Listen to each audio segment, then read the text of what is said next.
Going on, ladies and gentlemen? Welcome to the tournament. It's go time. Time for some cows. We're going to unleash the full farm here and see if we can get some wins. All right, so we have round one in the tournament. We're going to be playing the great legendary Martinius. Ever a champion of chaos. Curious what he's playing today, actually. All right, T1. There we go. Taurox or bust. Well, maybe, Pwn, just for you, I will try and mix in Taurox. Last time with BEASTMEN, we did, I think, end up using Taurox. Yo-yo. I think we used Taurox, Morgar. Morgar is really good still. I think he's quite solid. Malagor is probably one of the more meta choices just to fly around and spam Flock of Doom and be really quick. What's up? All right, so we got our boy Martinius. He's playing the Empire. Oh boy, okay. What has beaten me before? I have some ideas on how this goes. Yeah, I got a couple ideas here. So he's going to be on the Forbidden Empire. Okay, so Martinius is going to be first on the pick and bans. Here we are, and go ahead and do it. Nice. Ban first. Thank you guys for joining. Malagor's for cowards. You know, he's not my favorite style either. I personally like Morgar might be my favorite choice. Not because I think necessarily he's like the strongest, but just he's so safe. It's like the old man safe build, right? It's like, oh, nobody's going to hurt him. It's so hard to take down Morgar. You know, he could just kind of sit there and summon Chaos Spawn and sit on objectives, which is nice. Morgar with a moo. Yeah, I like that. Okay, so he's banned in Crystal Lake. So we have the Arena. We have the Putrefying Carcass. And then we have... Okay, Arena is like very open field. Let's play Carcass. All right, so we're going to play the Putrefying Carcass here. And we're going to go BEASTMEN, the Bray Herd. And we're going to play on a lovely Nurgle map. It's good. Empire's for sure going to have some nasty artillery, I would wager. On this map, he's going to be able to protect him. You vote Foot Khazrak. Do you just want me to lose? I may have walked into a map that isn't ideal for us. Let's hope that's not the case. And let's get James Hetfield up for our blocker and see. This will be a good test. You know, BEASTMEN are a faction I want to develop and play them more. I'm not terribly familiar with... I more or less know... They don't get played as much this season. They were so popular for like a season or two, but then they just kind of fell off the wagon, man. All right. So let's do you and you. Looking good right there. Khazrak versus Toddy. Toddy will beat the brakes off Khazrak. Like, it is not even... I mean, if you put them both on foot, it's a fair fight. But if you give them their optimal mounts, it ain't fun. It ain't all sunshine and rainbows, that's for sure. All right, so we're going to do homie here. Looking fine. Yes, yes. All righty. Unholy. The BEASTMEN. The men that are beasts. Okay. Get you homies and you homies. I used to feel like I could... Yeah, Khorne used to dominate the Empire pretty hard when Khorngors came out, I remember. But then Khorngors got nerfed, which they deserved. So things have changed a little bit. Yeah, Toddy is one of the better fighters in the game. He's extremely good. Yeah, I agree. I agree with the old Ent there. Anticity, are you bloating today? Are you a bloaty boy? I saw you were streaming some glory earlier. I'd be curious to see what you've got cooking. Okay, so let's get you, and do we get one more of those? If we can get, maybe squeeze out two of those guys. Okay, awesome. The face-to-foot style, that's right. That's what we're going to be doing here. Looking at spells and abilities and whatnot. That is going to be quite good. Cygor summons. Do we go for the Forbidden? Bloats on stream now playing. Okay, so now you're going try hard. I respect that. The bloats were for the entertainment. Now the real villain comes out. I love it. Yes, unleash the vampire counts. Yeah, so the BEASTMEN or Warriors of Chaos just got some new minis. I saw. I was like, man, for tabletop they got some new Marauder units that looked freaking awesome. Yeah, they look really good. All right, so we're gonna do you guys. I think we're gonna throw in a few of these. All right. Manticores are always good to have. I think having one Manticore is just useful in general. Cool. Now, Butchers of Kalkengard and Minotaurs in general are decent against Empire, but they are very vulnerable to some of the gunfire. Wog, Mr. Bond, yes. Yes, indeed. Wookiee sees into the soul. He is. He's watching. He's watching to make sure that if anybody tries to come and watch Stream Snipe me, he's giving them the eye to let them know it's not cool around here. Yes.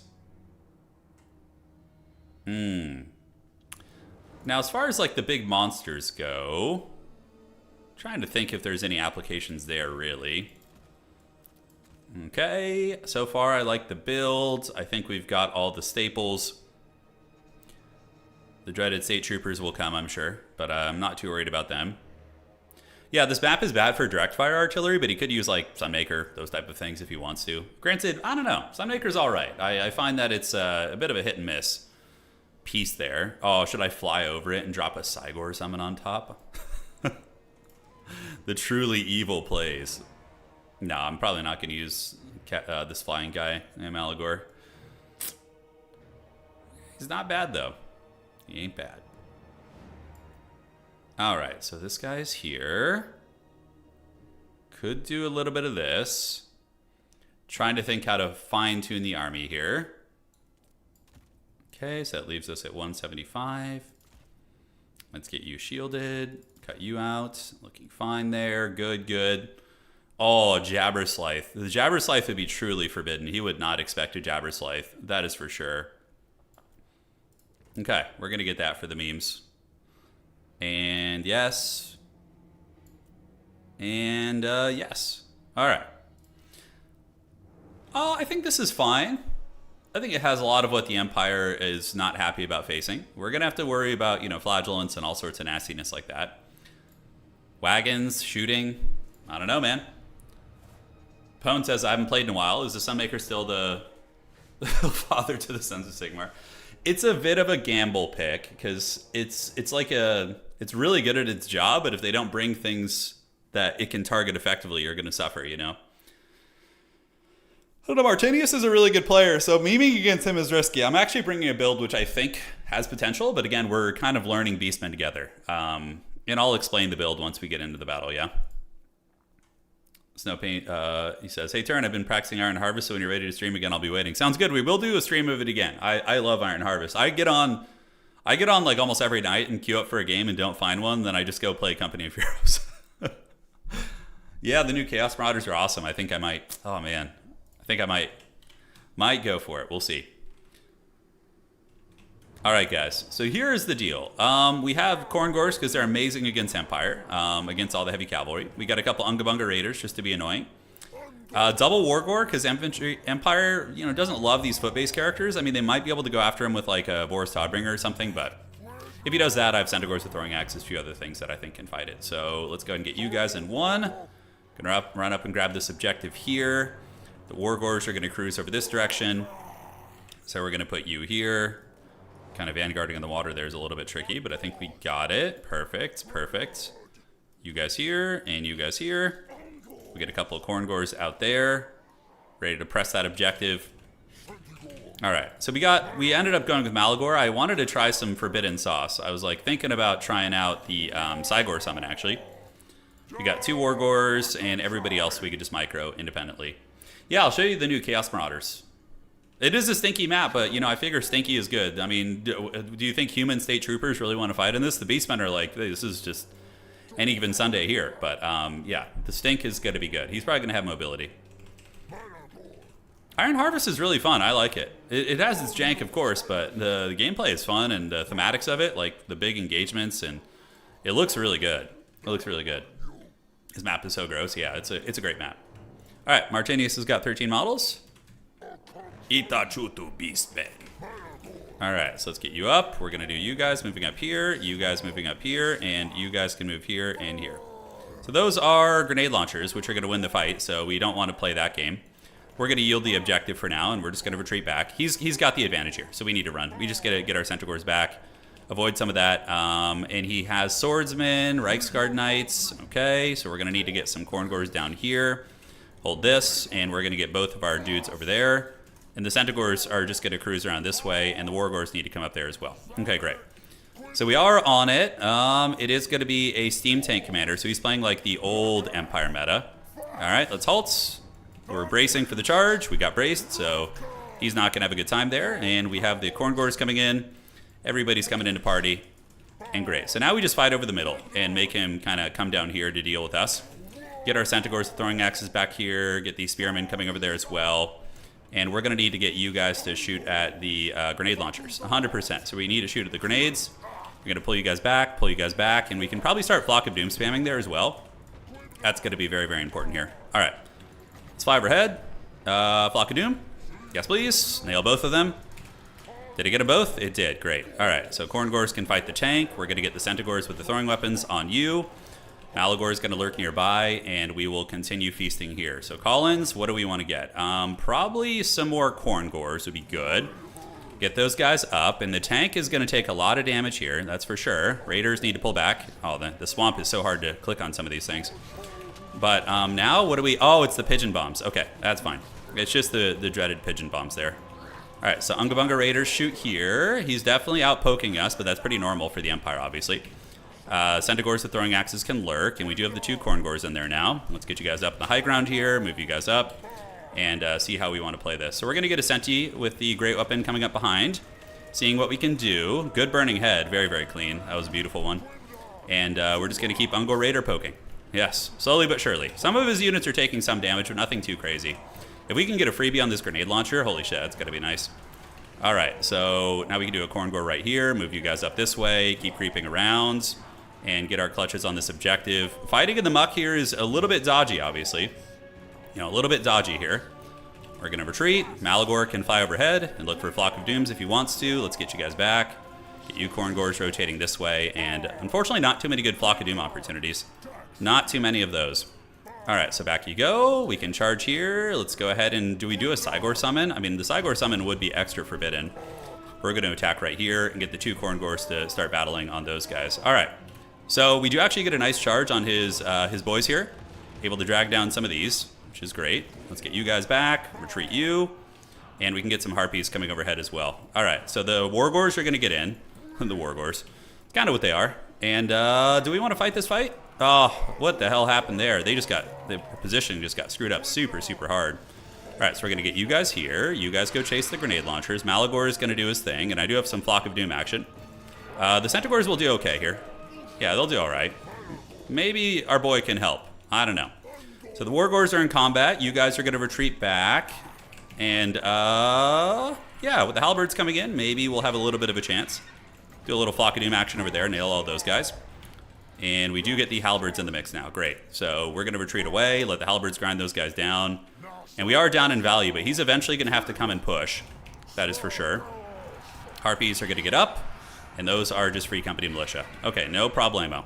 A couple Reichsguard Knights got dragged down, but nothing great. So let's just keep going here. Let's get the Raiders in. We can get you guys going into fight.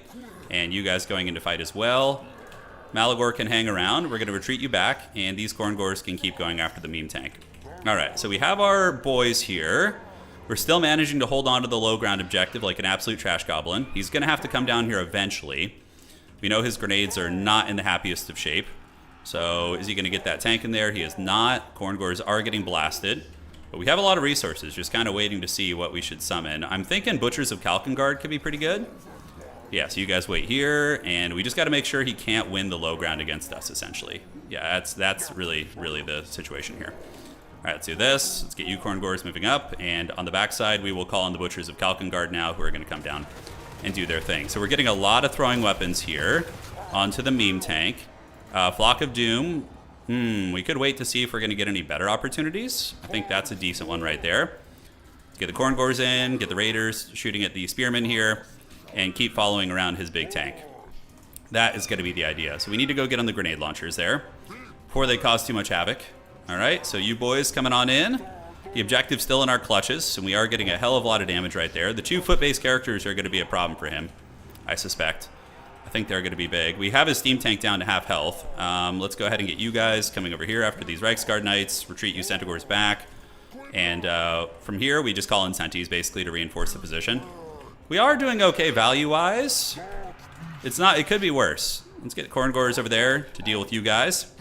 We're going to rotate you, and Savage Dominion would be really funny, but I don't think it's going to work out too well. So we're going to need Dissenti with great weapons to come in. Let's get the Corngors to go here after these Outriders. Butchers of Kalkengard and company are chasing, and our 2 Wargors are going to have to get a little bit of a patty cake right there. All right, so let's get the throwing weapons.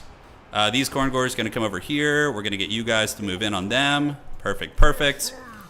He does manage to rip the objective, but I have the objective advantage, so I have a little bit of time to work with, that's for sure. We're going to get the grenades, get you guys, get these characters to continue bumping and grinding, and all of you guys can kind of waddle back in and support those characters. All right.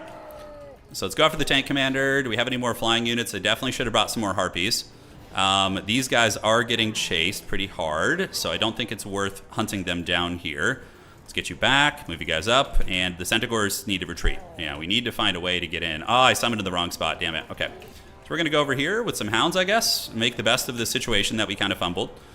Let's get you moving in there. Butchers of Kalkengard can lurk in the trees, and we're going to go ahead and do a big Flock of Doom right around there. That's going to be a good one right there. All right, so all the homies are moving back in.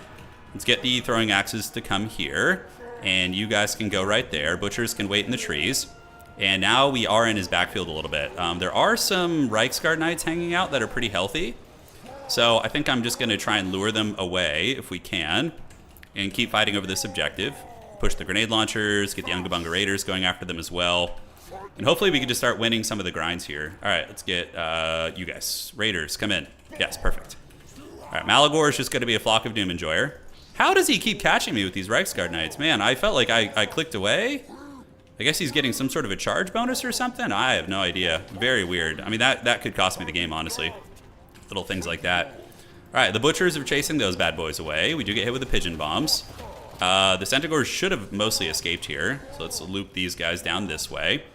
Just kind of keep them honest. Shooting at Malagor is fine. Not a huge deal. And we can battle these Free Company Militia right now. All right. So let's get the throwing weapons right there. We're going to go ahead and do a little Flock of Doom action right here and see if we can hit these guys. Looking great. We do get a nice flock right there. The tank is taking a bit of a beating, and you guys just need to set up shop, and we can get in some Sentis over here as well. Okay. So you guys were just keeping a lot of his army busy over there. The Wargors are still fighting on the point. It's very contested here. And he is running a little bit sparse on ammo. Butchers of Kalkengard should be able to defeat those guys pretty well. The value, I feel like it's closer than the value indicates. I could be wrong. Could for sure be wrong. Let's shoot these Free Company Militia. And, yeah, he's got a lot of units waiting on the high ground here. A whole bunch. Okay, back in here you go. And you Centaurs just park right here. Do your thing. Ungabunga Raiders keep shooting. And we'll pull you guys down and around this way and get some Harpies coming in. Harpies can fly overhead and go after grenade launchers. We do see some Demogryph Knights with halberds. Let's unsummon you guys. Butchers of Kalkengard taking a long time to kill just that one unit, actually. Let's go ahead and save ammo on these guys. And just keep the infantry grinding it out and get those cost-effective Flock of Dooms. It obviously isn't tracking the Flock of Dooms very effectively. So, yeah, that is something to take into account. All right, Harpies fly overhead. Get you guys going right here on the Reiksguard Knights. And now you guys can fire at will. And the Flock of Doom caster is going to continue trying to nail these bad boys. All right. So, retreat, charge here. Let's get the Reiksguard Knights, drag them down, and get these Sentis to drag them down too. A bit of an overextension for my opponent, actually. So that's pretty good for us. And the Harpies, what do we want to chase? Probably just the grenade launchers, just try and shut him down, although that is just a freebie for him. Yeah, he dove really greedily back here with all these units. Butchers of Kalkengard were able to finish the job here, so we're going to pull him in now. And yep, we're wiping multiple Reiksguard Knights. And it looks like we might get hammered right here. We'll have to see. Ah, it's just a burning head. Okay, well, not much we can do about dodging that. So the Steam Tank Commander is still going. My Gores do get routed there. We were able to take some ground. Let's go see if we can stabilize our Gores. And the Harpies can come overhead, and we're going to need to get more Corngors in. That is for sure on the docket here. So let's get the Razor Gore Pigs coming in. You guys can go here. You guys go here against the Reiksguard Knights. The Wargors are back in business. Harpies going to continue flying overhead. Let's get on the grenade launchers. And what do we have ammunition-wise on those guys? Not a whole lot. All right, so back you go. Corngors are going to move in. We do get you guys getting on the grenades, which is outstanding. And now we need to call in Vanguard points and just Corngor spam. Corngor. Okay. He's catching up in points right now. Harpy's able to get some decent pressure on the grenade launchers, but not enough, that's for sure. Butchers of Chattengard can come in and try and get some terror routes. His shooting is running a little bit sparse. So I'm thinking the Butchers of Kalkengard may actually be decent here. All right, so Razor Gores have arrived. Let's get War Gores in there to help clean up these Spearmen. And do I have any ammo left? Okay, so Malagor just needs to be an annoying turkey right now, basically. We got you guys back in the mix, so let's get you guys up. Go run down those guys. And can the Butchers get through? I don't know, man. It's tough. So they're taking a bit of damage from those damn shooty boys there. But thankfully they have regeneration, so we can just kind of retreat them back. You can see how the point's coming back to us now a little bit. Oh shit, Malagor just like landed in the middle of his army. Okay. Malagor is still a bloodthirsty beastman. People forget this. Let's get the Butchers back. Let them heal. Start wrestling the point again. Razor Gores actually dragging down the Steam Tank Commander. And yeah, we're just going to get more and more dudes coming. Dudes for the Dude God, dudes for the Dude Throne. We chase those guys off. And yeah, do we have any ammo left? Maybe a little bit. All right. So Corn Gores here are coming. Grenade launchers are not super present. I mean, are we actually on the comeback path right now? I kind of feel like it a little bit. Let's run up here and attack these guys. Keep these Senties nearby. Malagor is going to fly back in. Wargore does finally get broken down. Has a pretty damn good run, though, I do dare say. Corn Gores are really hard for the Empire to deal with at various stages of the game. Yeah, a lot of Reiksguard Knights. Those guys are actually a bit of a problem to deal with. Okay, so Malagor is still flying overhead. We're going to get the Hound units to cackle right here. Let's get you guys in the mix. So Corn Gores and Corn Gores here. We're going to get some Senties to come in and just for capture weight and just keep throwing it. This is like totally a meat grinder map, man. You know, it's just like straight up Mortal Wombat right now. All right. So where can we go with the Hounds? We have the Corn Gores arriving. They're going to get up here and grind. Going to keep Malagor back. Let's get the Butchers of Kalkengard back into the game here. Get you guys rushing up the side after the Outriders. This is so haggard. This is just such a grungy grind in the Nurgle pits. All right.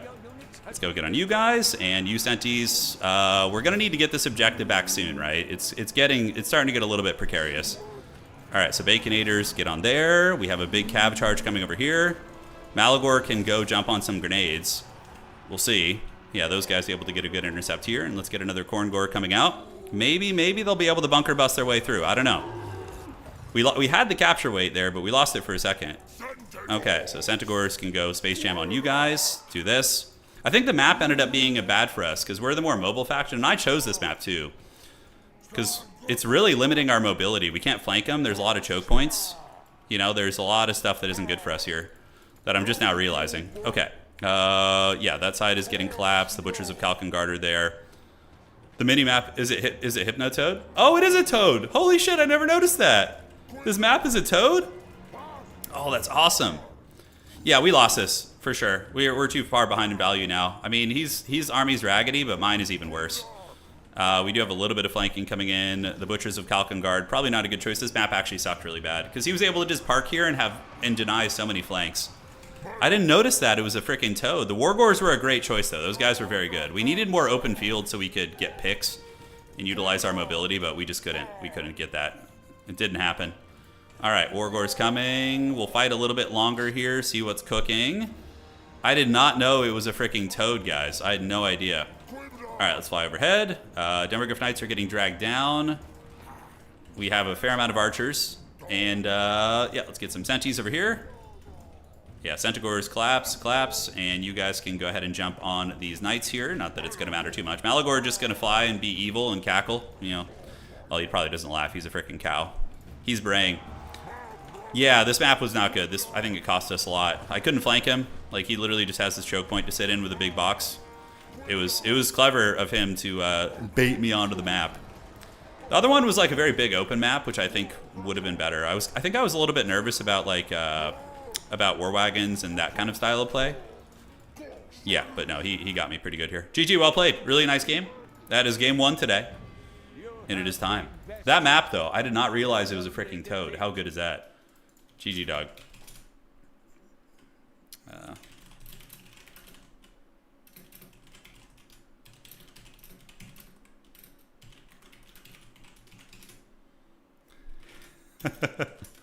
Buzz. Wait, he said the same thing afterwards. He's like, dude, it was just a grind fest in the pits. It really was. So, about the build. Malagor was fine. The Wargores were an alright distraction Carnifex. Centaurs did good. Really, I just think it came down to the choke point situation. Yeah, the Burning Head was very good. Obviously, it's usually good against Beastmen, but Yeah, very solid Empire build. I loved it. You know, you got your State Troopers, you have your Reichsguard Knights to contain the mobility a little bit, and we just kind of got stuck in an ugly blob fight where he had the high ground and just was able to just sit and charge and shoot to his heart's content. And we couldn't get into his cookie jar. All right, well played to him, dude. He said, yeah, I can't see my units. Yeah, same. We're talking about how on that map you can't see your units in the water sometimes when you select them. It's very troll. Yeah, we have another Zomboid video coming up tomorrow. Yeah, don't worry for you Zomboid homies. Well played, though. Martinius is a top-tier player, so no shame in that. We're learning Beastmen still, so we are learning to actually play them. Why not use the Chimera when you needed a flank? I'm not sure what you mean, Chimera. You mean the Minotaurs or the Cygor? Yeah, maybe you're referring to that. Okay, so he's going to report that, and we'll be getting ready for the next round here in a moment. We'll win. We're going to win the rest of our games. You guys just wait. We're going to go 4-1. I think he means the Manticore. Manticore could have been an okay flanking unit. In retrospect, if we like go back and look at the game here, probably what would have been really good would have been to do a build-up and then do a big alpha strike on that exposed side of his army and try and win those fights. That probably would have been the play. So instead of reinforcing objective 2 and 3, like save up like 2,500 resources and then call in like 5 units all at once and split push on objective 1. I think that in retrospect would be the direction that I would go. Yeah, as we do that. Report score, brother. All right. So yeah, the Centaur skirmishing not in our favor, obviously, with his longer range. So what we ended up doing is we called our army down here, right? We started playing it. My whole idea was like, I'm going to use my Wargors to outgrind him down here, but then he was able to just get the high ground here, like, and just cackle so freaking hard. And, you know, I can only really hit him here or take a super wide route. This whole denial, like the flank denial from the terrain here was very tough. And we played it wrong.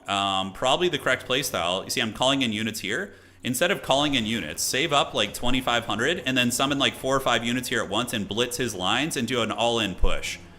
Probably would have been better. Because fighting in this choke area is just so awful for us. If we try and flank here, you know, he's got the spawn points. If we try and flank out here, he has a spawn point to defend it. Overall, it was just nasty. This is a really cool map, though. I love this map. I just played it wrong, and he played it very well. Well played to him. Yeah, so I think that was the mistake. And we trickled in a couple units here, which was cute, but it allows him to isolate them. It needed to be like a critical mass of things. Yeah, GG, well played. Non-aquatic infantry. I know. We needed aquatic. Can any of the beastmen swim? Yeah. Okay, let's do this. And refresh that. And are we ready for the next round? Okay, attack speed enjoyer taking his time versus Baron Lloyd. Hey, what's up, Jay Phoenix? How you doing? Welcome to the stream. We're learning Beastmen again. I had a lot of fun with them last time, but we're learning Trial by Fire. I wonder it would be like a traditional build here against the Empire. So let's actually build it. We can work on builds. Morker would be all right, but he'd kind of get bullied a little bit. I thought Malagor was a good choice. Granted, you could also go with a Doom Bull, like a cheap Doom Bull. Just bare bones to maybe fight against some of the armor. I'm not sure. Skirmishers versus Mantide army is pretty rough in general. Yeah, because we had what, 4 skirmishers, which is very expensive. I did see the new Chaos Marauders. It makes me want to start a new Chaos army. I was actually thinking about doing a giveaway too. If anybody's interested in Warhammer the Old World, I was thinking of doing a tournament where the winner would earn a Old World army that I painted. Because I tend to hoard armies, and I think it'd be a cool way to give something to the competitive players, but also allow me to free up some space on my shelves. So I have my Nurgle army that I might consider putting up for a prize. It's pretty cool. It's a lot of like Nurgle Chosen, Nurgle Warriors, Warhammer Community. Hold on. Let's see this. Did they show it? The new minis? Yeah. Look at these guys. They look freaking great. All right. So these are the new Chaos miniatures. Look how freaking good they are. This is so much better than anything Age of Sigmar has put out. Look at these guys. They look so good. These are the new Chaos Marauders, though. And then you have the Warband here. You have the new Marauder Horsemen. So basically, if you want to play a Wolves of the Sea army, play like a Norska army, you are just all set. Yeah, and the raisings of the Westerland here. So cool. There's a new Arcane Journal. Along with the rules from Marauders, this new softback supplement goes into detail about the tribes of Norska. So yeah, basically, I'd love to start a Norska army. I think that'd be super fun. They're awesome, man. Yeah, my Nurgle army is pretty cool, but I already have a full Death Guard army. I wouldn't be too sad to part with it. Let me see if the round is over. Baron, it's just preference, you know, just style. I know Age of Sigmar has good minis, but I like that more. I like the more fantasy style. Yeah. All right, let's do that. And are we ready for the next round? All right, let's take the Beastmen herd and continue our lessons in learning. So advancing the Swiss. Here we go. All right. And we have Don't Try So Hard. This guy's a very good player too. So we have 2 back-to-back killers, which is going to be great. Let's do this and announce the tournament here. Round 2. Look, have fun. And let's do it. All right. This is do or die for us if we still want to be competitive in this tournament and get to top 4. We actually did go 4-1 with Beastmen last time. I don't know if we can replicate that success. Look, have fun. And the maps are going to be... So he's banning first. And there we are. All right. Let's freaking get it. Yeah, those models look really good. And doing like a Norskin snow-based army would be fun. And plus they have skin wolves. They have, you know, skin wolves in Warhammer Fantasy in the old world. You ban first and Beastmen. I do feel like Beastmen are a pretty good army. I feel like they're like an upper A-tier army or mid A-tier army in the hands of like players who know them well. They have a lot of skill expression, like the mobility and the unit choice. I think Beastmen are solid. All right. So he's greenskins. Okay. So we will play...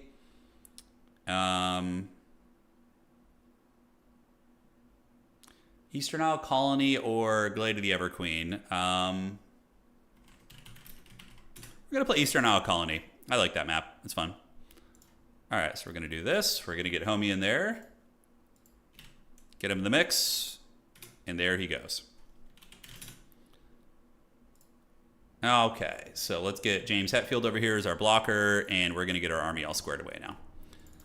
Okay, so you, buddy, are going to be nice. We're going to want to get a handful of these, I believe. Just rapidly clicking the mouse. Beastmen have a 42% win rate versus greenskins. Let's go, baby. I'm ready for it. Let's bring that win rate up, all right?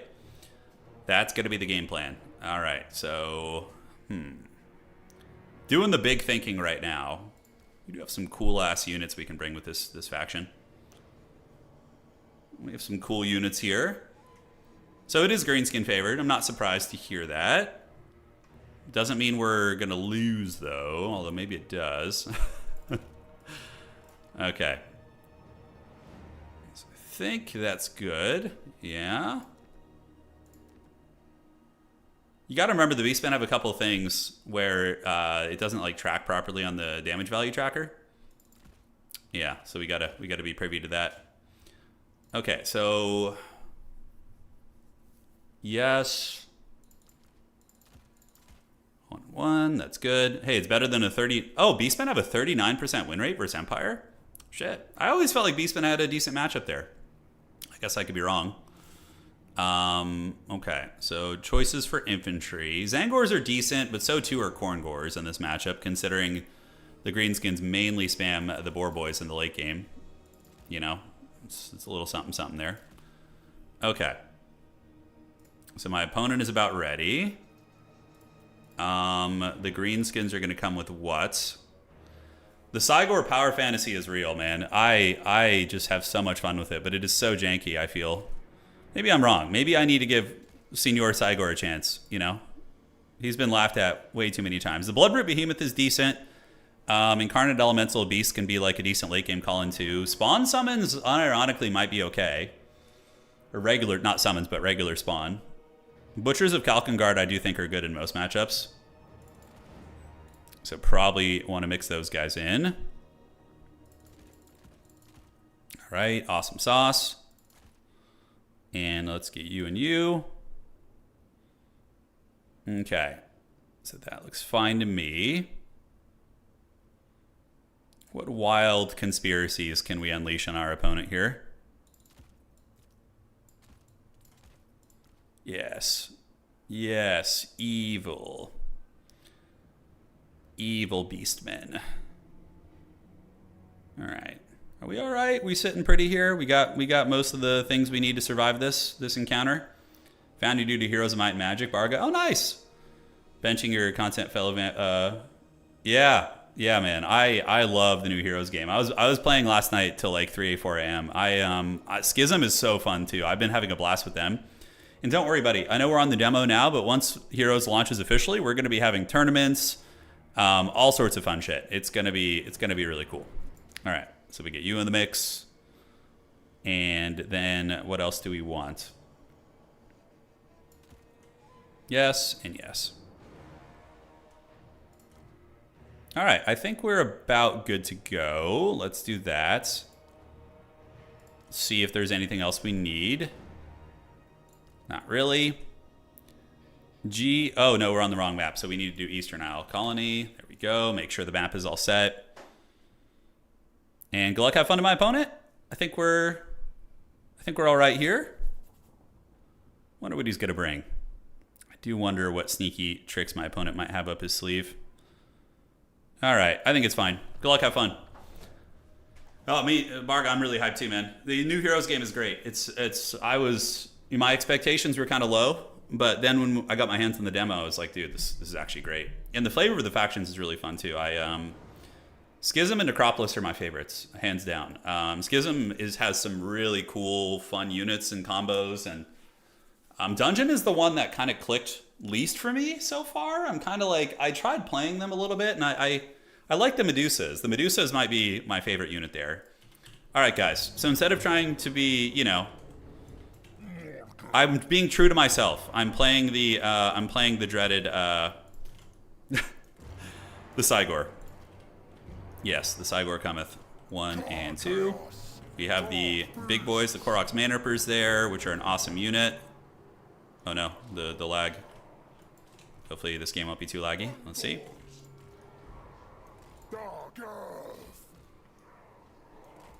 Okay, and then we're gonna get one of you lurking over here. We got Morker the Pimp Gave. He's gonna be moving into the middle. We got a Bray Shaman and the Cygor. I mean, come on, Cygor is so fun. Turin finding excuses to bring artillery. We are. Even if it means going into the pits today, guys. I'm learning this faction, so we're going in with a mindset that things are gonna go badly for a couple games. The old boomer macro build, that's right. I think Cygor is underrated. I don't know, this one is. Because it has a freaking snare, Itachutu Malagor. Alright. Dude, look at this Chadley Cygor just waddling around the field. Alright. You forgot to take... If I go descend further into the pits today, and I'm not able to win my next couple games, I will bring... Oh, Shielded Blackworks. Okay, good thing I actually brought a Cygor. Cygor is a bit of a counter to that, which is fun. Which way is he going with it? Can I throw boulders at you straight ahead? I think we can. So let's do this, and we're going to go ahead and posture you out that way, put you in control group 9 there, which probably nobody's ever seen.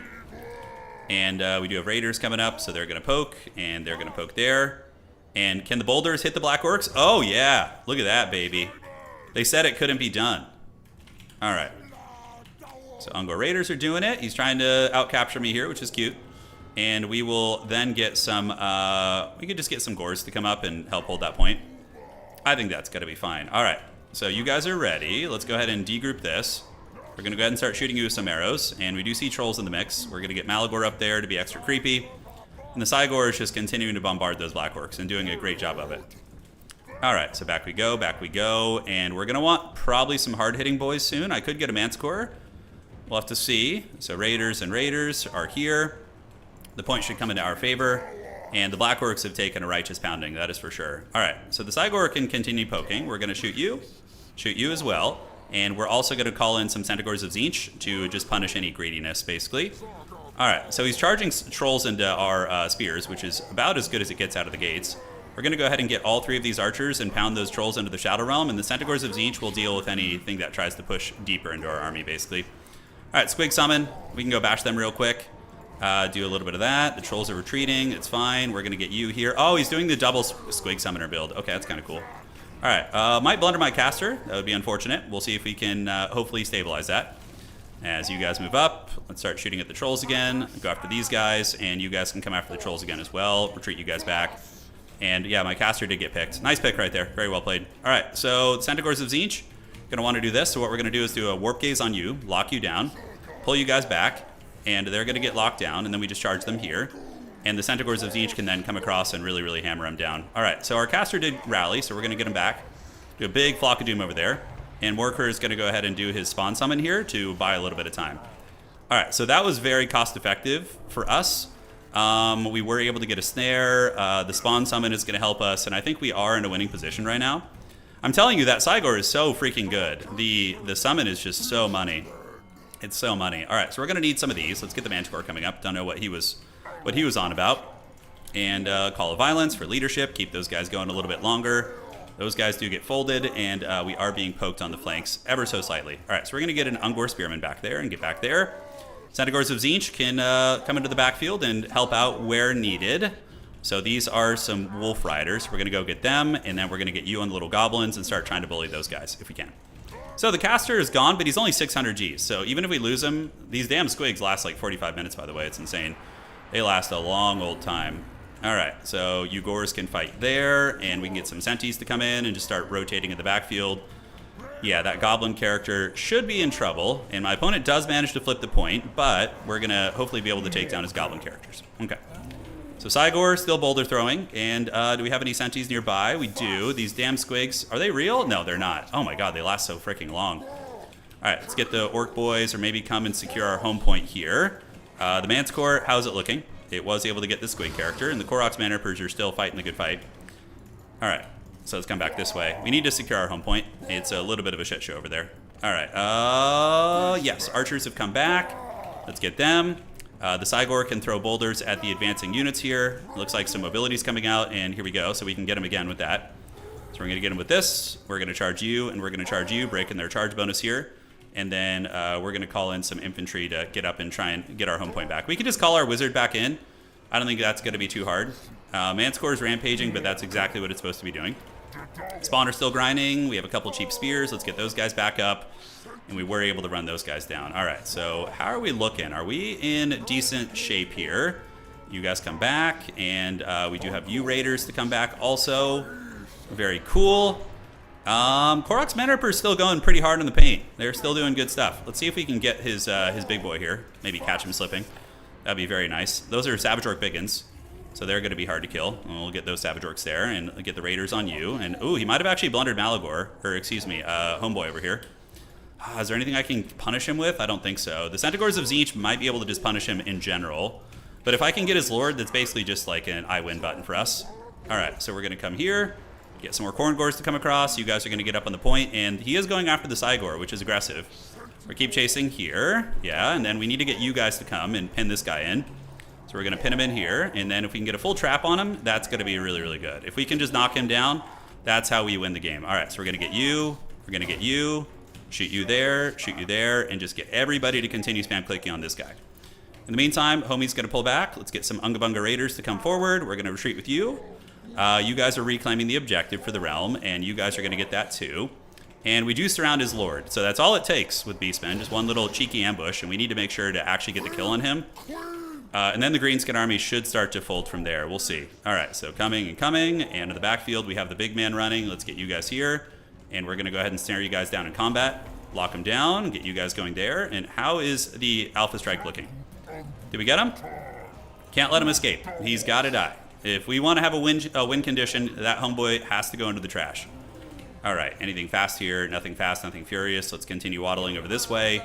And is he almost dead? He's at 133 HP, and he's down. Great. So that is going to be very, very good for us. So now what we do is we just pull back, and we're going to get our Bray Shaman back as well. He's going to come up for some Flock of Doom spam, and hopefully that'll be good. All right, let's get the Flock of Dooms.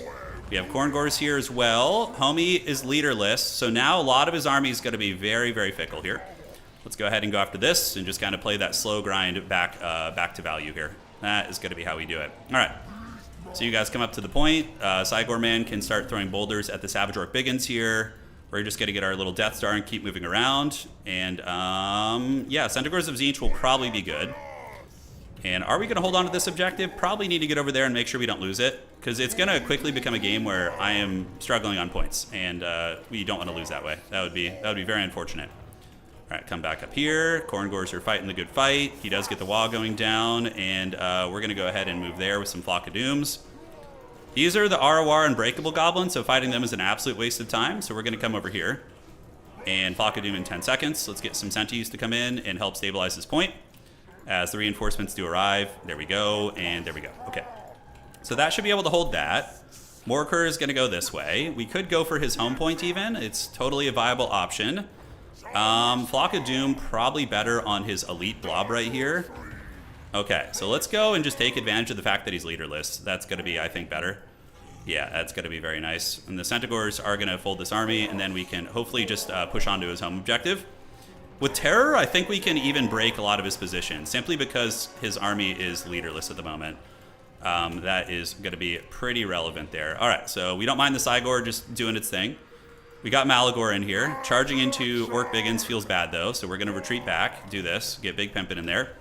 We're going to need to wear them down over time, and we get a big push right there, so now we can push his home objective, and we just value trade here for now.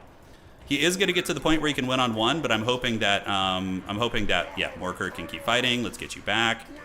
We're going to need some milk for the big cow back here, because he is getting attacked pretty heavily. And now we're going to go steal his home objective. You guys, one of you guys can come over here. Morkur, this is exactly what you want for Morkur. You want him to just be surrounded in a blob, just kind of doing his thing. All right, let's get you guys out. Get on those Black Orcs. We're going to go ahead and Flock of Doom over there, nail those guys down, and we do see his Lord actually brought back. Interesting. Okay, so his Lord is back. These two infantry can go steal his home objective. We can bring you guys back down, although probably just capturing for now is going to be good. Yeah, he got his Lord back. That's pretty hog wild. All right, let's unsummon you. We're going to need some fresh units, and the Cygor is going to probably want to march up and get ready to fight, actually, believe it or not. All right, so we're going to fight here. Get you guys coming over there. Morkur is very difficult to snipe, though. Very, very difficult to snipe. So I'm feeling pretty confident about that. All right, these are Biggins. So we can have them fight there versus those guys. Awesome. And how are we looking here? Yeah, we got the reinforcements coming in. The Centaurs of Tzeentch can hammer these Orc boys with you. And the Manticore, unfortunately, is still off in the Shadow Realm somewhere. Yeah, feels bad. Morkur, though, Call to Violence. Let's go. Let's get it. And what do we have over here? So we do have Biggins. These guys are just regular Orc boys, so we're going to go ahead and Space Jam Slam them. And do we have anything coming this way? It's going to be hard to get this point. It ain't going to be free, that's for sure. The Orcs are tenacious. This is a really good game, though. Very good game. Like, we were losing, and then we kind of got a Lord Snipe, and it helped get us back in the game a little bit, which was good. We do have the double cap on him for now, but we're probably eventually going to lose his home point. It's just a little sketchy here. It's a little bit sketchy. All right, so Squig Hoppers. Let's get the Terror Manticore back in there. And hopefully we can just break through here. He is wavering. Morkur probably won't be killed, but he is going to potentially be in some danger. Okay, so we do charge the Squigs. Able to get a Squig Hopper engagement right there. He does win to the one, though, so I think we've lost this, unfortunately.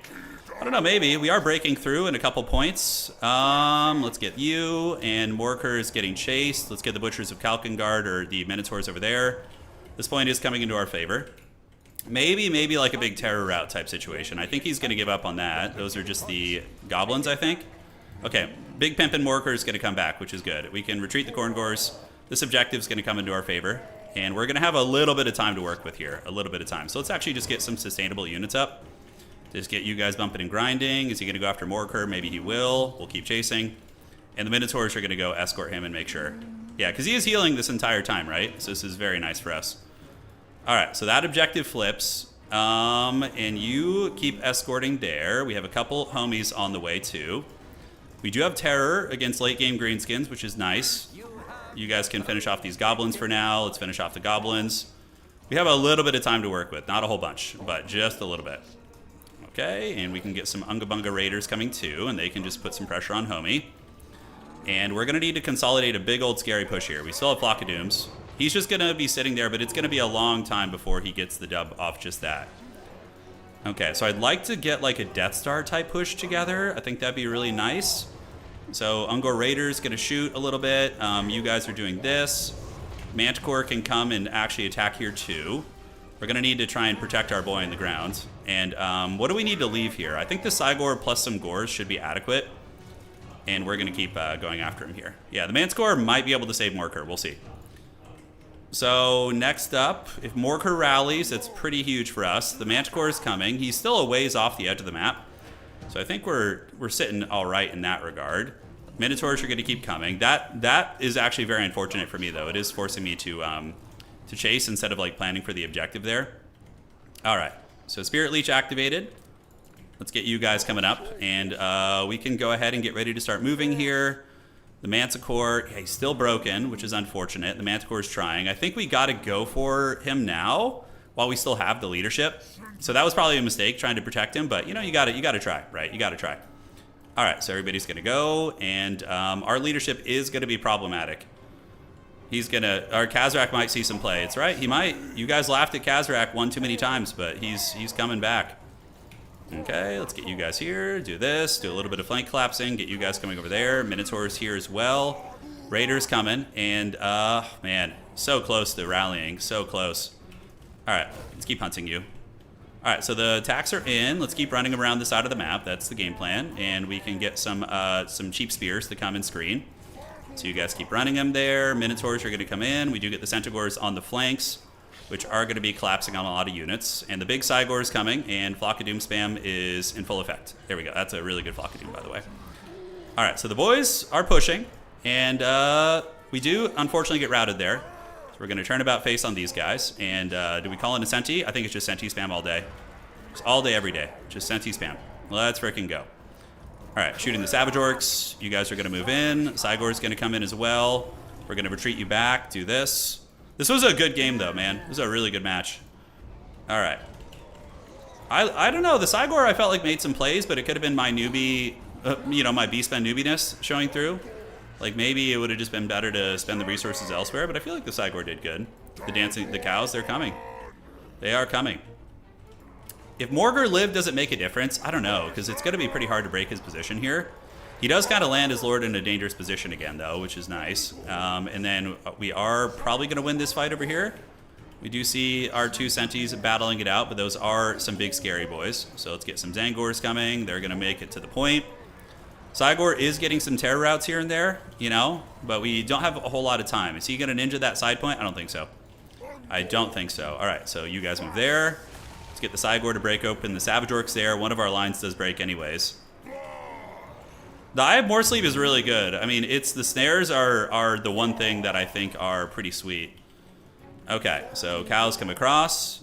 Do we flank there? I don't think so. I think we just support the Minotaurs. Minotaurs did pretty good. They were able to come in and do some good elboinking. Okay, we obviously have the 2 caps, so we were just captured for too long, really. I mean, we ended up kind of trading well enough, but when we were forced to go for the triple cap here, got kind of ugly. Okay, Squigs, you guys get back here. Yeah, well played. Good game. What do we got? Squig Hoppers? Man, we even killed Azag, and he was able to come back. That's the impressive part, because normally, if you snipe a Greenskin Lord, it's very hard for them to come back. Okay. We have the side point. Doesn't really matter, though. We need to get his home point. Yeah, he had us capped for too long. Maybe the Bestigor build would have been really good. I was thinking of like a Bestigor spam build. It would have been pretty good against his Biggin style play, actually, I think. Okay, so you guys come down here. Let's get some spears coming, and I just think it's not possible. Yeah, he's just spamming out Orc Biggins, which is a very old school Warhammer 2 meta, by the way. Yeah, very, very old school Warhammer 2. All right, cows. Unleash the cow people. Charge! Charge my cows. Do we have the Jagged Blade? We do. Let's move in. Do a little bit of this. Getting some ground. Zangors are arriving, but only 15 seconds. The Squig summons were all right. They killed like an archer unit apiece. It's pretty good. GG, well played. Really good game. He played awesome. That guy's good. He was in the semifinals of the last tournament we were in. GG, dog. Well played. Somebody's here. Sure, got an admin for somebody. Let's go to Hobo. Now it is time for us to win our next 3 games. Watch us do better when we pick Kazrak. It's time. Ungor Raiders are good. They're good. You could shoot trolls with them, and honestly, just shooting into anything with them is cost effective. They're pretty good. Ungor Raiders, I think, are one of the better units on the roster. I thought we had it when we killed his lord, but we didn't get the double cap quick enough. If we could have just gotten the double cap quicker, we might have been okay. Hobo, Blake, and Blake. Okay, so we're gonna drop him. Yeah, dual wield Gores could be very solid. I was worried about trolls and Cav, but I guess I needed to be more worried about his infantry. We did contain his Black Orcs pretty well. And the rest of it, yeah, just Biggins. Which actually presented a big issue for my army. I didn't have good answers for Biggins, like nothing here, except the dual wielding Gores, which actually did good. 900 value, and the other one did decent too. Senties of Zinch, really nice. The Snipe and the Lord almost got us. Cygor got 1700 value? I mean, shit, that's not bad. And causing terror and getting snares. All right. Okay, GG, well played to you. And now let's see if we're ready for round 3. Okay, now we can do some really hog wild shit. Like, we can experiment with extreme off meta and try some weird shit. Now that I don't care about trying to make top 4, we're gonna get real crunk. So fasten your seatbelts. It is just getting started. Torah, everything that you think is probably not good is going to be coming up soon. Yes. Yes, it is time. BEASTMEN are fun though, man. I just got to learn them better, but they're so cool. All right. And by the way, who do you guys want to see in the next SFT? I'm thinking I want to keep playing factions I don't know how to play very well, so we can kind of broaden our horizons. Tomb Kings could be interesting, but we already... Oh, maybe a Vampire Coast playthrough. Vampire Coast could be fun. I could go to the dark side and play Slanesh. Oh, no Skaven suffering, please. Skaven are such suffering. Yeah, Razor Gore Chariots aren't bad. They're pretty good. Against Greenskins, again, Biggins and Baconators, probably not so good. Hugo, thank you for subscribing, man. I appreciate you. Oh, ogres. We haven't played ogres in ages. Oh, let's play some ogre kingdoms, man. They have like everything I like. Shooting, artillery, cool ass monstrous infantry. Yeah, man. Turin Bretonians. I think I could go 3-2 with Bretonia, best case. I don't know if I can make top 4 with them. I don't have the Cav micro skills. Dwarves would be fun too. Yeah, ogres, I never play ogres. Ogres are fun too. I could do some greasy. Some big Greasus Goldtooth. Oh, dude. All right, let's see if we're ready. And packing this. Still waiting. It's always the same people taking a long time here. I always see them. Come on, buddy. I want to see you take on Doc. I love Doc. I actually really like them as a faction. I think they're fun. It's very easy to fall into the meta of just playing Slanesh. Like Doc, Seekers and Fiends. But, I mean, you have Changebringers. Doc is a strong-ass faction, I think. I think they're really good. If you go ogres, you have to bring Greasus. It's the rules. It's the rules. All right, let's refresh this. Ogres do have layers. They're like onions. Yes, you got to peel them to get to the lead belchers in the middle. All right, team. And let's see what's going on. Greasus should be 400 speed. Yeah, maybe with 400 speed he'd be decent. But BEASTMEN, yeah. Like with BEASTMEN, I'm always in the mindset of going super skirmish heavy. Like a lot of Centaurs, a lot of archers. Maybe I got to be more unga bunga. Just pedal to the metal. Tomb Kings don't need love, I don't think. I think they're... Oh, you mean you want me to play them? Because I think Tomb Kings are a very strong faction. That's one thing that the stat tracker is not great for is that. Like, Tomb Kings do not belong in the low tier. They're a very good faction. Ungor Bunga. Yeah, maybe we just need to be more Kawa Unga Bunga with Beastmen. I'm thinking that the way I'm playing is just how other factions play, So we descend into the pits. The Khazrak, I mean, look, if Khazrak is going to rise, it's going to be from the pits. Here he comes. What does he even do? Let's look at Khazrak. So I know he has the Scourge item. He's got the Dark Mail, which makes him more durable in combat. Okay, so this gives him ward save when he's in melee and armor, which puts him up to 130. He also has the Scourge, bonus for his infantry, temporary modifier, and splash damage too. And Apocalyptic Visions. I mean, look, it could be worse. Could be worse, right? Yeah, Beastmen Chariots are really good, I think. Yeah, Dowie. I haven't played Dwarves in a long time, too. We'll put it up to a poll. Once the stream goes a little bit longer, we'll do a poll, and you guys can vote on what we play. Okay, let's refresh this. All right, waiting for Attack Speed Enjoyer. It's always him. All right. I just sent him the gif of Mr. Bean waiting. Yeah. That's so good. I think Rowan Atkinson is the guy's name. Yeah. Bretonia. Bretonia is definitely a suffering faction. You gotta really lean into the suffering with them. Yeah, so we're getting the new Norskin minis in the old worlds. Yeah. What do they have right now? So the old world, Warriors of Chaos. All right. Yeah, the Chaos Warrior Battalion. You have Galroch, the Great Drake. You could still buy the old Haggard Marauders, but who would buy those with the new ones coming? Friedel the Chainmaker, that character's pretty cool. Is this like Valkia? Is this like the prequel to Valkia? That model's actually pretty sick. Like the big flail. Yeah, it looks awesome. Have you heard of Beyond All Reason? Yeah, no, I have. It's something we might cover someday. I wonder if she's any good, though. The Warp Fire Dragon, the Giant Chaos Spawn. Oh, man, Skin Wolves. They got a lot of cool shit, man. No, Galroch is going to stay old and haggard forever.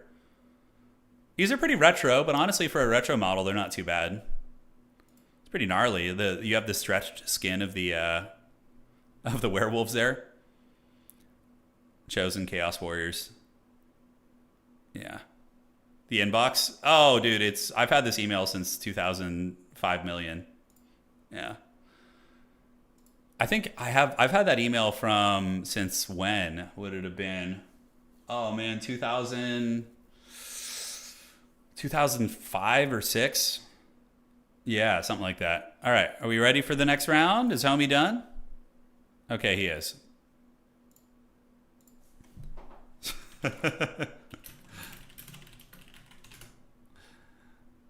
Here we are. So where are we? Advancing the Swiss. And here we go. Okay, and we are in our next round. We have the mighty we are playing. Okay. Round 3. All right. So let's get our opponent. This is where we get in the win column with Kazrak. Although if it's a matchup where Kazrak is just awful, we probably won't bring him. But aside from that, we'll see what we got. A rough start today, but it's all good. We played 2, finalist players who are always in the top 4. So it's all good. Blazing Ramparts, Haunted Vale, Brave Valley, and let's do it. General says he's been playing Warcraft 3 Remastered on hard, and the AI is kicking your butt. Yeah, Warcraft's a great game, man. I do want to get back to it at some point. It's fun. All right, so who's banning first? And they are going to be banning first. You ban first. Here he is.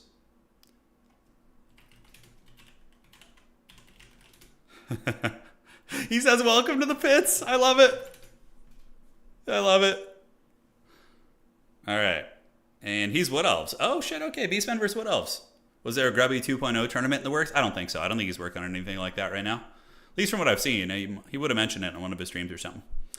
All right. So he bans first. So Blazing Ramparts, Brave Valley, or Haunted Vale. All right. And he's going to ban the Blazing Ramparts. And we will play... not playing Brave Valley would be heretical. We're going to play the Brave Valley, the Beastmen ambush map. Oh, yeah, dude. Let's go. All right, Brave Valley. Oh, yeah. This is the flavor win right here. Why, are Wood Elves favored against Beastmen too? No way they are. Did we just get 3 cursed matchups in a row? Let me look. So Beastmen are sitting at a 50% win rate, give or take. And against Wood Elves, it looks to be even-ish. Cool. Well, let's do it. Let's frickin' do it. All right, so I'm gonna try something a little crazy here. I think for the Lord choice, Kazarak the One Eye is probably too dangerous. Although, oh god, I can already just see Kazarak getting sniped by like 8 Weight Watchers. I can just see it. I can envision it happening right now, dude. Okay. So we're going to be playing a different style here than what we've been doing today. You know, just something very different. Okay, and we're going to need a Bray Shaman of some sort and Lure of the Wild. Traderkin is an interesting one. Maybe we do a little bit of that. We'll see. Flock of Doom is good. Lure of Death is... Melkoth is also very good against Wood Elves. Yeah, you can get some good value out of that. Okay, does he have Vanguard deployment? Yes, he does. Great. Okay. Here we go. This is Jukum, the Jabberslythe. Yeah, so you guys are fine infantry. Besties are alright too, actually. Sons of Goros are nice to have some magic damage. Couple Hounds, couple Harpies, the Walmart Furies. Minotaurs in this matchup. Don't know how I feel about those. Minotaurs against Elves don't feel like... It feels like the armor piercing's a bit wasted, but just in case they do something big and scary, you probably should have like some dedicated anti-large that can fight the big boys. So we'll get you guys called out. Yes. Don't need you guys. The Beastmen are pretty foul. Yeah, we got karate chopped in our first couple games today, but it's time for the comeback tour, guys. I'm going full hog wild build here. This is just like conspiracy theory. You know, the Temu Harpies. That's right. I love that. That's actually really funny. Okay, 1125 on you guys. Let's do this and this. All right. This build is just absolute trash. Oh.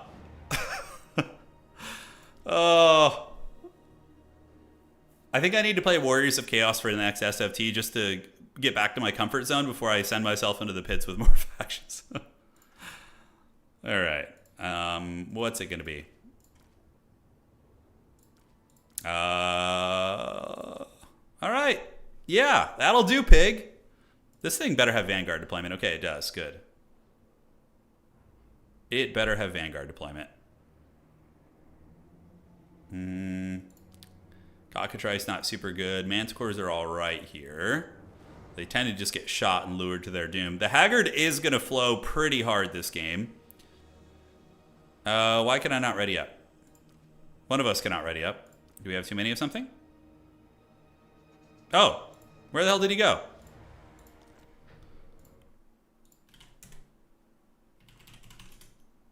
I thought I saw him in there. Okay, so we're going to save this build. I was like building the entire time. We're going to make a new lobby here. Oh my god, I was like so zoned in on my build that... Try that one. Okay. He's going to be on his way in now. And we should be good. I think this build is almost... What is it weak against? Let's see. Yeah, okay, that could catch me off guard, but I think we're all right. The pits have claimed another soul. You're feeling bullish on this round? All right, let's do it. Let's bring on the onslaught of the Bray Valley. Razor Gores aren't very good here. The Jabberwocky is kind of funny, but it is very vulnerable to being shot, so I don't think we're going to do the Jabberwocky. Oh man, the temptation is so real here. All right, guys. I've gone full Haggard mode. It's time. The Bray Valley comes. No stress. Well played. Good luck, brother. And we're gonna need to get some dubs here. You know, embrace the trash man build. I already have, man. Water Faucet, been going through a really rough patch recently in your content. Hey, I'm glad it's helping you out, man. I'm sorry to hear that. We got you covered, brother. We're going to keep entertaining and getting wild, seeing what the future brings. Okay, let's check here. Awesome sauce. And there we go. Here we go. So Kazarak is coming. All right, you guys wanted him, and I have brought him, okay? The suffering is about to commence. Unleash the Khazrak. He cometh in the night. Are we winning today? Not yet. I've been trying to, you know, I went back and I looked at all my streams for like the past like 4 months, and like every single tournament I was playing was basically Nurgle, Chaos Dwarves, or Empire. So lately I've been trying to branch out to factions that I don't play as much. BEASTMEN being one of them that certainly interests me. They're fun. I really like playing them. They got some cool ass units and very, very fast and furious. Let's see what homie's got. We're in the Bray Valley, which is like a home field advantage map. It's a BEASTMEN Woods, basically. I think there's like some BEASTMEN pyres here. So we have 3 Zangors, 1 for each objective. We have mass Centaurs, okay, and Khazrak in the Forbidden Vanguard, all right, with his chariots, with his caster too. That's right. They can all roll around together. All right, so we're gonna do 2 and 3. So 2 and 3. So we're just doing like a huge mobility build and trying to see if we can take some ground here. So good luck, have fun to my... Oh, you only have 7 units. That's not good. In a way, though, it's fine. This map is freaking huge. If it's like a Durthu type build, I could suffer a little, but then I just ignore Durthu and play the points is the idea. All right, so you guys move up there. You guys going to go here. You guys can go here as well. And you go up there, grab that point. We're going to see what's cooking here. It's Wild Hunters of Kurnus, so we're going to have to yield 1 point. The Beastmen are going to retreat back into the woods, and we're going to go help grab this point. Khazrak and company going to go here. Probably Waywatchers. Is that a Prey of an Othrama character? It is. Oh, God. It's a Waywatcher build. So Khazrak is going to actually live in the trees for a while, and we're going to put the caster there, too. Take it from the foe. All right. So we're going to take it from the foe. We're going to keep you guys over there. We know what's happening here, guys. We know what evil lies. We know that it is a dreaded Waywatcher build. It's very clearly a Waywatcher build. So we're going to get you guys there, and we're going to go ahead and get some more Zangors coming up. And the big thing is going to be not getting sniped, basically. All right, so we're going to get some infantry down. The Bray Shaman is playing a dangerous game. Oh! Oh! We just matrixed the shit out of that, dude. Oh, yeah. Just like 4 Waywatchers out there, man. Oh, this is a game it's good. It's going to keep the blade sharp, you know? All right. So we know what he's up to. We're going to move you guys out. And he's going to shoot the Zangors, which is fine. That's pretty much their job. And these are going to be Wild Riders, okay? So we know what he's doing now. We're going to move you guys up this way, get you guys coming up in the front. And Khazrak is going to go live in the trees. You know, I look away for 1 second, and that shit happens. You know, it's wild. All right, so let's get the objectives. He's going to be poking me. We're going to pull your Lord and Savior Khazrak back. We do eat some shots. It's fine for now. And we're just going to get all 3 objectives and play a very cagey Beastmen game. So now that that's been grabbed, we can get shields up. I could rush him, or I could play the objectives. Both are viable, but he does have the home field advantage there. So part of me is just like... hide my shit in the trees, you know, see what's cooking, eat those Waywatcher shots on my cheaper units. We're going to go ahead and get some spawn. I brought Chaos Spawn for the flavor, but they might unironically be kind of good here. So we're going to get you guys back. We're living in our natural habitat, which is the tree line now. My opponent's going to try and get that objective back, most likely. Yeah, he's going to need it. That's for damn sure. And do we have the Zangors here? We do have the Zangors. Okay, great. So they can poke out.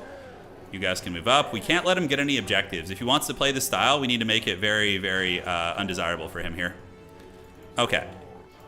So we do manage to get back on the edge of the objective. We're going to park here, and park here. And now what we can do is we can come with... Can we win this fight? It's a little sketchy still. It's a little sketchy. So we're going to go ahead and wait till we can get 2 Harpies. And then we're going to go from there. All right, so we're getting a shit ton of points right now. I don't mind eating some arrows to the face for now. I think that's okay. So we're going to get you, and then we're going to get another one coming out in a second. So spawn are going to go here, and you guys can park right here. Great. We're going to... Oh, wrong button. Damn it. Oh, well, a hound is still useful. All right, so hounds are going to come up. We're going to get you coming over the top. And, yeah, then we're going to get ready to go. It is going to be go time. Spawn are eating some arrows. Feels bad. So sad. Let's push. Let's push. Still holding on to the old triple cap here. We don't want to attack him into his high ground, though. But he's going to have to pull the trigger soon, guys. Okay. Oh, no. Hopefully that's not me. Let's see if it is. I see my bitrate cackling here. All right. It's coming back. It looks like just a little bit of a hiccup in my internet, guys. Okay. Been having that a bit lately, though. Time to just zero in and focus. Yeah, it looks like it was just a hiccup. All right. So he's going to run out of ammunition. We're using the face-to-foot style. Yeah, a little bit of lag. It passed. It passed. Don't worry. All right. Let's get the other Harpy over there. Kazrak and crew are going to be hanging, and he's going to have to come for it. One of these days, he will have to push up, and we are going to be waiting. Okay, he's going for my wizard right now. Need to get Harry Potter back. Get you coming here, you coming here. A couple of you guys waiting in the bushes. Spawn can work up through the trees. Let's go ahead and charge you, and get ready to charge you as well. And we can do an overcasted Melkoth from downtown. Nail that bad boy. Awesome.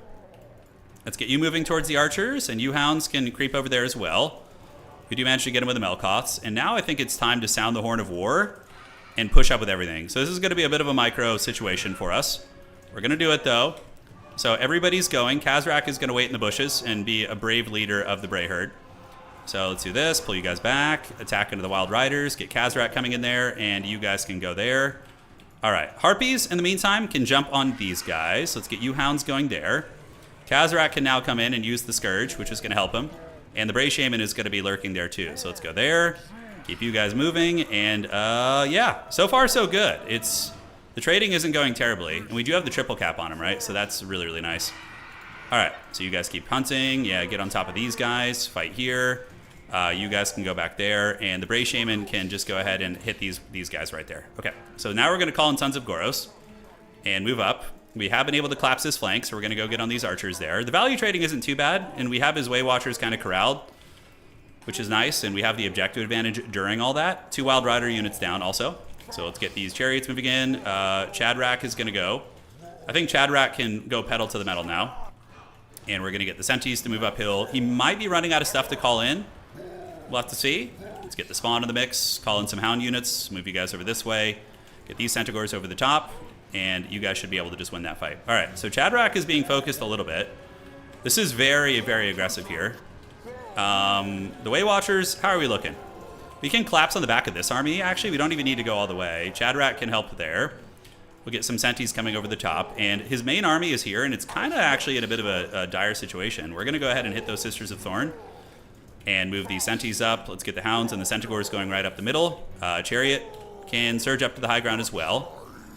And value trading is close, which is bad for him because I have him. Yeah, see, this aggressive style is actually seems to be working. All right, so we broke these guys. Let's get Chadrak over there, and now some chariots have gotten to the Way Watchers.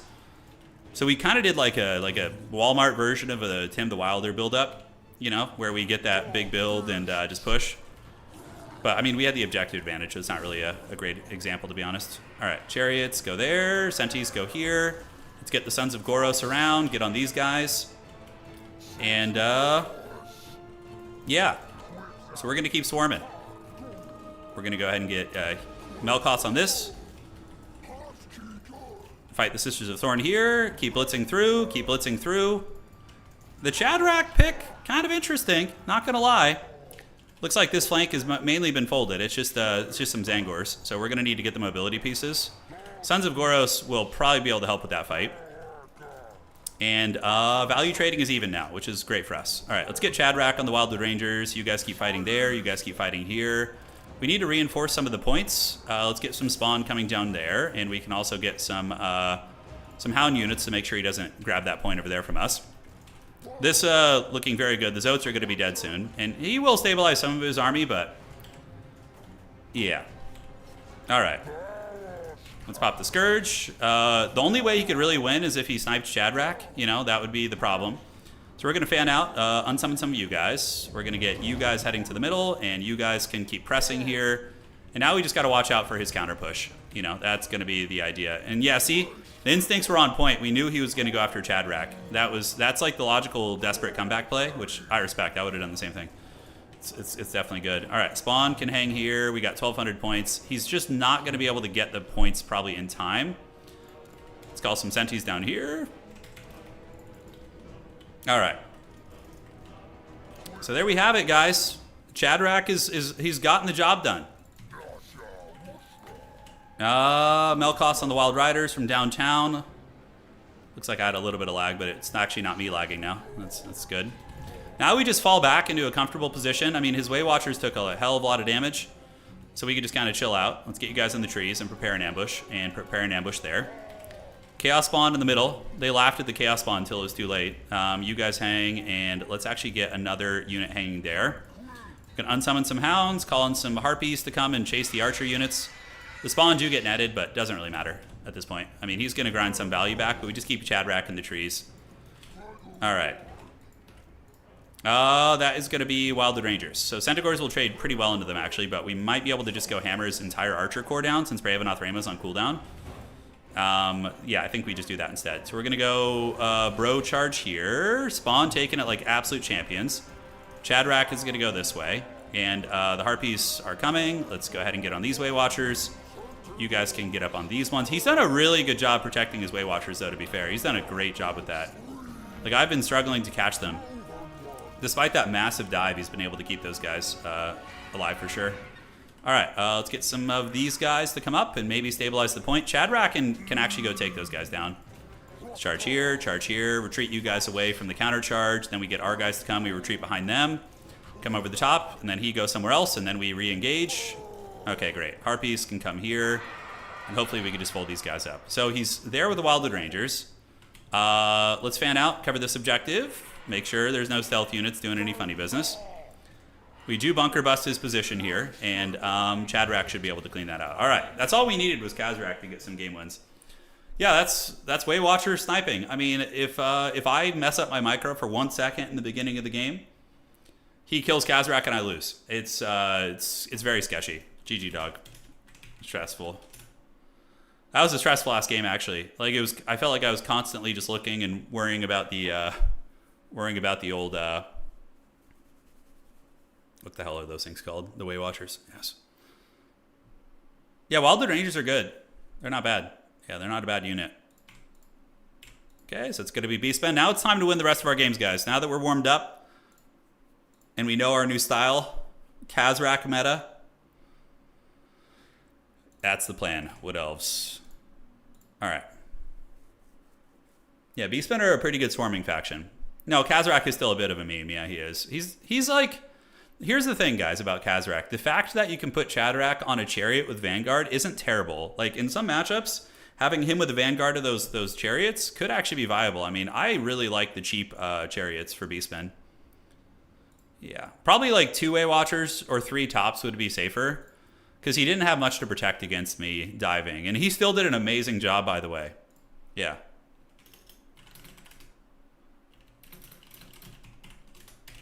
The farm unleashed.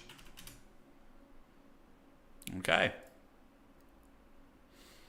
And looking at the tourney here. We are in our new season, by the way. Which is going to be fun. Zangors do beat Eternal Guard pretty bad in combat, though. That is one... that Zangors are hands down the best pick in that matchup. Because they do magic damage against Dryads. And they are silver shielded. And they beat pretty much all the Wood Elf infantry. Low tier infantry. They will lose to the War Dancers and, you know, the above grade, but yeah. All right, we're back in it, baby. Anticity undefeated, Martin undefeated, Pizu and Eric the Horrendous looking very good too. Dryads do okay against Zangors. It's not like a horrible fight, but the Zangors do have the magic damage advantage there, which is nice. I like the build. Unironically, I like that build. I think it was decent. Like, what's coming back to me about BEASTMEN in competitive play in the past couple of seasons is the fact that they always had all 3 objectives instantly. It was like a big part of their play was a Vanguard and capturing, and I wasn't doing that. Can't wait for 60 speed Slongors. No, Anticity, no. Don't wish OP units on us. Stop. No, brother. No. Yeah, BEASTMEN can only bring 4 marked units. You can get 4. Yeah, see, marked units with Mark of Chaos is 4. Yeah. By the way, we have the date for the, if you guys want to check it there. You too. if you guys want to check the date or save the date for the upcoming, the next championship, invites are going out to the top 16 players from last season. It's going to be November 8th, which is a Saturday. So Saturday, November 8th is going to be the World Championship for Total War Competitive. And then we're going to have, it's going to be a very quick season. So when they release the new DLC, we're going to end the season 12. So season 12 is going to be like a flash season, very short, like a month and a half, which is still plenty, honestly. And then we're going to have another championship on the new DLC when that comes out. And I'm pretty sure we're going to be working with CA on that, where they'll hopefully put up a big prize pool. Because usually we put up about $500 for our championships, give or take. But CA will put up like $2,000, $3,000. So that is going to be good. Yes, let the coffers flow once again. Where are we? Okay, so those updates have been had. Attack speed enjoyer. Oh, it's always you. I gotta get him a point here. In playing the DLC. They already said it's coming out in December, didn't they? Yeah. Yeah, Beastmen are always eating really good, though, because they get all the scraps from the DLC. They're just like the Beastmen are like your haggard, like one-eyed pug with 3 legs under the table, just like catching all the table scraps and growing powerful. You know, that's the Beastmen. Yeah, that is the Beastmen. All right. Looking good. Good. Delay of torment. They said December 4th. There you go, then. Hopefully it'll actually be that.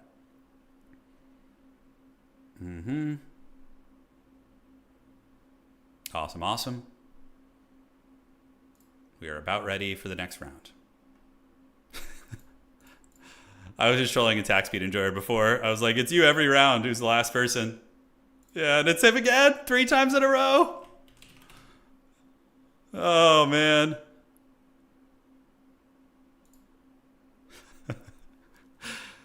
Oh, man, look at this. I'm curious what he's going to say. Oh, that's so funny, dude. He has taken up Subutai's mantle. I know, Subutai used to be the lord of just, like, taking 45 minutes in the rounds.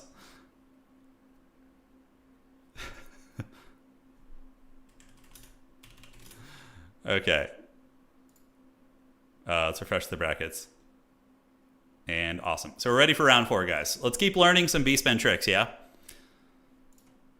Here we are, and we're going to advance the Swiss now. There we go. Yes, advancing the Swiss. Great.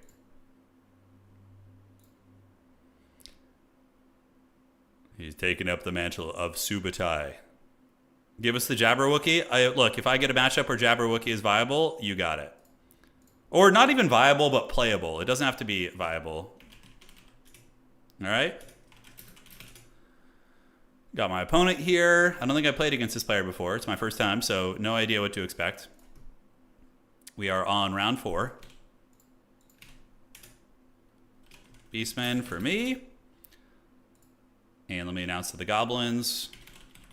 Round 4 is live. All right. Sweet. Let's party. Let's have some fun, yeah? Don't know what he's doing yet. What foul schemes await? Torox is cool. I do like Torox. He's fun. Especially if you're worried about getting sniped. You can pop the brass body and he just becomes like super durable. Yeah, that's the stuff right there, boy. That's good.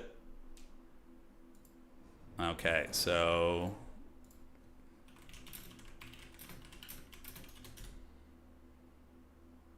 waiting to see what his faction... Okay, we got High Elves. High Elves versus Beastmen. Ooh, I have some fun build ready for you guys. Holy shit, this is going to be awesome. All right, banning... Oh, dude. Get hyped, guys. This build's going to be sweet. It's going to be freaking awesome. Oh, boy. This is going to be the best build of the day. I guarantee it. Okay, so it's either Edge of the Darkwood... Ooh, he wants Itza. It's a me. It's me, Itza. Like, have fun. So he wants Itza. So we're going to be playing on Itza. And we're going to get the build ready. All right, all right. There we go. And so it begins, the great battle of our time.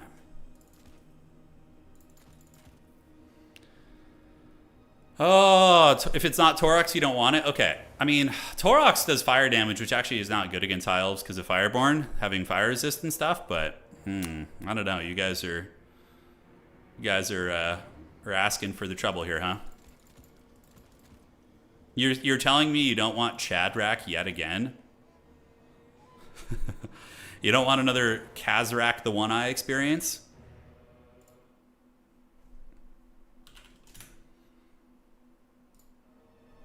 No, Morker doesn't have his AoE damage aura. Look, I'm going to be playing sweaty, but I'm experimenting because I don't have a chance at top 4, so I'm trying things out that are unorthodox to see if I can find any hidden gems, you know?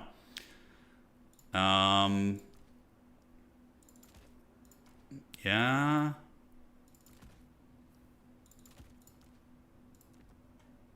Okay, that looks pretty good to me. Because I know the meta builds for most, like I know the meta builds for probably most factions in the game across the board, like to an extent, or at least meta units. But yeah, I wanna discover some forbidden tech here. So let's do this. We're gonna do that and get you and you. Awesome. Can't quite afford all those. Damn.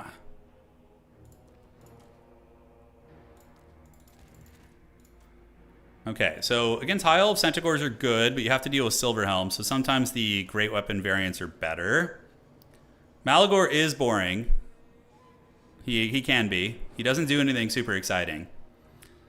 Okay, so that looks good. We're going to need a little bit more milk in our build, I think.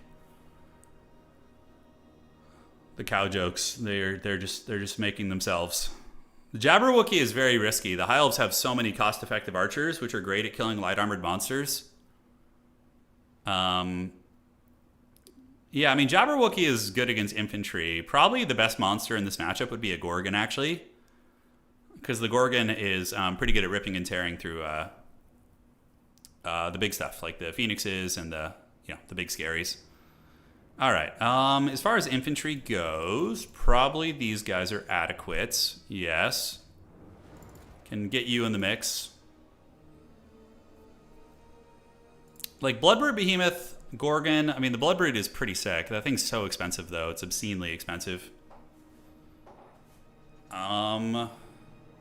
Yes. So do we want these? I think that's fine. And then we're going to need a little bit of anti-monster, probably. Corngors are all right in this matchup. I actually like Pesties a little bit in this matchup, too. They're not bad. The triple Cygor, yes, that's the plan, guys. Just 5,000 Cygors. Oh, is that... Okay, I have a really fun idea.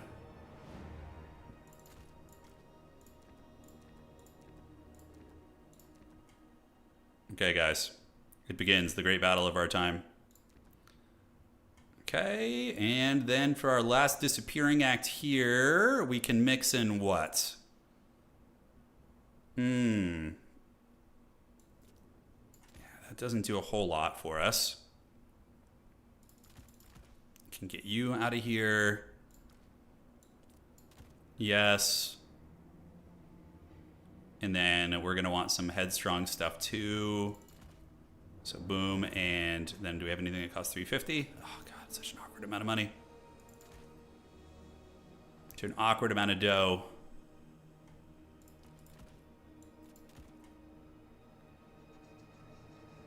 Sweet pig. All right, guys, this build is Chad as hell. You guys are going to like it. You're going to like the way you look, I guarantee it. All right, let's get this. What else do we want to get? All right, that should be fine. Sure, why not? Let's get that too. Man. All right, we're going for it. It's too late. I clicked it. Headstrong, I'll take you on. Oh my god, is that a Trapped reference? That was like the most bro Chad jock song of like the early 2000s. I vividly remember hearing that in football weight rooms in like 2003 or whenever the hell it came out, 2004. I can't remember what year it was. Headstrong by Trapped. That was 2002, yeah. All right. So they laughed at my Beastmen build, all right? One too many times. And then I brought double Cygor. The forbidden double Cygor build, all right? So then we have our Gore line who's going to be up in front. But you guys think it's just 2 Cygors. The game limits me to just 2 Cygors. But we have found a way to get the dreaded triple Cygor, all right? Gonna get you guys up there. We have you in group 2. Butchers of Chattengard are gonna be in the bushes. This is like old forbidden Warhammer 2 lore, all right? And we're gonna be summoning more of them. They played that shit at wrestling practice in high school. That's pretty amazing. All right. Good luck, have fun to my opponent. I really gotta hope that he didn't go for him. I gotta hope that if he went elite infantry, he's gonna have a really bad time. But if he went monsters, I could be in trouble. I do have some anti-monsters in the pool, but you know, it's not my specialty here. Oh no, yeah, summons. Yes, the summons. The summons, unleash them. Okay, let's do that. Move you guys up there, move you guys over here. And we're gonna start bouldering the shit out of his army. So we need to get the archers. So we're gonna get archers and archers. We're gonna buffer you up a little bit with these guys, so he can't close the distance on me. And the Butchers of Chattengard are gonna hang back and just guard the Cygors. Oh, look at those Cygor shots! God damn, that was awesome damage. All right, so the spears are going over there. And the Cygors are just using their freaking Olympic throwing arms here. So we're gonna summon another Cygor up here. Oh, dude. So the reason the camera is so smooth is because I use a cinematic smoothing setting, which is just in the basic game settings. Okay. Malagor is just flying overhead, you know, enjoying the fruit of his labors. We're trying to get the side point, but we're going to just Cygor the hell out of his army with our third Cygor summon as well. Here we go. All right, so if we can clear the archers out, there's no sense in really fighting here. Let's actually just loop around the back of his army. Boulders are being thrown. His archer line is having a bad time. They are getting rocked. Let's run you guys back. And we're going to get you around the top side. You're going to go here. And we'll see what he decides to present in the front. So yeah, we're going to try and pull back, get you guys around the top. And his archer line has seen better days. Going to get you guys coming under here. He's going to try and press me, most likely. But we'll see how that goes. Yeah, we'll see. The dragons are a big concern. So one archer is in the trash. The other one is in the trash can too. The Cygor is going to last a little bit longer. But we're going to close the distance here. You guys are going to go there. You guys intercept here. And the Butchers of Kalkengard stand at the ready. All right, so where is he going to go? I'm keeping them on guard duty. It's one objective to one objective right now. We probably just get a Pestigor out just to help win some of the frontline fights. Okay, so this Cygor is not long for this earth. The ammo is running a little bit on these guys, so let's get you. And we're going to get these rangers here. My opponent may go for the high ground objective, but I can just intercept them with senties if we want to. And let's attack these guys. Great. All right, so the dragons are coming. That's why we have the Butchers of Kalkengard, though. We're going to get you guys in there, and you guys just keep chasing these archers back to the Shadow Realm. Where is he going to go with those dragons? I do have answers for them. I have Minotaurs with great weapons and a couple other dudes who can do some stuff. So the Minotaurs are going to do their thing here. We're going to take the Butchers of Chattengard over there. Breath attack on the Pesties is fine. He's going after the summon. Oh, he's going after the summon. Hell yeah. All right. So what are we still throwing boulders at? So you guys go there. You guys get around. We're going to keep the Great Weapon Boys to guard the Cygors. And he's going after the summon. Oh, I love it. All right. Do we summon another Cygor? I think we save our Wom for now, although this is a really good Flock of Doom, so we have to take that, basically. All right. So we're going to get that Flock of Doom. He's hunting my dude. He's going to attack there. Yeah, just keep kind of running in Benny Hill circles there. And, yeah, so far, I mean, we're hanging in there. You know, it could be a lot worse. Malagor just kind of chortling about, and the Butchers will definitely help clear out those spearmen. It's going to take a while, but it'll get there. All right, so Minos are doing it. The dreaded Warhammer 2 artillery build is upon us. We could start throwing boulders probably just at the Rangers downtown. It's going to be the play. I'm curious if he's going to come for me. Or if he's just going to keep chasing me, I'm not sure. You guys can rotate down this way. All right, so he's going for the Cygor, which is great news for us. Although the humping animation has made it so he didn't truly land. Yeah, a little bit clunky there. Okay, great. So now we got the big boys on him. And we're going to go ahead and get some Centaurs with great weapons and come up and get a full surround. We can keep the Cygors fighting, actually. Yeah, it's going to be nice. And you guys keep chasing after the archers here. All right. So we just get behind them, we trap the two dragons, and basically just karate chop them. That's going to be the idea. All right, so he's going to try and escape here soon, and it's not going to happen. It's not going to happen. He is going to ninja that point, so I need to make sure to stay there. Anti-large Minotaurs are one of the biggest world beaters in the game. Those guys hit super, super hard. All right, so let's get this. We're going to need to call up mobility to shut down those archers eventually. And, yeah, I think it's going all right. How much mana do we have? We have enough for a summon. These guys are having a terrible time right now. Butchers of Chattengard are doing it, and we're going to get some speedy boys. Maybe it's just some... Yeah, Sentis will be pretty good at clearing those guys out, I think. So let's get you guys. Let's keep circle beating the dragons. And they're going to be running right now as we consider dropping more Flock of Dooms over here. Not sure if we want to, but... Yeah, those guys are taking a hammering. They are taking a hammering and a half. All right. So how's the high ground situation looking? Looks fine. These Centaurs can go after the archers back there. Butchers of Chattengard keep clearing. And the dragons have escaped. Well played to him. Good micro. He was able to get away there. So we're going to just take all our mobility. Keep throwing Cygor boulders at whatever the hell we can. Let's do another Flock of Doom right here. And yeah, we just kind of keep rolling. We're going to relocate our mobility and our Cygors over to this side. There, we're able to get a nice charge on those archers, and great, so that point's going to come to us. The high ground still belongs to us as well, and now we just call in a Pestigor right here, and we intercept his spears, and we get our, we can move the Cygors up. What's cool about them is they're kind of like mobile batteries. You can get them wherever you need them to go, so maybe he's going to go try and flip the high ground point, I'm not sure. All right, let's come over here, get the Centaurs to go run these guys down. We can unsummon you. Get the Butchers of Chattengard heading to the middle as well. And now our mobile batteries are back online, and we can start throwing at these spearmen here, which is going to be perfect because they're full health.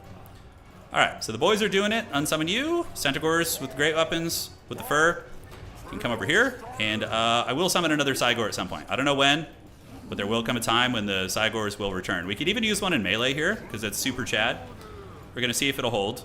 And yeah, let's see if we can just bonk down this formation here. Okay, so Cygor summon, Flock of Doom, that's going to be very punishing. Let's keep running down. We're massively ahead on value right now, but a lot of our value is tied up in his dragon. All right, let's get the Cygors coming. We have the Chad Cygor here. He's going to turn around and L-bonk. Do get a good flock, and we have enough for basically one more Flock of Doom. Yeah, that's going to be what's cooking here. All right, let's get Pesties up to the middle. Okay. And we have Silver and Guard. Perfect opportunity for the Cygors. All right, how many of you guys thought this build was going to work in the beginning? Who held the faith? That is my question in the Forbidden Cygor tech. All right, so now we can throw some boulders at the... Ooh, he's got some elite swordsmen up there. Let's freaking go. Swordmasters of Hoth, yeah.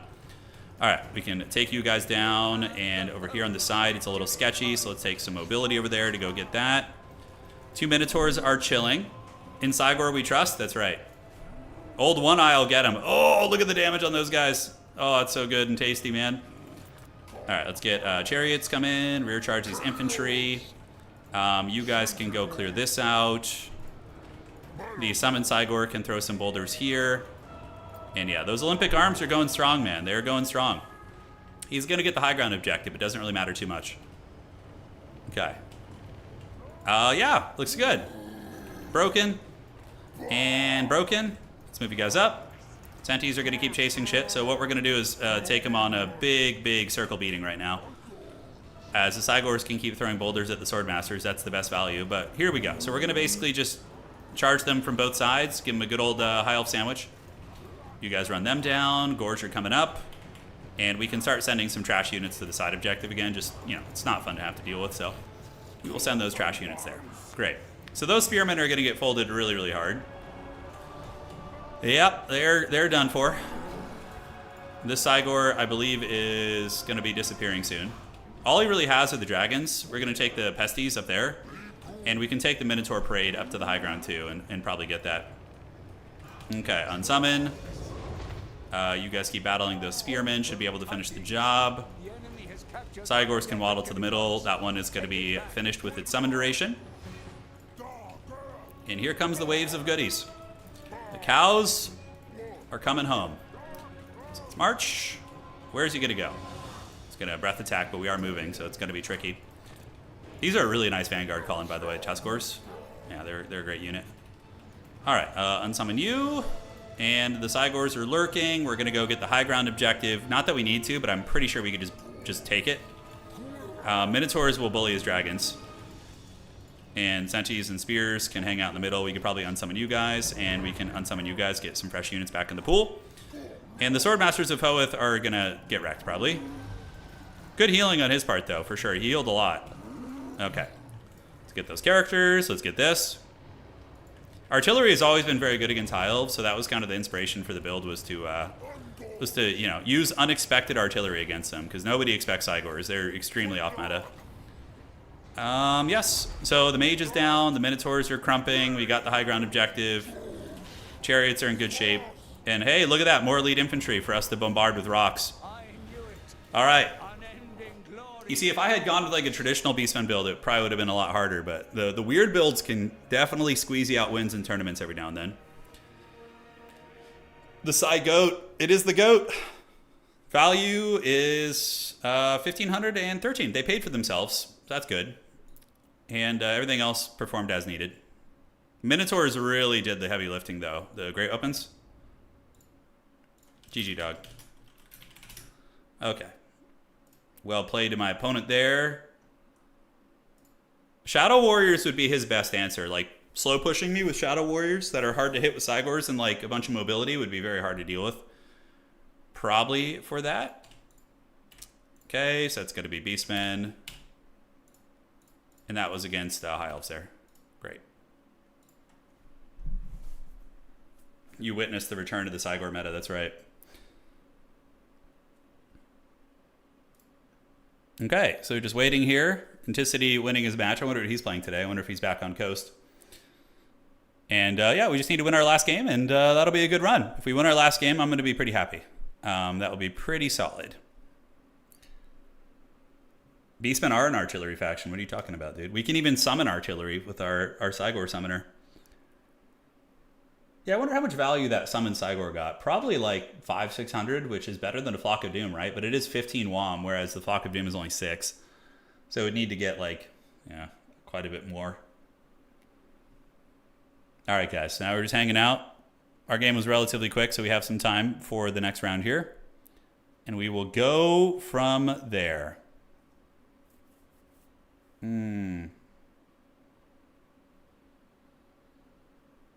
Great. And just playing Vampire Counts. We're probably not going to run into him, obviously. We didn't do well enough in the beginning, so. Vampire Counts are, I think, one of the top tier factions. They're very good. They're very, very good. And pretty easy to play, honestly, too. Just a lot of Unga. You just, zombies, skeleton spearmen, and corpse carts and white kings are just such obscenely strong units. What faction is Wood Elves? WE stands for Wood Elves, RPR, yeah. Been watching you for a while now. Just wanted to, hey, man, I'm glad you're enjoying it, Pradicus. Future's going to be bright, man. Future's going to be bright, you know. We're going to get some Dawn of War 4, hopefully a new Total War title eventually that has some decent multiplayer. Let's pray to the gods. And yeah, and obviously hopefully they'll keep supporting this. Empire stream? Oh man, there's so many factions to stream. There's so many. Yeah, are they 100% AP? Oh yeah, 360% or 360 AP damage out of 407. That's pretty hardcore. Yeah, Thunder Barges are used in multiplayer occasionally. Yeah, they're not bad. They're not bad. You don't like playing Wood Elves, Arfier? But playing against them? Yeah. A good Wood Elf players are one of the most stressful things in the world to play against, hands down. Good Wood Elf players, okay, let's actually talk about this real quick. So, if we mouse through everything, let's talk about the most stressful factions to play against. Demons of Chaos for sure because of the Changebringer threat.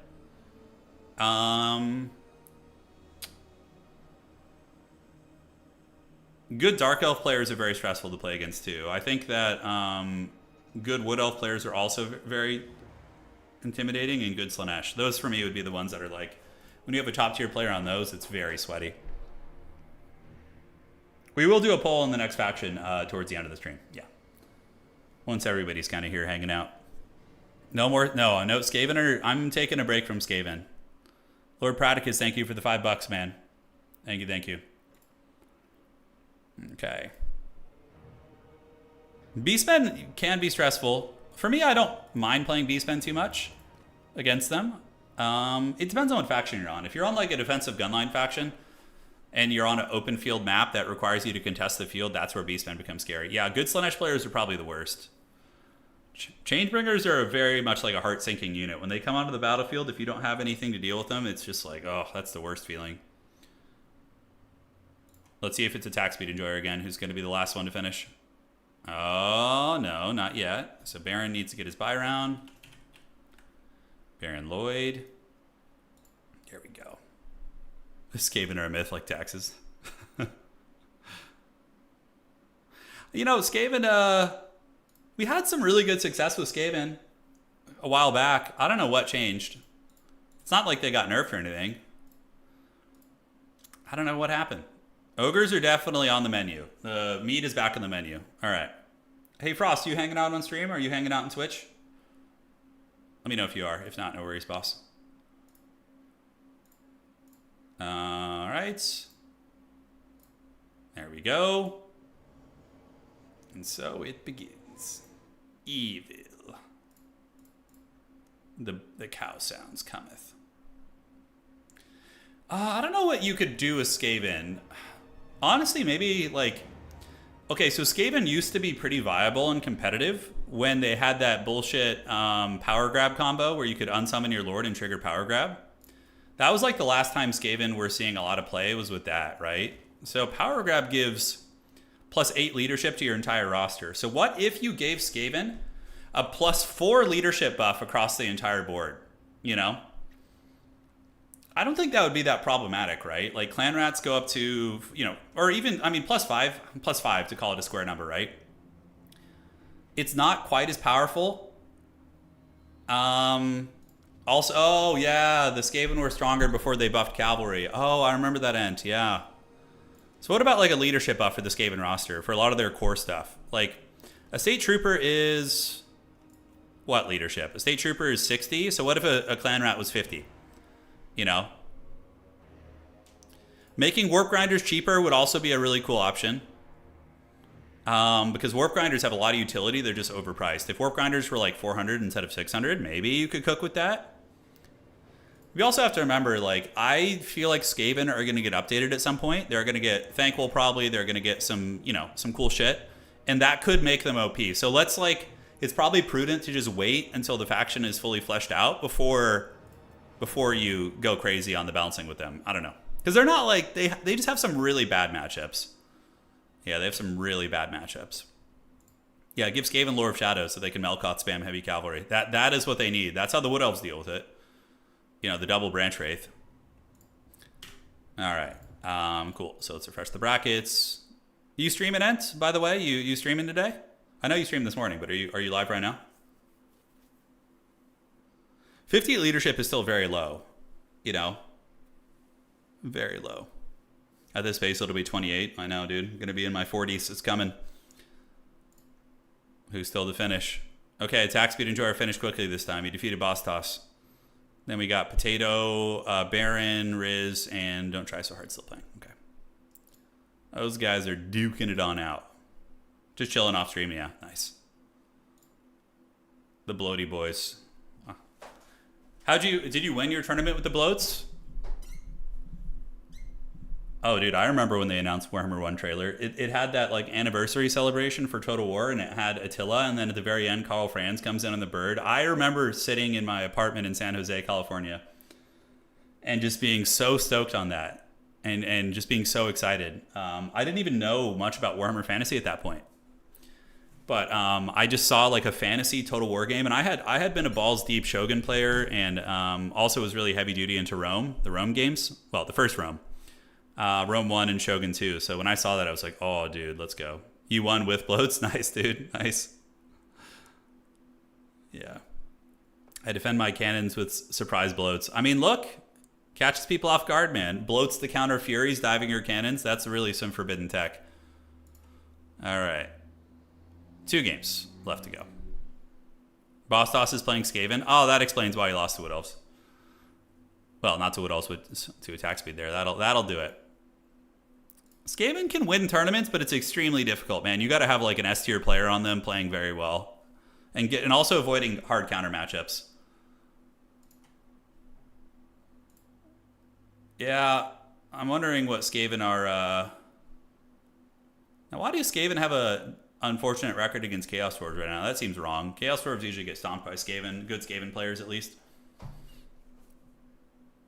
Deathclaw is a bird, dude. I mean, it is basically a bird, right? Yeah. Okay. Ent was playing Vampire Coast on his stream earlier. You can go to his channel and check it out if you want to. He's playing Vampire Counts today.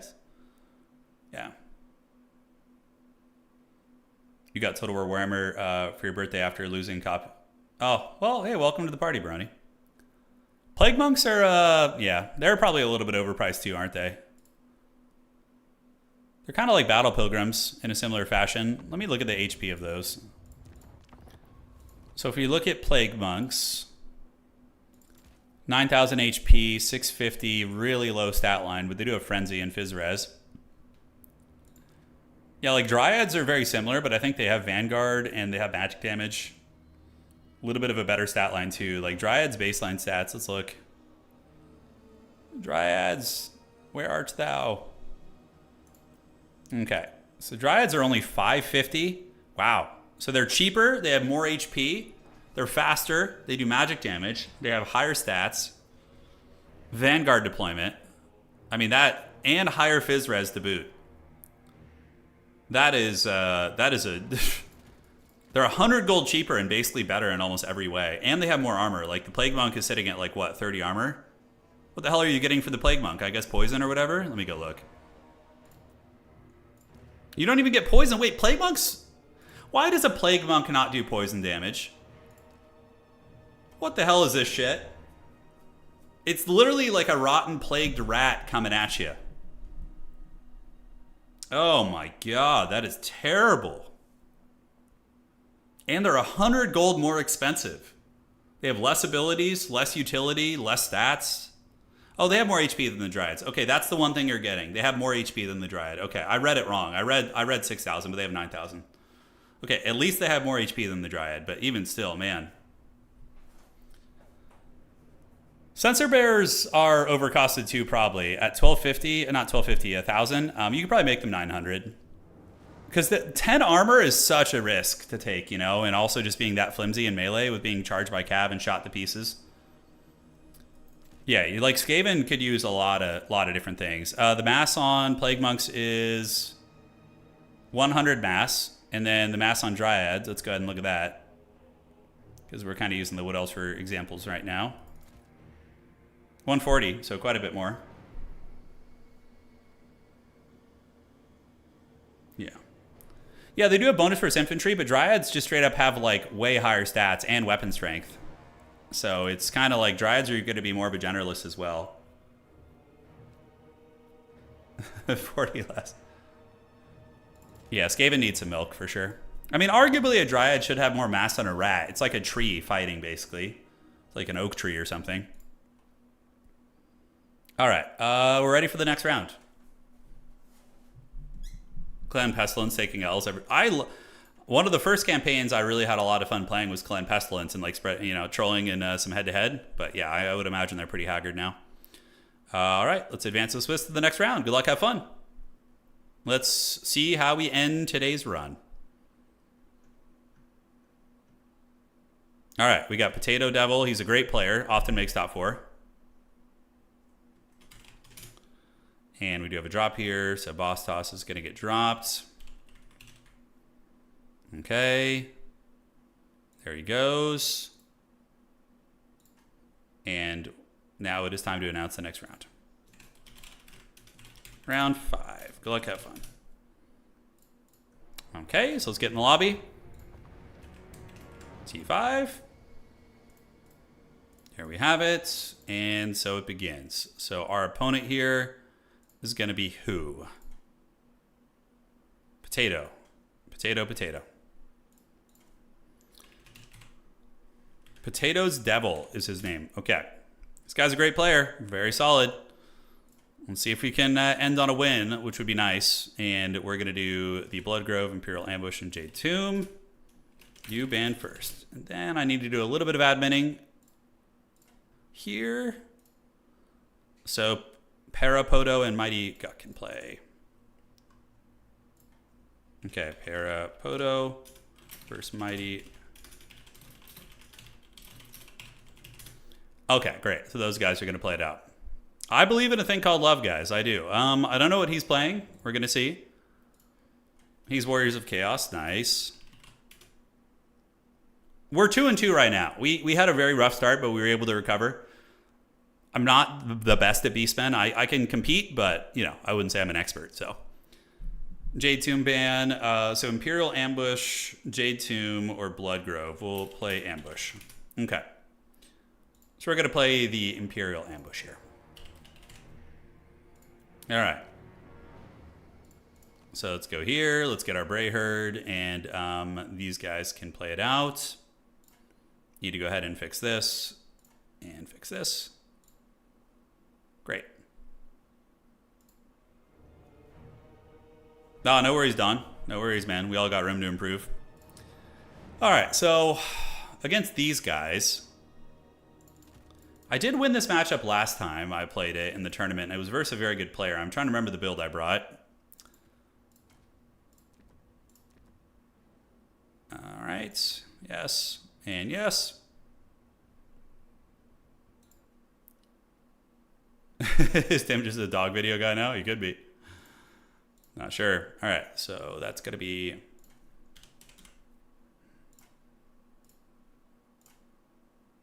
And then we're going to go ahead and get you and take you out of there. Okay. All right, so Warriors of Chaos, huh? What the heck are we going to be dealing with? Yeah, the Horsemen are definitely troll. You guys want the fearsome Jabberwocky? God, what did I bring last time against Chaos? I know Forsaken are a huge problem. You have to deal with a lot of Forsaken. Yeah, so I think we can do these. Oh, Beastmen have plenty of anti-armor. You got plenty of tools for that. Okay.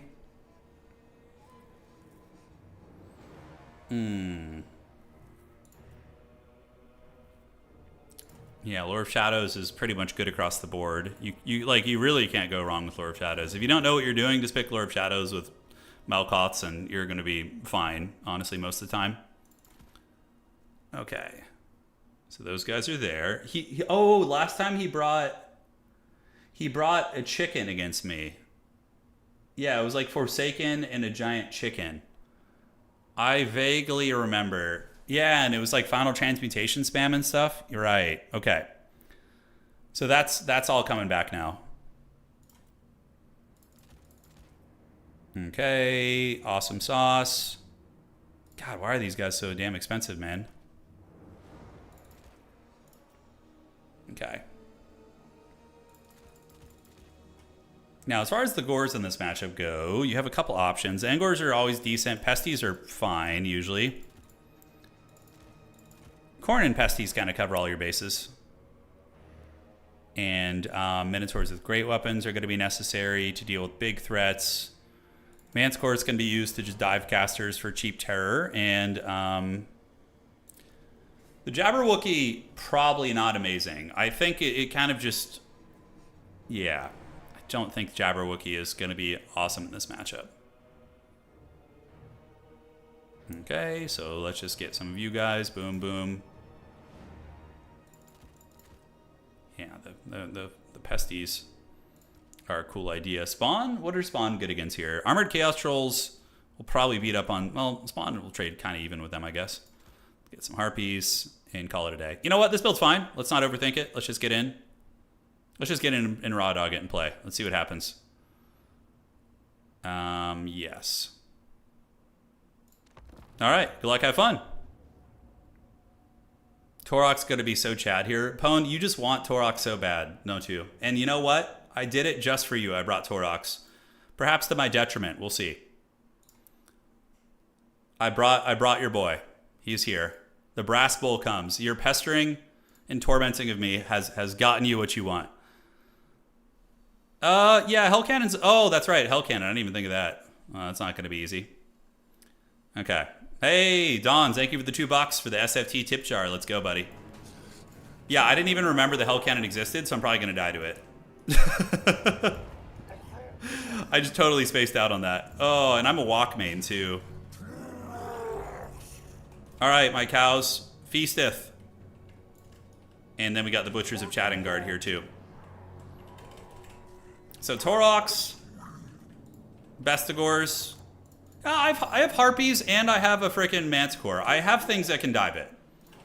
Worst case scenario, all right, guys? So we're not cooked. We still have a chance. And we got triple besties, too, which are very cool units. Okay, I'm not seeing a Hell Cannon, which is a good sign. And we're going to move up and grab this. And he's got a couple Marauder Horsemen, which is fine. Brought some Centaurs, some Harpies, and it is Archie. Okay, he's going with an Archaon build. Archaon is very Chadley. I kind of deployed my besties on the wrong side, unfortunately, but so they're going to have to hustle. We do manage to get this. Forsaken. Okay, this is a very meta Chaos build. Just like a bunch of Forsaken with Archaon is like very meta. We're going to go ahead and get some Pestigors out. They're going to cruise up to that objective, and then we just run away. The Brass Chad is coming across the board, and we're going to just park one of you guys here, and then you guys can move over there. And yeah, Archie can push, but we're not too worried. He has Burning Head and Spirit Leech. Yep, very meta.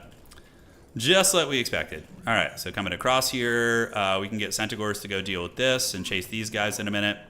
So we're going to need 800 Gs for that. Let's keep running. And keep running here. And then we need to get Centis to come and hunt you guys down, see if we can catch them. He's going to call out Hellstriders, obviously. That's going to be the play. We just need to get our little chariots on top of the goodies. All right, so you guys move. Thankfully, besties are pretty heavily armored, at least, so they can take those javelins like champs.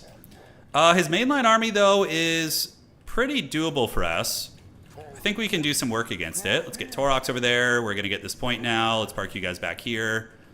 A lot of trolls being called out, so we're just going to need to get Corngors. They're basically a decent counter against those type of units. Okay, and Minotaurs with Great Weapons will also be very nice.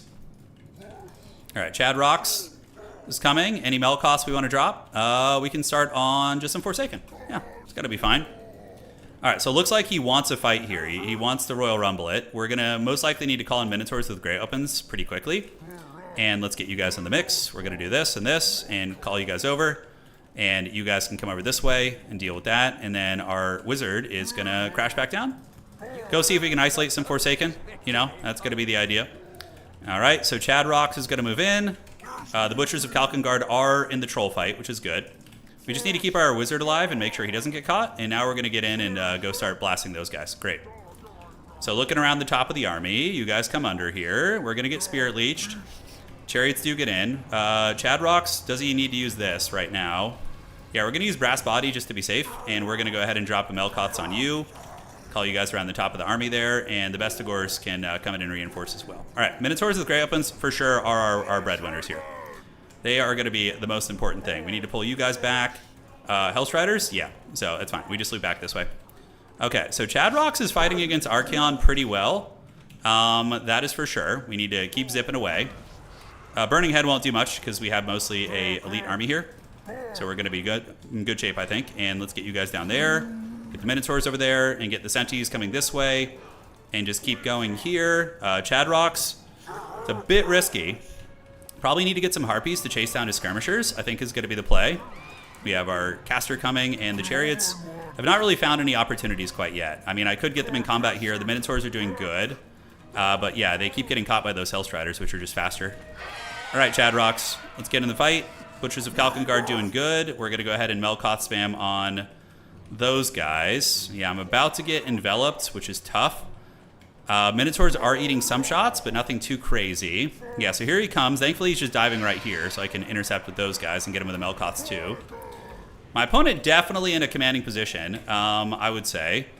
Let's get you guys on the back here, get the chariots coming. The chariot's a bit of a weak link for us here. Let's get the Gores to come, attack the Hellstriders, get the chariots to come back through here. And Chad Rocks and Archaon are just having a duel of fates. It's been an absolute knockdown, drag-out fight. We're going to need another Minotaur with Great Weapon to pull value back. 100%. That Burning Head's going to hurt a little bit also. It's not going to be fun. All right, let's pull back. We're eating all those javelins to the face, which we can't really compromise them because of the Hellstriders. So that's been a very, very clean play from my opponent there. How are the besties doing? The besties are doing all right. Now we have you. Let's get you back in the mix. Pull back. Butchers of Chattengard trying, but the Armored Chaos Trolls, man, they're raid bossing it. They're doing great. All right, Corngors. Yeah, Corngors might be better than Trolls here, actually. So let's, do we want to retreat the Minotaurs and get them healing? That's going to be, I did not expect a Troll Toll army from my opponent, by the way. He, like, basically blind countered what I brought. Yeah, with the friggin' Trolls countering all my besties. How are you guys looking? Okay, we got to start just trying to squeeze value out in other areas of the game. We're going to call it another Corngor, and hopefully it'll be able to do something. You're going to go this way, so keep running, keep running. And we're going to need to figure out a new game plan, because his build is kind of a soft counter against mine. So we need to basically go back to the drawing board. Let's get a Chariot in there to run you down. You're going here, and Harpies can go dive you. Okay, so we're starting to reclaim the objective a little bit. Let's get Chadrocks over there. We have another Corngor coming. Yeah, Chariots can retreat back.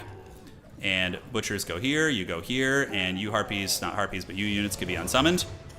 Okay, Corngors versus Forsaken, a bit messy. But let's go ahead and bounce out this way. You guys can start fighting here. Now, what are we going to need here to get this going? Yeah, let's like lure these guys back a little bit, these trolls. I think a Harpy would actually be very good. Okay, so Corngors are in the mix. Archeon is battling it up. Unfortunately, he's in good shape, and I am not. So we're going to go ahead and start working down these Forsaken. Get the Chariots on the Forsaken as well. Let's loop you guys around. Let's get Chadrocks back. And you guys can maneuver over this way. Yeah, just kind of maneuver over this way as Torox does manage to get back. Okay, the Corngors are doing all right. But the Trolls are actually enduring relatively well. So we're going to need to go ahead and get a turn on them here. Let's get Torox back in the fight. You Gors are going to be coming. We have the Manticore. We need Terror against these like troll blobs to have a chance, I think. We do, for sure. Minotaur's Great Weapon's also going to be on the table here soon. All right, so these trolls are breaking. We're going to have a Manti soon. The Manticore will be very good at terror routing a lot of stuff. And do we have any mobility here? Yeah, he's throwing at those guys, which is good. So we're going to go send you to that outside objective. Get you coming down here. You guys go here. And maybe the Corngors can clutch it. They are getting a lot of great value in these fights. All right, we need units. We just need bodies out here to help out. And we have another Melkoth. Let's go ahead and drop it on you guys. Do a little bit of this. Pull the Centaurs back. You're going to go hold that point, and we're going to see what we can do. Retreat, retreat.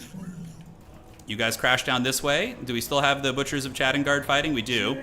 So Sentis get a nice downhill charge on the gang. And as long as I don't lose Torox, we might have a chance. Spawn of Tzeentch. Oh, I love that. What a cool play. We're in big trouble. Those are Rotting Riders. Rotting Riders are a menace and a half. All right, we need to retreat right now. So we're going to retreat. We got to pull them back to the danger zone and get some chaff units in front of them. That's basically all we got. We could sacrifice a Chariot to keep them busy, so we're going to do that. All right, so Sentis are going to retreat. Ugors can retreat. God, he had so many counters against our armor.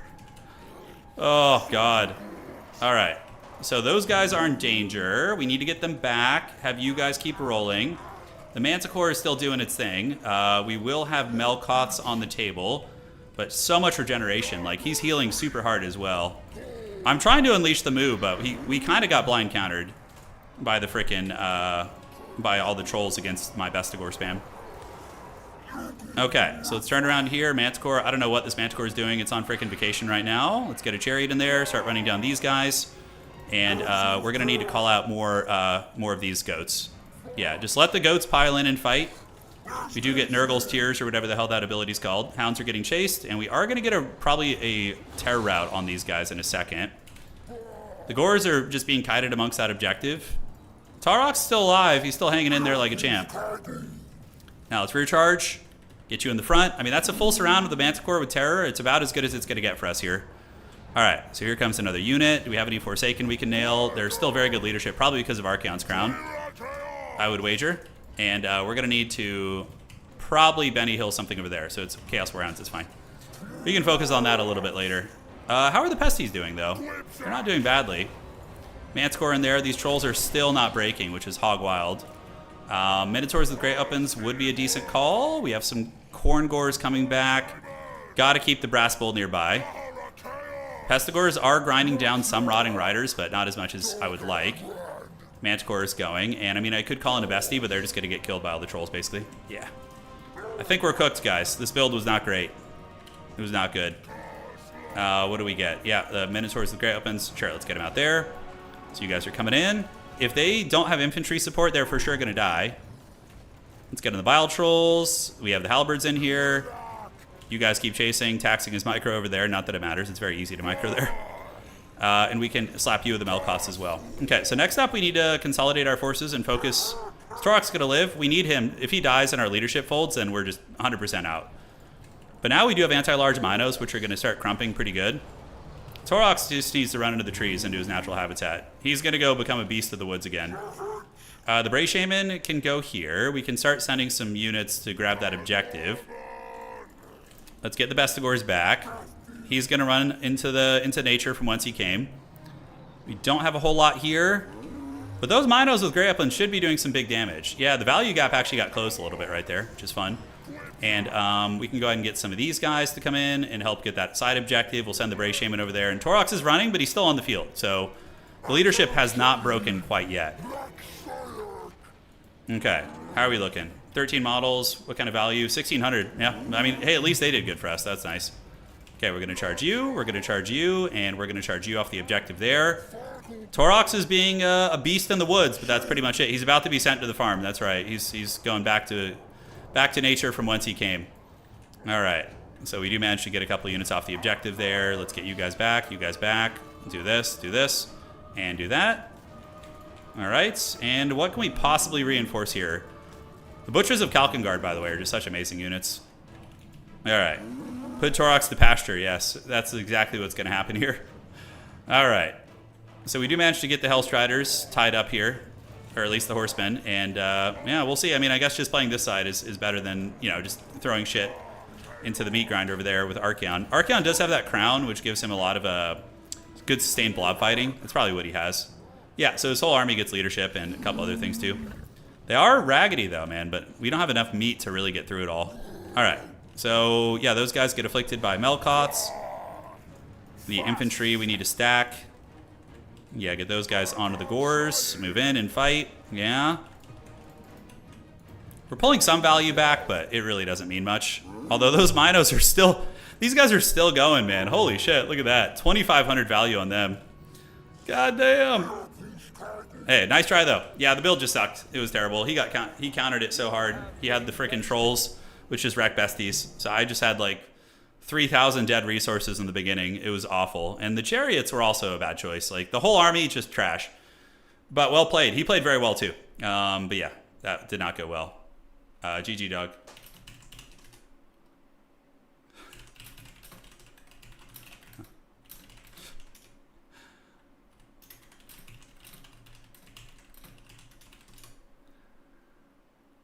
Okay, cool. So we're done. You guys got the Torox game you wanted, and he got his butt kicked by the Lord of the End Times, which makes sense.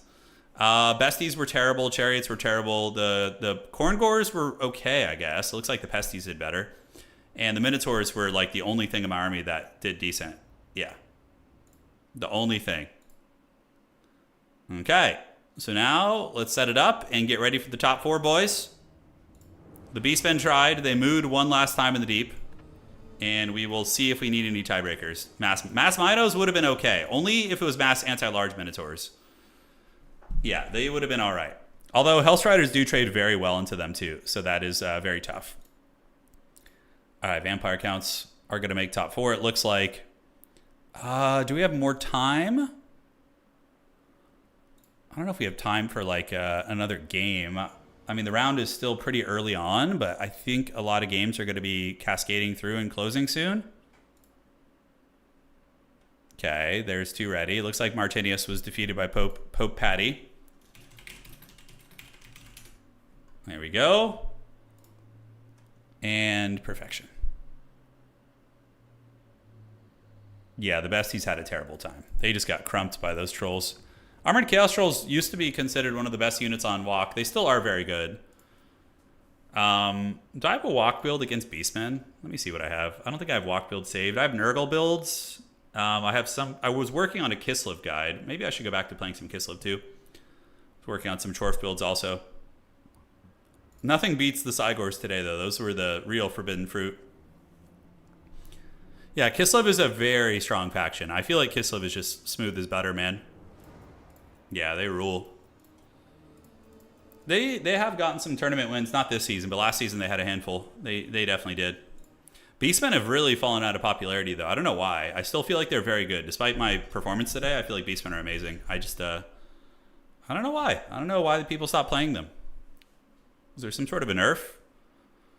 Who knows? How do I get in some games? You just got to join our Discord, bud, and then when the tournaments get announced, you go and sign up, and the rest is history. I know. Yeah, Beastmen will probably see a bit of a resurgence. They've always, it's weird, like, even in tabletop, Beastmen are one of those factions that just don't get a lot of play. Like, despite having some cool tools, just they don't get a lot of love. That is for sure. You like the Moomen, just misunderstood. There you go. There you go. Okay, so what do we got? We have 1, 2, 3, 4 games still to finish. Top 4 is looking like vampire counts. Don't know what the other lads are going to be. Oh my god, is somebody with 3 wins actually going to make it? That'd be wild. I don't think so, though. Let me drop a link to the Discord. Although, yeah, I'll take care of it here. Okay.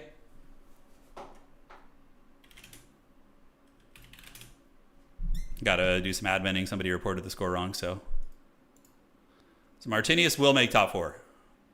No one wants the rejected farm animals. Harsh, dude. Harsh. Okay, so we're gonna fix this.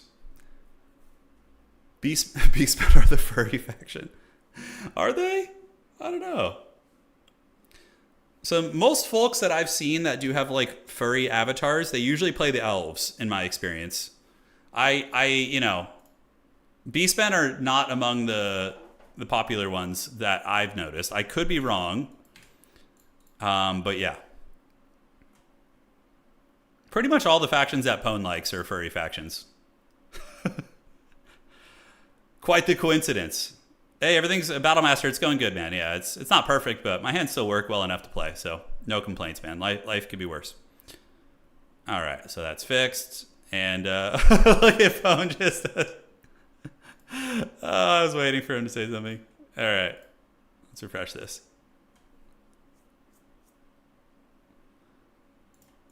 And where's this? So we need to get your score fixed and Martinius' score fixed.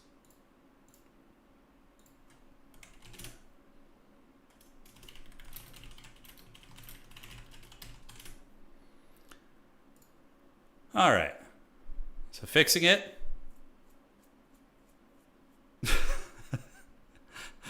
All right, and Pope is going to go down here. Martinius is going to get the win, so that's fixed. And we're all set. Yeah, I'm trying to think what factions attract the most wild of folk. Definitely some elf faction. Yeah, high elves do attract a lot of that, I think. Okay. So that's all done. Let's refresh the tournament, see if we're ready for top 4.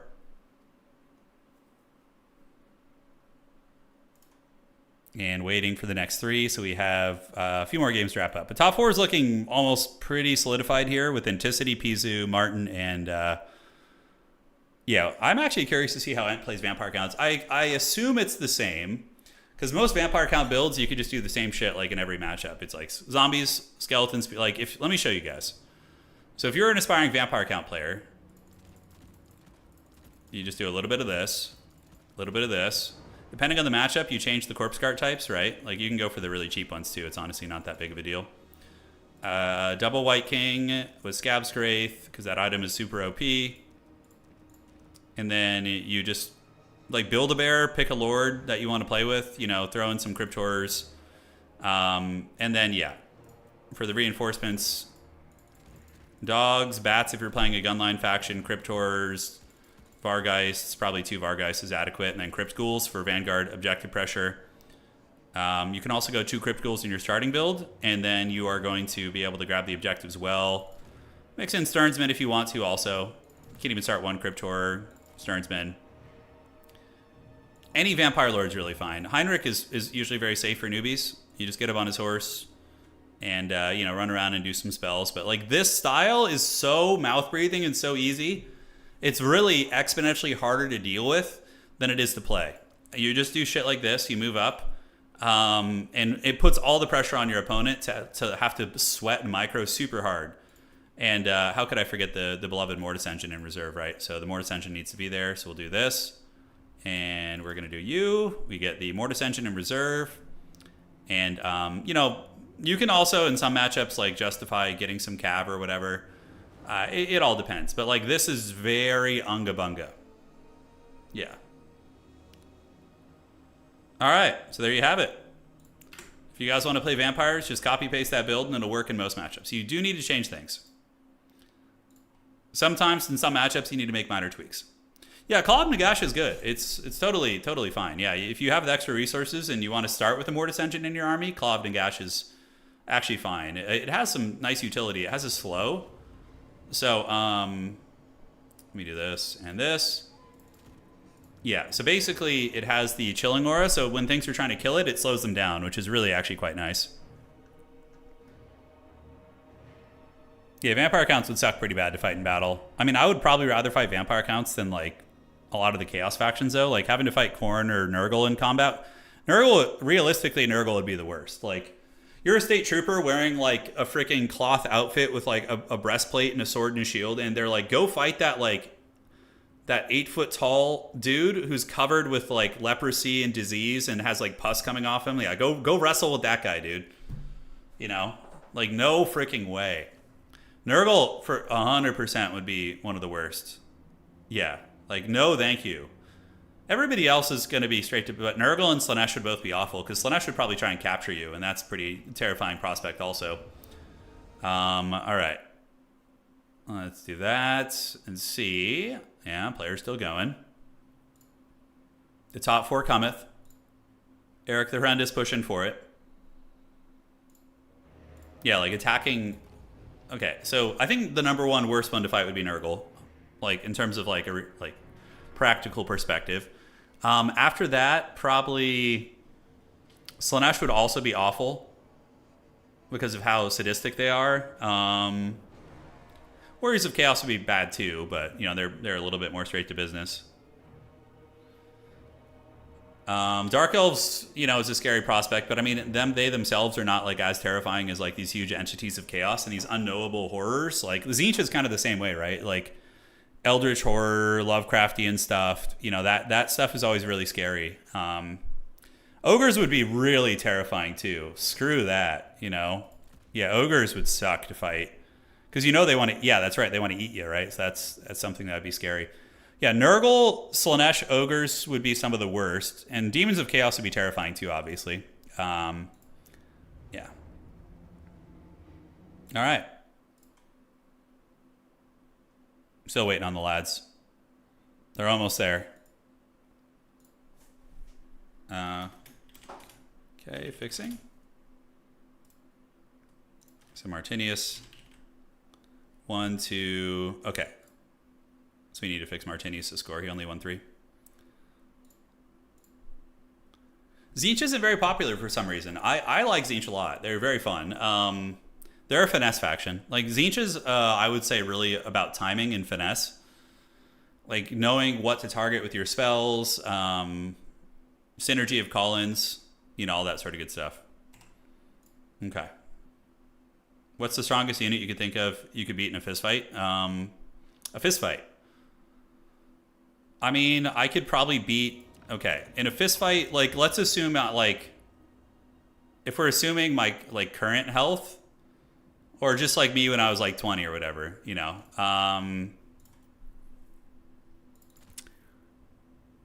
Ungors are pretty small. Like a basic Ungor. And it's not like they have claws like the Skaven do, I don't think. So maybe like a low tier Ungor. I wouldn't probably have a chance against any of the demons.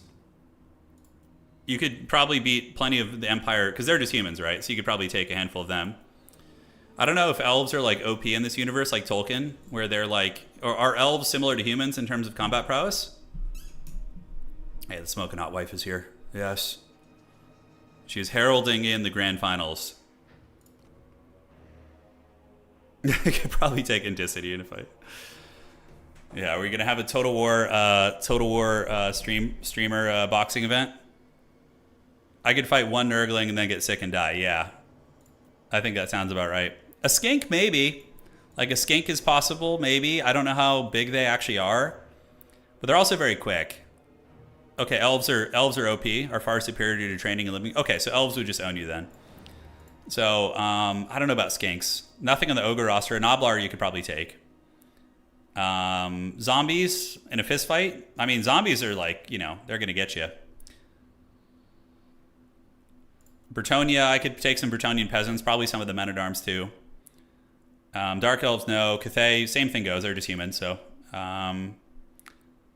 Skaven, you could probably take Skaven slaves, but when you're getting into clan rats, they have teeth and claws, so they'll mess you up. Fisticuffs.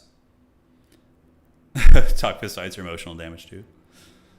Yeah, because like people, we had this discussion on a previous stream, right? Like fighting a clan rat, like seems like you would have a chance, but those guys, they have rat claws and teeth, you know? So the thing is, like, if you're fighting a clan rat fisticuffs, like just with your fists, they'll probably be able to win because they'll be able to bite and scratch you and claw you, and you're going to lose that fight.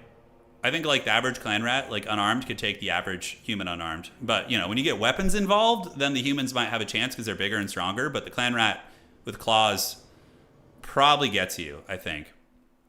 Yeah. All right, let's refresh this.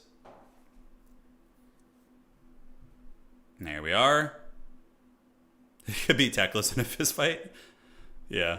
All right, thank you guys for the notifications. And, yeah, we got our top 4. It's going to be Anticity, Pizu, Eric the Horrendous, and Aldering. It's so cool seeing a lot of new names making these top 4s too, man. We're going to see if they can take down the Dark Lord. It's not going to be easy. You could take a Bretonian Reliquary. That's right. You can knock down the Dead Grail Knight. All right. Awesome. GLHF, man. GLHF. Advancing to top 4. I think it's a pretty clear tiebreak. It is. So advancing to top 4. Yeah. Anna says, do I remember when yeah, so Anna got bit by a squirrel once.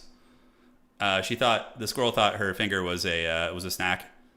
Yeah, so giant rodent bites, exactly. I lost half a nail in your dignity. Yeah, it's so true. Yeah, no, I wouldn't want any of that smoke. Okay, so top 4 time. Thank you, everybody playing in the earlier rounds. It is go time. So now we are going to go ahead and set this up here. And we're going to get you, goblins. Okay, thank you for playing. Top 4 time. Okay, so we have Pizu versus Adlering. And then we have Ent versus Eric the Horrendous. I'm actually going to cast the Pizu game because I don't know. I haven't seen those players play much, and I'd like to discover some new champs. Lobby code, please. We'll cast your top 4. All right, we're going to be casting this top 4 game, guys. I think squirrels are adorable little creatures. I love squirrels. Yeah. Yeah, I see Anna and Bueling in chat talking about the differences. Yeah, the European squirrel versus the American squirrel. We have some husky ones out here. Anna and I live in like a mountain village, so we have a lot of wildlife. Like if you go on a walk at night where we live, you'll hear coyotes like howling. It's pretty magical. Oh, I love opossums. The American possums are awesome. Those are such cool creatures. Yeah, it's crazy that they only live like 2 or 3 years, something like that. They're awesome. Yeah, they're immune to like a ton of diseases. They eat like ticks and like nasty bugs that cause disease, and possums are absolute chads of the animal kingdom. All right, so we're in the lobby now. It's going to be Dark Elves on Pizu. Let me go ahead and finalize the earlier round here. Beavers tend to bite. Yeah, beavers will mess you up. Whenever I watch those like rescue beaver videos and there's like somebody handling them, I'm like, that thing could just like take your hand off right now. All right, let's finalize that. Great. Look at this. Look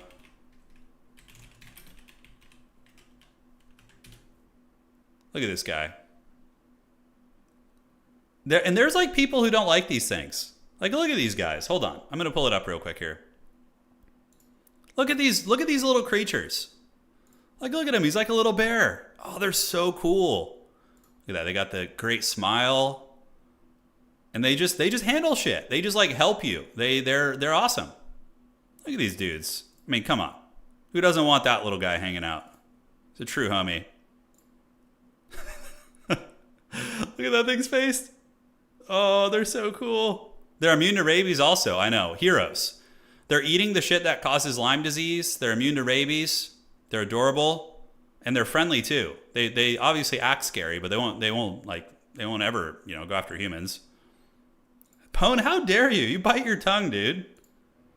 Another bad take. All right. Possums always look like they walked in on something they shouldn't have seen. Yeah, that's so true. Those are so different to the Australian possums. Yeah, I would imagine so. They're also America's only marsupial. I would have a possum as a pet. I totally would. If I could have one of those as a pet and it was actually happy being a pet, then I'd be so down. Yeah. All right, so we got Nurgle versus Dark Elves. A very fun matchup, actually. Dark Elf favored at the highest level, but close enough that Nurgle can win. They gotta play their cards right. Usually it comes down to Nurgle SEs bullying some of the Dark Elf stuff and Furies. 4-hour turn possum special stream, yeah. Yes, let the Cygors feast. We do have a dog. We have a Satan dog. It's a Chihuahua and a Terrier. Just two of the most obnoxious breeds mixed together. She's our little gremlin, but we love her. Yeah.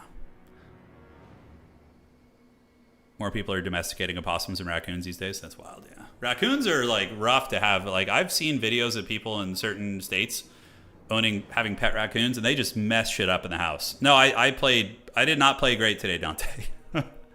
Plus, I don't know how to play BEASTMEN super well yet. I'm kind of learning them, but I learned a lot. Opossums are Skaven transport. Yeah, like a Skaven battle wagon. I'm all about that Nurgle life. And interestingly enough, Nurgle is actually pretty good against vampire counts. So if Mr. Adler can make it to the top 4, we'll have a decent chance if Inticity ends up making it. Can we get a calendar of possums? You want Anna Anna can draw possums very well. Hey, what's up, Fox? First time seeing this channel and I come into a possum rant. I mean, come on, they're great. Great little creatures. Yeah, welcome to the channel. We're streaming the semifinals of a Total War tournament right now. We currently have the Dark Elves versus Nurgle. And yeah, typically it's a lot of repeater crossbows and Medusas, with Nurgle just kind of waddling through the mud trying to survive. That's basically how this matchup usually goes. That's how that one gets cracking. Yeah, raccoons are definitely mayhem. Let me see here.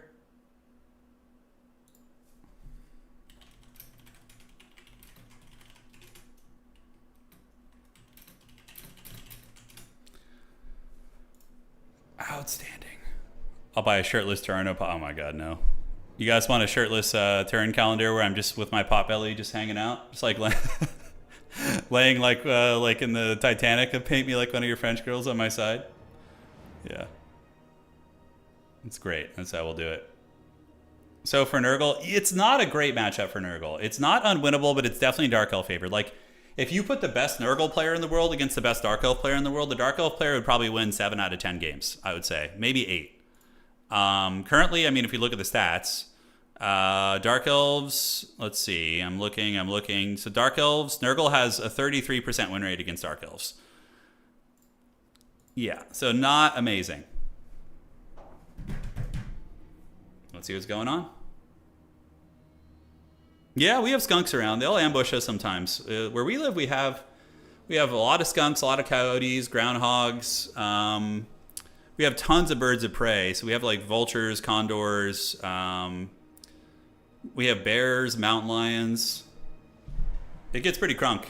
The wilderness gets a little bit crunk out here in America. I want Turn like Jabba with his little pet possum hanging around that weird puppet creature. Oh yeah. I forget that thing's name. It had like a weird name. Yeah, Soul Grinder is pretty good here, the ROR one to drain ammo.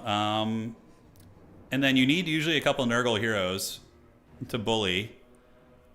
It's so tough though, dealing with like the Medusa and the yeah, and then even Dark Elf Masters can be a menace here too.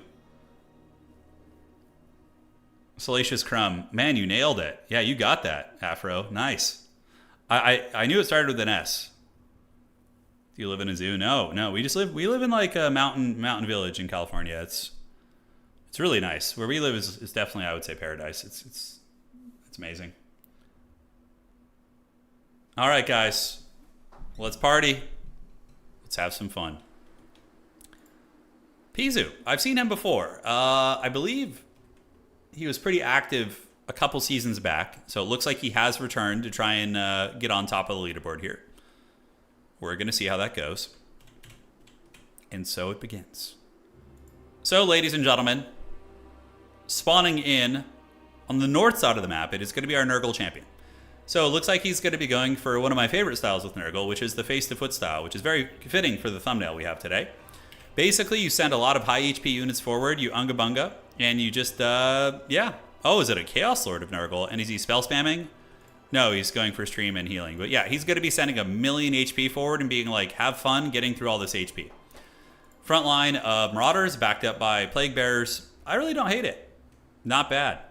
Chaos Lord of Nurgle is a good fighter. You know, really, really nasty fighter. And he can get in there and battle pretty much any Dark Elf character.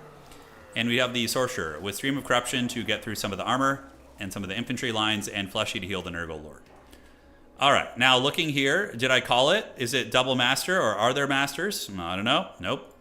It's going to be a Supreme Sorceress with Soul Stealer on the Dragon. This is a bit of an old Dark Elf meta. This was very popular like 6 months, a year ago, give or take. Bleak Swords, Scourge Runner Chariots to charge the infantry and shoot at the bigger targets. And we do have some Cold One Knights and also some Dark Riders on the side. A bit of a different build.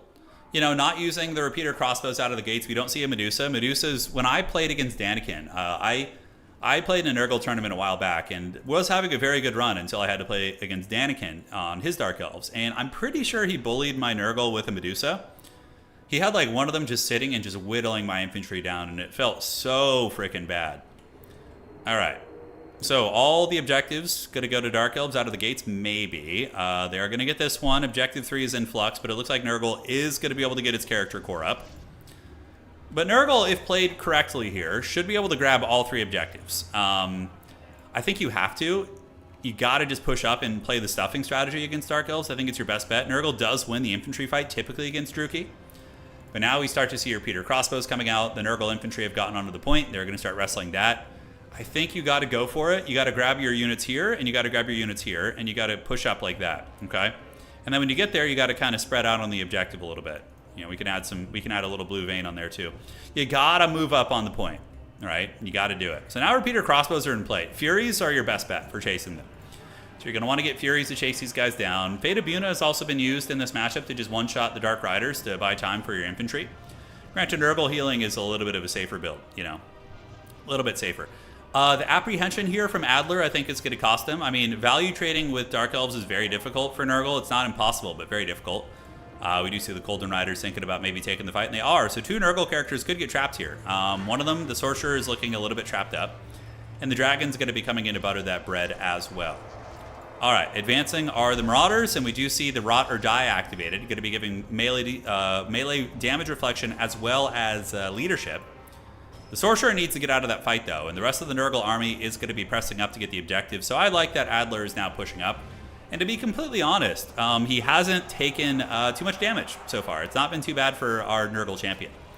On the other side, Dark Elves using their Cold One Knights to countercharge the Battletoads, which will counter the Toads, and Scourge Runner Chariots also poking. But the Plague Bearers will grind down Cold One Knights in combat. Not something that you want to do is leave those Cold One Knights there. As here on the side, we do see what appears to be a Soul Stealer activated. Now, this could be a very early loss for Nurgle. Getting your caster surrounded and killed like this is one of my specialties, but not something that you want to have happen early on in the game. So Plague Bearers cruising here. On the outside, the Dark Riders are going to be coming about, maybe thinking to ninja this objective. And the Nurgle Sorcerer does get bullied and killed. So that was a very, very rough extension there. Maybe Nurgle can pull it back if they rally their Lord, but not their Lord, but their Sorcerer, but I don't think they're going to because they invested a lot in the Sorcerer, right? We do see the Chaos Lord or Chaos Sorcerer is riding a Rot Beast, which is like a 400, 500 gold mount also. But hey, maybe he gets off the battlefield. At this point, if you're Nurgle, call in some Hounds and try and stabilize that Sorcerer. It's going to be very, very important, guys. What does it mean to be YouTube featured? I have no idea. I have no idea what that is. I do not know of such things. So back in the middle, we do see objective number 2 here being fought over by the Plague Gods champions. And Mr. Adler calling in a good unit. The Rotting Riders are one of those units that when they arrive on the battlefield, it's very, very scary if you don't have the right answers for them. And they will be able to fight the Golden Knights and defeat them in combat. But very nice plays here from Pizu. Pizu is able to get the Chaos Sorcerer off the edge of the battlefield right there. So there you go. Farewell, sweet prince. We will see you on the other side. So objective 3 currently owned by Nurgle. Objective 2 is currently owned by Nurgle. The third point, still owned by Dark Elves, though, which is going to give them a lot of agency to fight back. You know, it's going to be unfortunate. Nurgle, with the width of its army, should have probably had a triple cap on them, but, you know, easier said than done, of course. Rotting Riders dominating a lot of the mobility. Taking down a Cold One Knight, now going to be going after a Dark Rider, and we do see the Chaos Furies jumping in and getting on top of their repeater crossbow. So if Nurgle hadn't blundered its Lord, they might actually be in a position where they could be winning this game right now, 100%. But here, their repeater crossbows are getting hunted into the Shadow Realm. In the meantime, though, the Chaos Lord being a Giga Chad, but also overextending a little bit. He does manage to take down the Bloodrack Medusa. So Bloodrack Medusas are incredibly meta against Nurgle. They really counter infantry, and they're pretty, good at defending themselves. As you can see, the Chaos Lord did take a bit of a hammering, but the Supreme Sorceress doing a Tokyo Drift down might be able to get that Lord. Did the Nurgle caster rally? No, it didn't. And the Dark Rider memeing on the back, maybe going to be ninjaing that objective right there. We will see. Nurgle, though, getting all 3 objectives, man. I mean, that's really nice. And look at the value trading. You'll notice how it's coming back to even, which means Nurgle is actually in a position where maybe they can win the game. A lot of the value in the fights and the Rotting Riders have been the big, big momentum piece. When these guys came in, started dominating all the cavalry fights, I think it got Nurgle back in the match a little bit. Looks like Fury's going to be descending right there. And look at the value. It's close. That's actually really, really bad for the Dark Elves. Dark Elves should usually be a couple thousand ahead. Big Chungus Chaos Lord of Nurgle's coming in, baby. He's moving and a-grooving, so he's going to be moving on in there, and he does manage to El-boink the Medusa. One more attack, and the Medusa probably is going to be going down, and he does manage to slay it. Oh, Nurgle Chaos Lords are so sick. Just look how awesome that guy looks. All right, so looking over here on the side, Marauder's going to be going in to fight the Dark Riders and keep the capture weight, so Nurgle does have that. Nurgle does have a triple cap. The Dragon Lord, though, still causing havoc. And Soul Stealers are going to be on the table, and we are going to be seeing Witch Elves come in to try and get the objectives back. But this triple cap from Nurgle is rock hard, and they're going to be bumping and grinding. Plague Bearers are one of the most difficult units in the game to get rid of. They are very, very massive HP pools and Phys Res, and they also get melee defense in combat, which makes them a little bit harder to take down as well. But Rotting Riders are now out of the game. They have been killed or driven off, which is going to give the Dark Elves a little bit more agency in the mobility fight. As Witch Elves do arrive up, they're going to be chasing down the Plague Bearers of Nurgle, and the Plague Bearers will fight pretty decently against them, all things considered. But with Chariots there, they're going to be heavily outgunned. And it does look like on this side, we do see Pizu gremlining his way back here, as the Witch Elves are chewing through the Marauders of Nurgle, and Marauders will give some back, but overall, the Witch Elves are going to be very, very favored in that fight. Back here, Soul Stealer activated. The Chaos Lord, oh, the Sorcerer was resummoned for Chaos. Okay, so the Chaos Sorcerer Lord is back. Or Sorcerer of Nurgle, not Lord. And he does get a beautiful Fleshy Abundance, which is going to top off this bad boy. Not top him off, but do some good work. Marauders into Witch Elves, going to get crumped by the Witch Elves, especially if they start popping their Little John Crunk Juice, which it looks like they're going to. So their purple drink is here. Furies jumping into the back is decent, but honestly the Furies are probably going to take quite a bit of damage as well. Since Witch Elves are very, very good at killing those type of units, you can see the Furies are getting diminished. So now, suddenly, a game where Nurgle had a triple cap, Nurgle is on the back foot once again. The Sorcerer Lord is out. Nurgle's going to be fighting for this objective, but the Witch Elf second wave is doing pretty good. Chewing through Marauders and Plague Bearers, also cutting through some of the Furies as well. And ladies and gentlemen, are Nurgle's chances of making the finals a little bit stifled here? We do see the Curse of the Slug, which is a slowing ability, which is going to be locking down the Scourge Runner Chariots a bit, allowing the Rot Beast characters to get in and potentially kill a couple of these models. Nurgle really needs to make sure it doesn't lose its only objective. It only has one in the middle, and call-ins for both players. Cold Knights are here, but Rotting Riders are gone. Oh boy, this is not good for Nurgle. This is probably the end of the game. We do see Nurgle's champions, the Chaos Sorcerer as well as the Lord, getting surrounded by anti-large cavalry, and now a fully erected dragon is going to be landing right here. That's going to be big trouble. Plague Bearers grinding it out. Nurgle losing on many aspects of the field. Rotting Riders didn't hear no bell. There are actually still a couple of them fighting over there. Stream of Corruption activated does tickle these guys down, but it looks like the Chaos Sorcerer is going to die once again, which is pretty unfortunate. The Dragon's value so far is about 3,000, so very good performance from both players. Awesome semifinal match. Cool seeing some factions that are a little bit underrepresented, although Dark Elves get good representation via Daniken, who of course is one of the best players in the world. Chaos Knight call in. Oh, Chaos Knights will hard counter Witch Elves, but they do get wrecked by Cold One Knight, so that is unfortunate, but they are fighting it out, and maybe Nurgle will be able to wrestle this objective. And Plague Bearers and Rotting Riders, only 5 of them. Rotting Riders about 1,600 value, not bad. Attempting to wrestle this objective back. Chaos Lord is going to have to go Super Saiyan for any chances here. Basically, you would have to L-bonk the big dragon down, which is going to be hard. More Cold One Knights coming out. Chaos Knights of Nurgle moving in, chasing what they can. And the Sorcerer remains. All right, he is back. So he's going to come and probably cast a Fleshy Abundance on the Chaos Knights. I would wager that that is going to be the pick here. We'll have to see. Chaos Knights into Cold One Knights, a terrible trade for the Chaos Knight, but if they can get some infantry support, maybe it's not going to be quite as bad. Fury's chasing these units off. Nurgle recapturing the outside. We do see the Nurglings moving for that objective right there. Meanwhile, objective number 2 is still in the clutches of the Druchii. And how's this fight looking? Plague Bearers, sustained grind. Chaos Lord is back to his homie. The Sorcerer, which is where? Where did the Sorcerer go? Did he break again? It looks like the Sorcerer might have shattered. Oh, no, he's still here. Okay, he should probably use a Fleshy Abundance on himself if he has the Winds of Magic, but I suppose he doesn't. Battling versus Witch Elves. Normally a good fight for him, but he's so low, I think it's going to be bad. Oh, Fecundity activated, and it should be spreading on over to the Chaos Sorcerer. It does. Good Stream of Corruption right there. Buy a little bit of time and get the Fecundity infection to spread and start healing. Nurgle able to get this point back, but that dragon, it probably is just going to carry this game. Like, there's nothing that Nurgle really has that can threaten the dragon. There's no Marauder Horseman. There's no anti-large really on the battlefield anymore. The Lord of Chaos can fight it, surely, but it's not a pretty fight. Okay, and here we do see the Rotting Riders getting Rot or Die, keeping them fighting. There's literally 3 of them, but it looks like they finally do shatter. Another unit of Cold One Knights coming in. That is one of Nurgle's issues. They do tend to struggle versus, like, big stuff.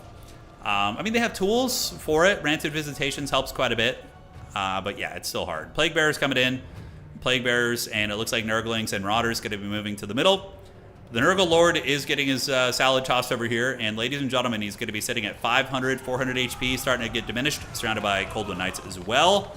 And despite looking incredibly cool, it probably is going to be the end of the road for the homie. All right, guys.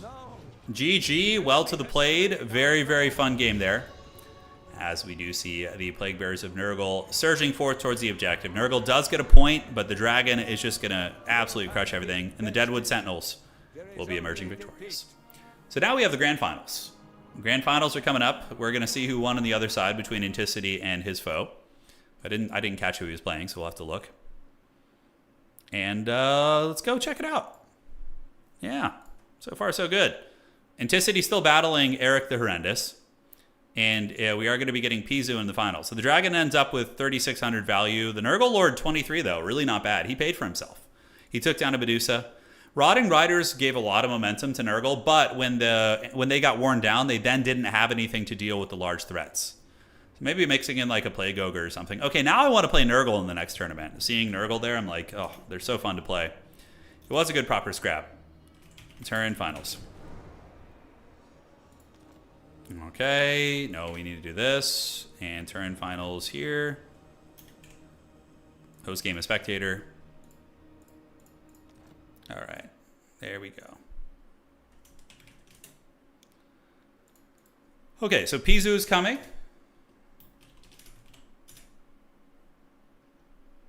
And here he comes. Old Pizu is on his way over. He waits atop a Throne of Skulls.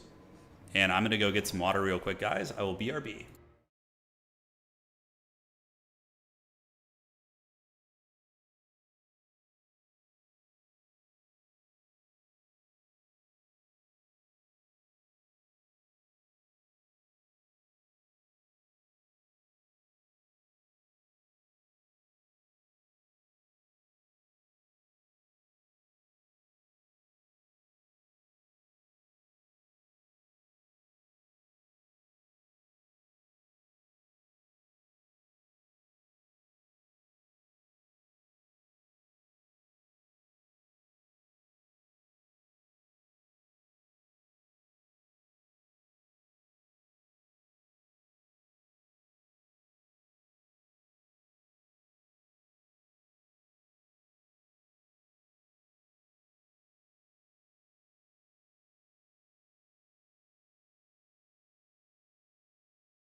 All right, guys, what news from the Rittermark? Do we have our finalist on the other side?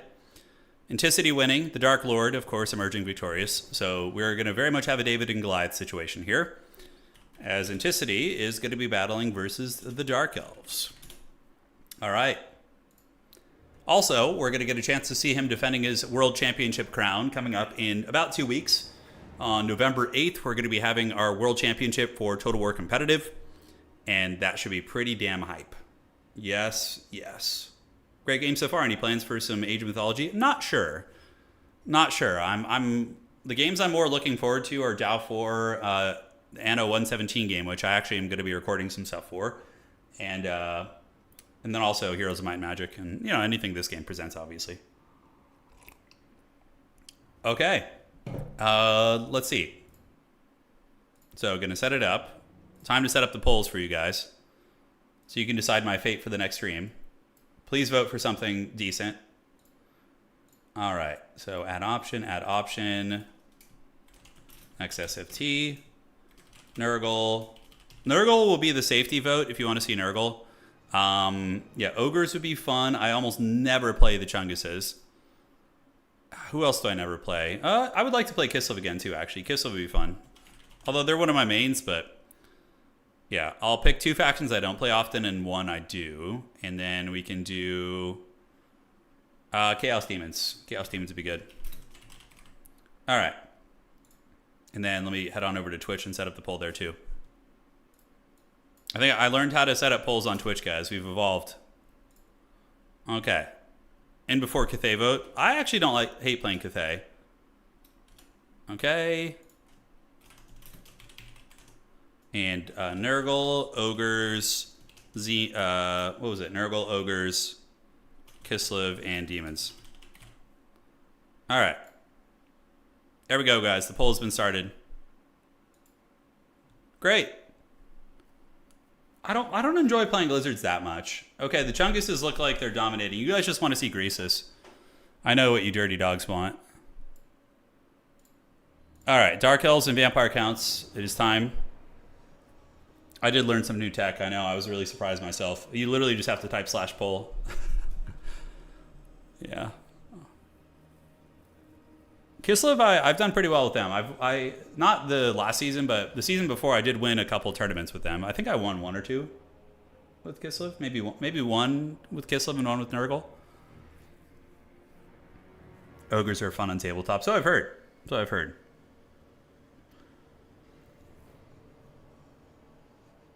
So, ladies and gentlemen, it looks like the Ogres are dominating the vote. God damn, that is just pure... Demons just getting shit on there. Nobody wants the Demons of Chaos. Wow. The emos versus the goths. Yes, the early 2000s hot topic battle is upon us. We have the hot topic employees versus the what would be the I guess hot topic kind of covered it all, right? They had like the emo and the goth stuff, but yeah. Yeah, Jay, it's a very different story now. Oh, yeah, thanks, Ant. Appreciate it, man. Arachnarok Lair is just like an Unga Bunga map. It's just like, I just want to brawl and have line of sight issues. That's what this map is about. Eat a burger for every... Oh, that would be great.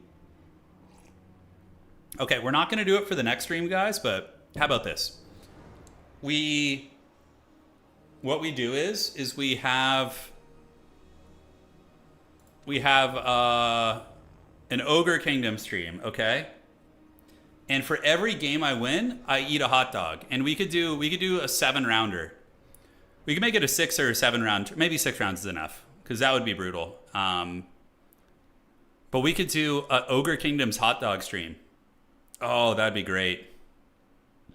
Or it could be like pizza. I could also get a pizza too and eat a slice of pizza for every win. Hot dog would be way funnier though, obviously. So, let's party, man. Let's have some fun. Here we are in the grand finals. So it begins. Dark Elves, maybe we're going to get to see some cool... Oh, kielbasa. Dude, I love kielbasa. That's one of my favorite things when I'm in Poland, just to get a fat, thick kielbasa and just chew on it with some Polish bread. It's amazing. When I was staying in Poland for 3 months, I remember just like laying in bed during the day. It would be like 2 in the afternoon, and I would have finished recording. And I would just like have a full kielbasa and a full like bread loaf, and I would just be like alternating taking bites between them, just like laying in bed, just like lethargic Nurgle champion. It really was pretty magical. Eat an entire roast chicken for every win. Oh my god, that's brutal. All right, guys. So here we are in the grand finals. It's going to be Pizu, frontline, Dreadspears, and Blackheart Corsairs. So a lot of Blackheart Corsairs, which in theory are pretty good against vampires. They have good shooting against light armor, which is Crypt Horrors. And they're fast and durable enough to survive hounds and fellbats. Vargeist will still rip them up pretty good. So basically the epicenter of the build here for Pizu is going to be Blackheart Corsair handbows. It looks like he's got max of those. And then he does have a Supreme Sorceress of Dark Magic with Soul Stealer. Anticity, look, he brought the exact... You remember that build we talked about earlier? When I was showing you guys how to play vampire counts, and I was like, just bring this in every single matchup. Anticity brought the exact thing. Max Skeleton Spears, max Zombies, double Corpse Cart, double White King, Crypt Horrors, Heinrich Kemmler, and double Crypt Ghoul even. I told you, that is all the vampire count players do in every matchup. And he just brings it here. He just brings it here. Oh man, I love it. It's the exact thing, the exact build. It's so strong and so hard to deal with. Crypt Horrors just shit on monsters so hard. They could just like surround them and regenerate and drag them down. All right, guys. So we are going to be seeing the Blackheart Corsairs shooting into the Crypt Horrors here. Repeater Crossbows coming in as well. Going to have to drag down what you can. On the low ground, Blackheart Corsairs will defeat the Schmeagles, but you know, the Schmeagles can fight back a little bit. We'll have to see. You're going to have to poke a lot of value from these units. Dark Elves going to be getting Dire Wolves out. We all know how much Anticity loves his Hound units. One Crypt Horror unit does move forward very aggressively and is being kited by the Blackheart Corsairs. And now what are we going to see? Golden Knights or Doomfire Warlocks? Warlocks aren't bad here. One Repeater Crossbow, maybe going to pay the Troll Toll. Anticity wanting to get him with the Hounds, but the Crossbows do repeat on top of the Spear units and are in danger of being surrounded right here. So it looks like he's going to be trying to surround those Repeater Crossbows. As one Crypt Horror is also killed. So both players getting a little bit of back and forth here. And the Dragon going to be getting a big Soul Stealer, which is a really nice play by Pizu. That's going to be hitting all these Hound units and really locking him down as the Doomfire Warlocks do come in. Initial trading pretty good for the Druki actually out of the gates. Zombies are getting hammered by Repeater Crossbows. Soul Stealer activated, just kind of hitting mostly Spearmen now. Looks like Soul Blight was there too. Dire Wolves and Critical Binding as the Doomfire Warlocks continue chasing them down and feasting. So Anticity's Hounds are either crumbling or in Critical Binding right now and having a bit of an issue here. All right, so we do see the Dragon going after Heinrich Kemmler. Here, the two Blackheart Corsairs with handbows pulling back, and it does look like the Vampire Counts are going to be descending upon their opponent with the Crypt Horrors. So the Crypt Horrors getting on top of Blackheart Corsairs is very good, and that looks like Winds of Death, which is going to be huge. Maybe overcasted. Oh, damage. Holy damage. Oh my god, is it going to get that one too? It didn't, but that was still really brutal. Okay, guys, so down to the low ground here. Doomfire Warlocks perpetually hunting down the Hound units. They're getting caught. Some of them are crumbling in action, and it looks like the Dragon character is going to be going after the White Kings. White Kings, very, very brutal units indeed. As Doomfire Warlocks envelop the Undead army, but are countercharged by some of the Hounds. Dragon character is going to take 15 years to kill those. That is one of my big gripes with this game in general, is how like hard it is to hit, like for SEs to contact one another. There's so many attacks that just like don't seem to be functioning. It's just weird. It's gotten improved with some of the patches, but yeah, it's a little bit jank. Now, Anticity is up in value, which is really, really bad. Against healing factions like Vampire Counts and Nurgle, you don't want to be on equal footing with them because of the amount of healing they have. Between the Corpse Carts and the Crypt Horrors and the Imbos and things like that, it's pretty brutal. Anyways, Dragon character going after White King here. Corsairs trying to fight a horde of zombies and having a baddish time.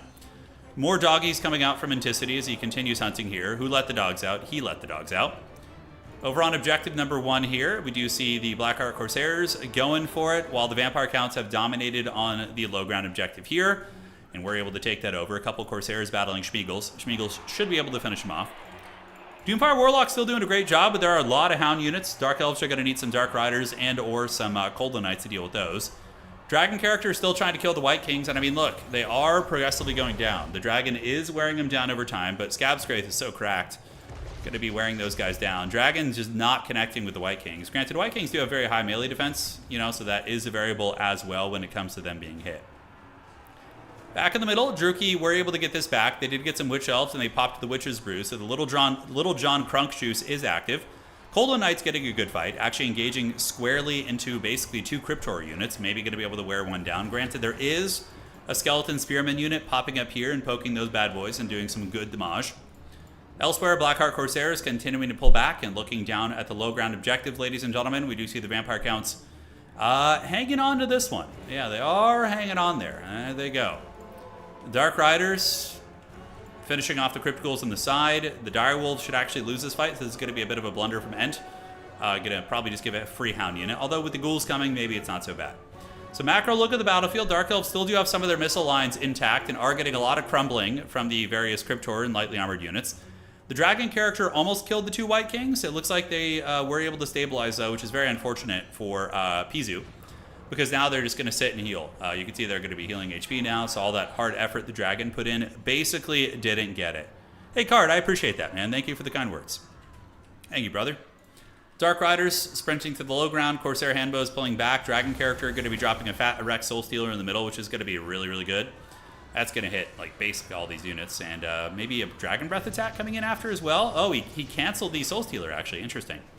Heinrich Kemmler a little bit low, too. I mean, that might be one of the ways Pizu can rat back in this game is by getting a pick on Heinrich. And now we do see a Soul Stealer coming down, which is going to melt a lot of these units. The zombies and the Cryptors are being pulled apart. Down on the low ground, Dark Riders fighting a uphill fight, trying to help out, and they do charge in and maybe help finish off some of the Direwolves. Still a tough fight, though, as Ent does seem to have the value lead and has a huge horde coming this way. It's like that scene in all the zombie shows when you see an apocalyptic-sized horde coming. It is very, very tough. All right, guys. Cryptors here battling the Dragon. The Dragon will eventually get them, but it's not cost-effective for the Dragon to be fighting those, unfortunately for them. Couple Crypticals and Direwolves being dragged down here, while the Handbows are still online for Pizu. So it ain't going bad. These Dark Riders get crushed, and with this flank being won by the Vampire Counts, this is going to be very, very tough. Very, very tough. All right, guys. So looking around, we do see the Coldwood Knights attacking into Heinrich Kemmler here. Blackheart Corsairs with Handbows. Going to be doing very cost-effective damage against Crypticals. And Winds of Death there are going to be pretty brutal, depending on if he moves. And he, yeah, I mean, good damage. Nothing too crazy, right?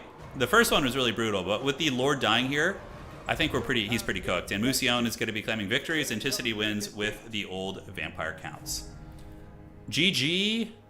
Well played. Showing why he is the defending world champion and also why Vampire Counts are one of the strongest factions in the domination meta right now.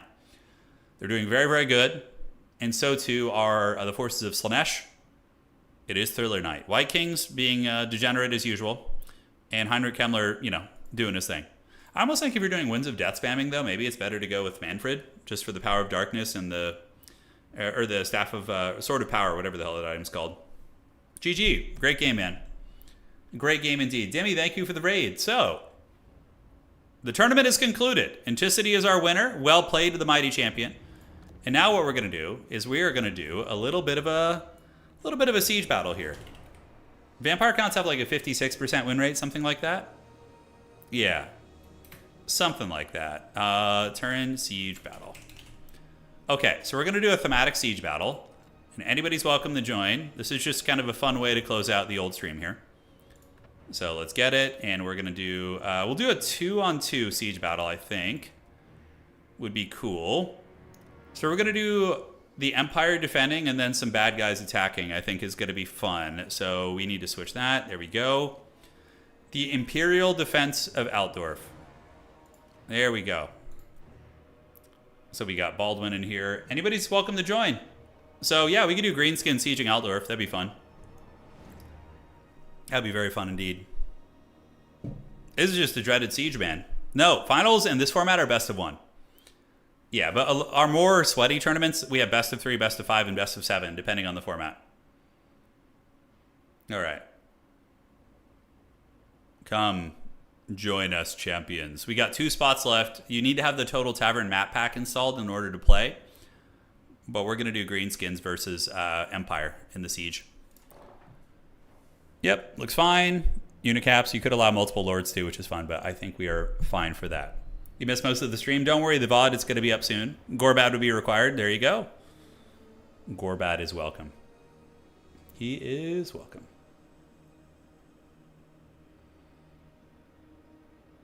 Okay.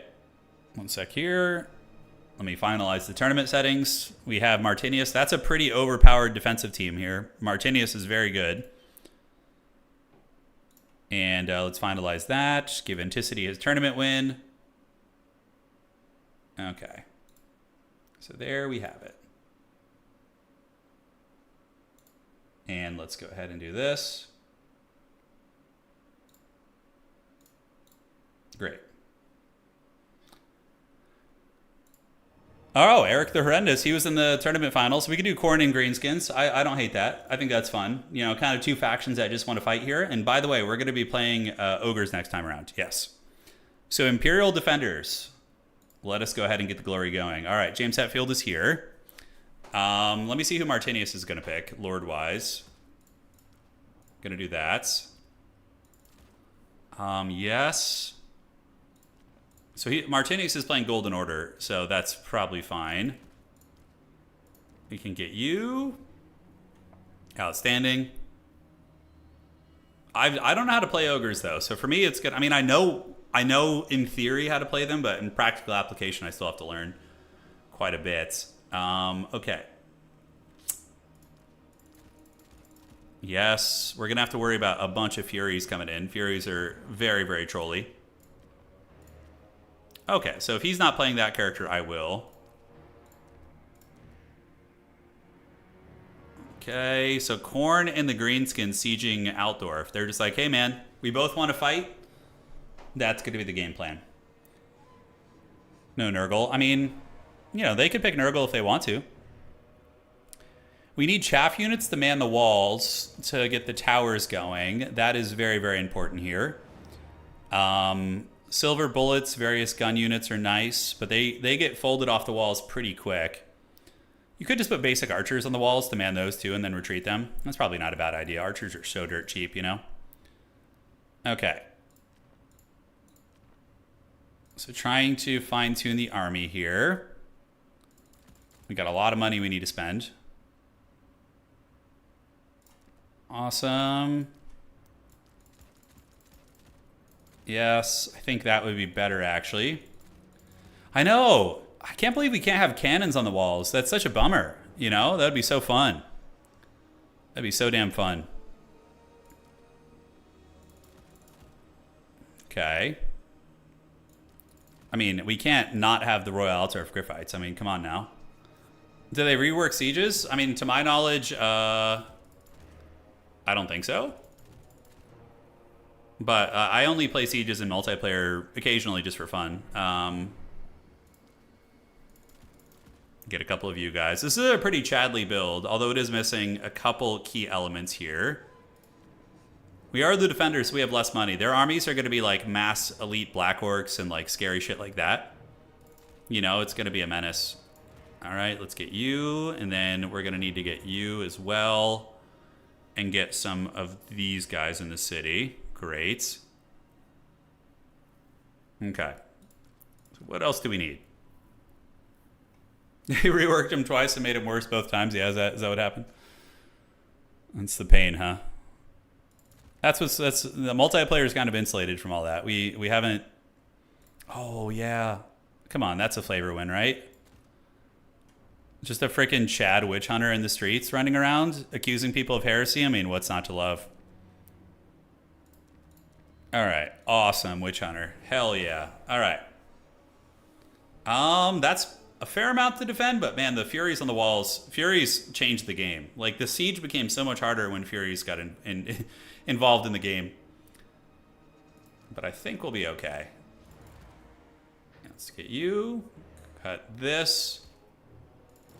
And we're going to go ahead and get one more of you guys.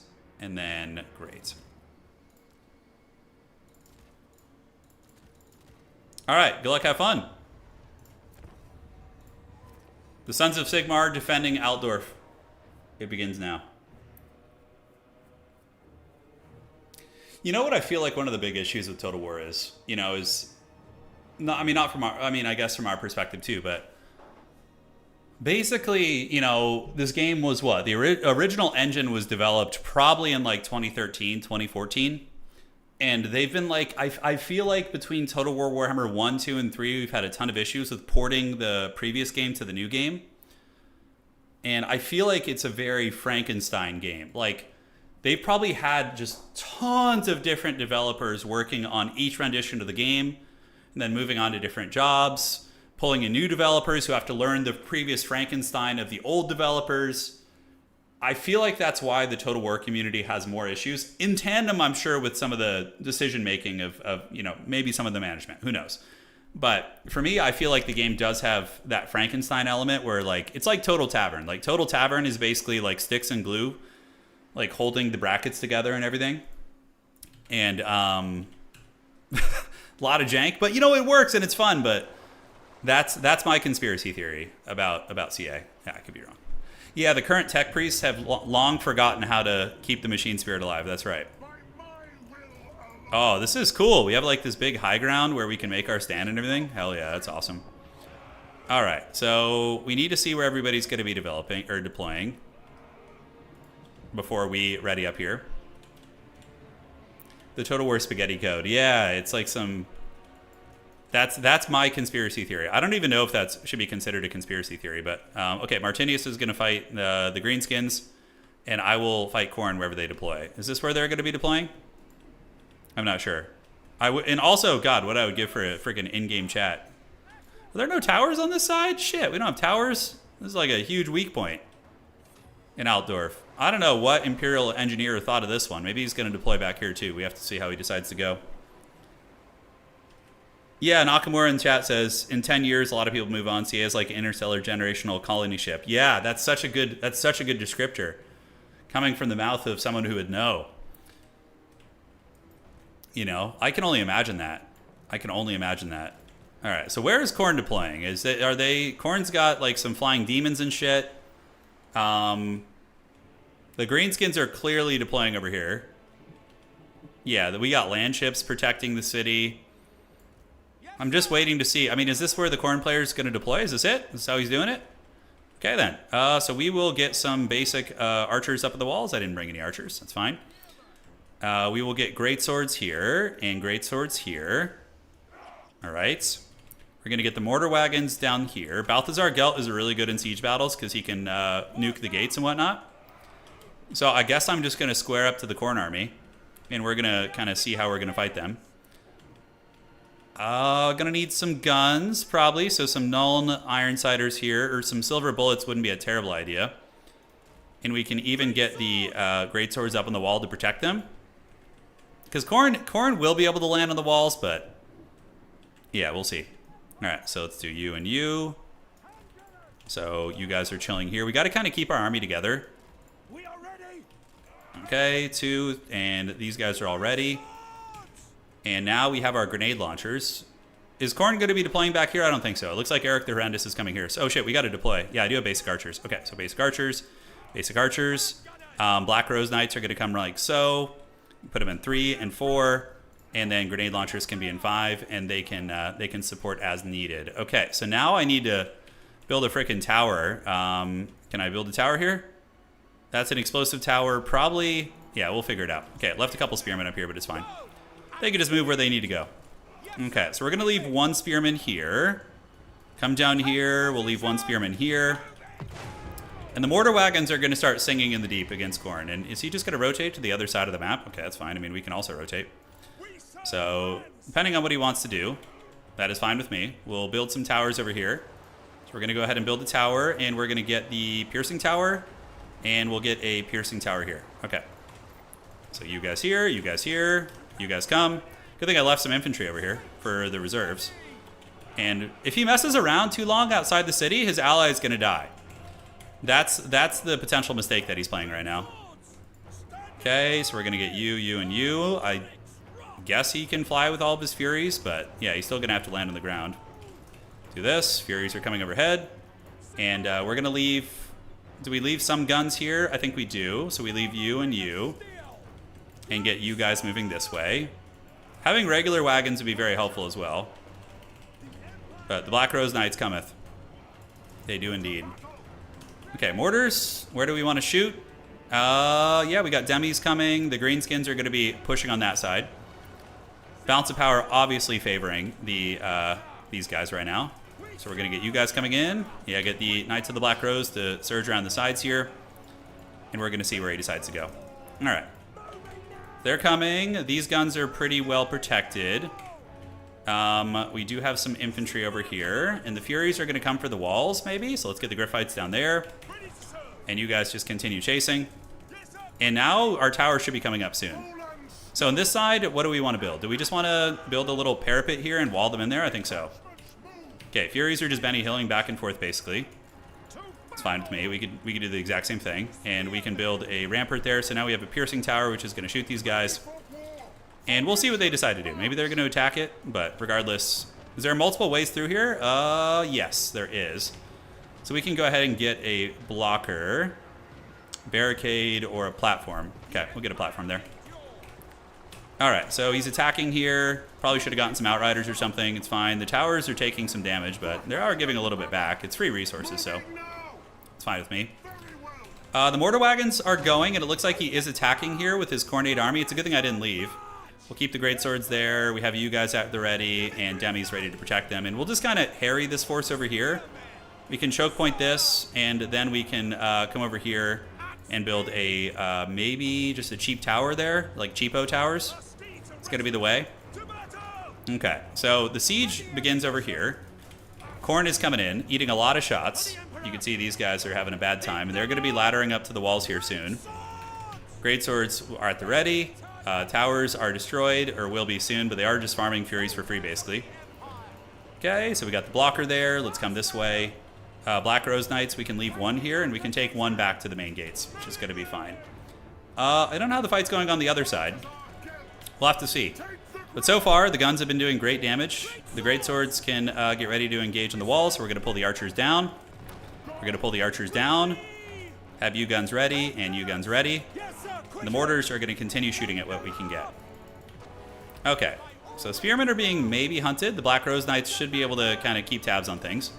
A big Cornade army pushing, I guess it's going for the back of the city, so we might need to actually pull more over there. So we're going to go ahead and get you guys and go back up this way. And Gelt can go. Granted, he's not very good against these type of units. Okay, so great swords do your thing here. Forsaken are struggling on the walls.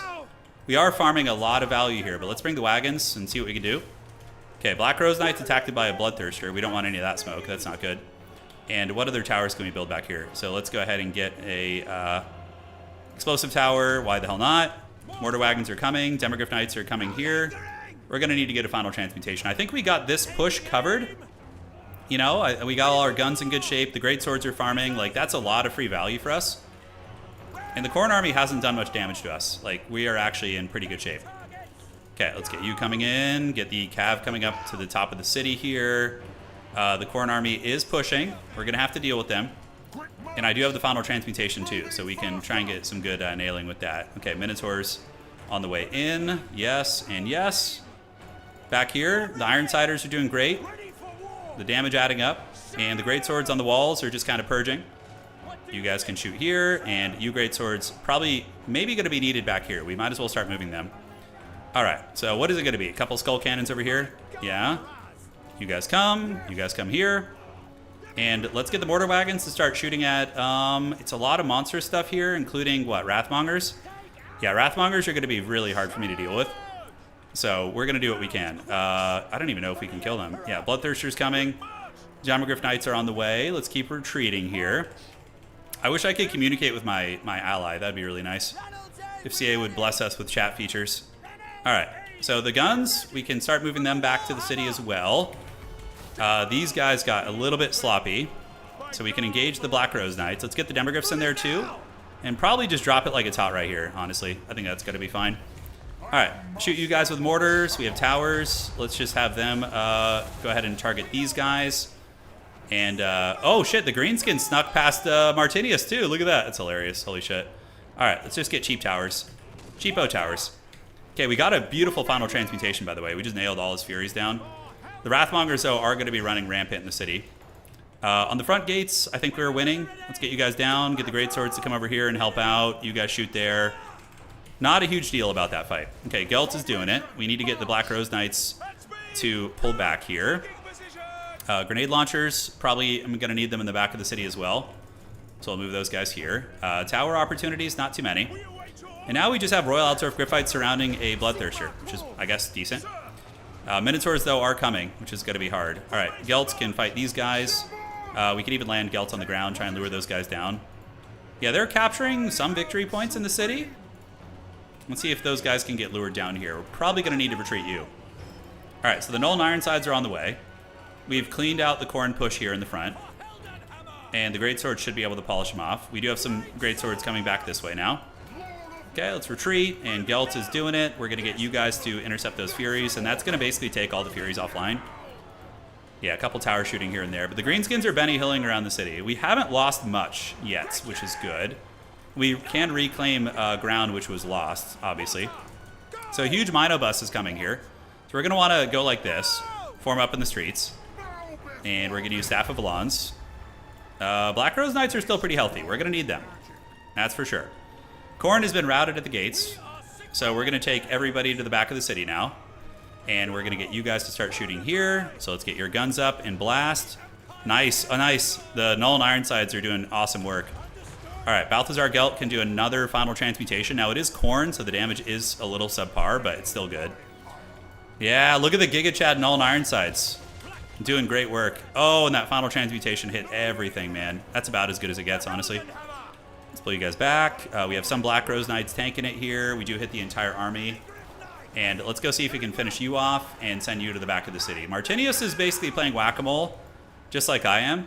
Yeah, cunning and brutal, that's right. Okay, Cultist is summoning shit. We don't care, we just run. Okay. So the Greatswords are holding firm. The Null and Ironsides need to shoot the Greater Demon. We can go ahead and send you in and get the Null and Ironsides back down the street.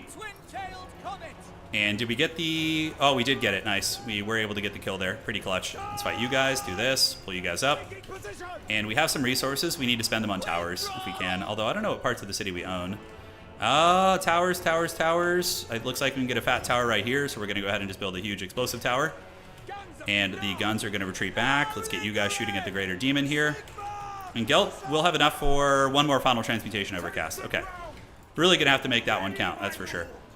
Okay, get back, get back, get back, get back. And those guys are retreating. These guys are coming up. And maybe we can start shooting at these cows. Let's see. Mortar Wagon do its thing.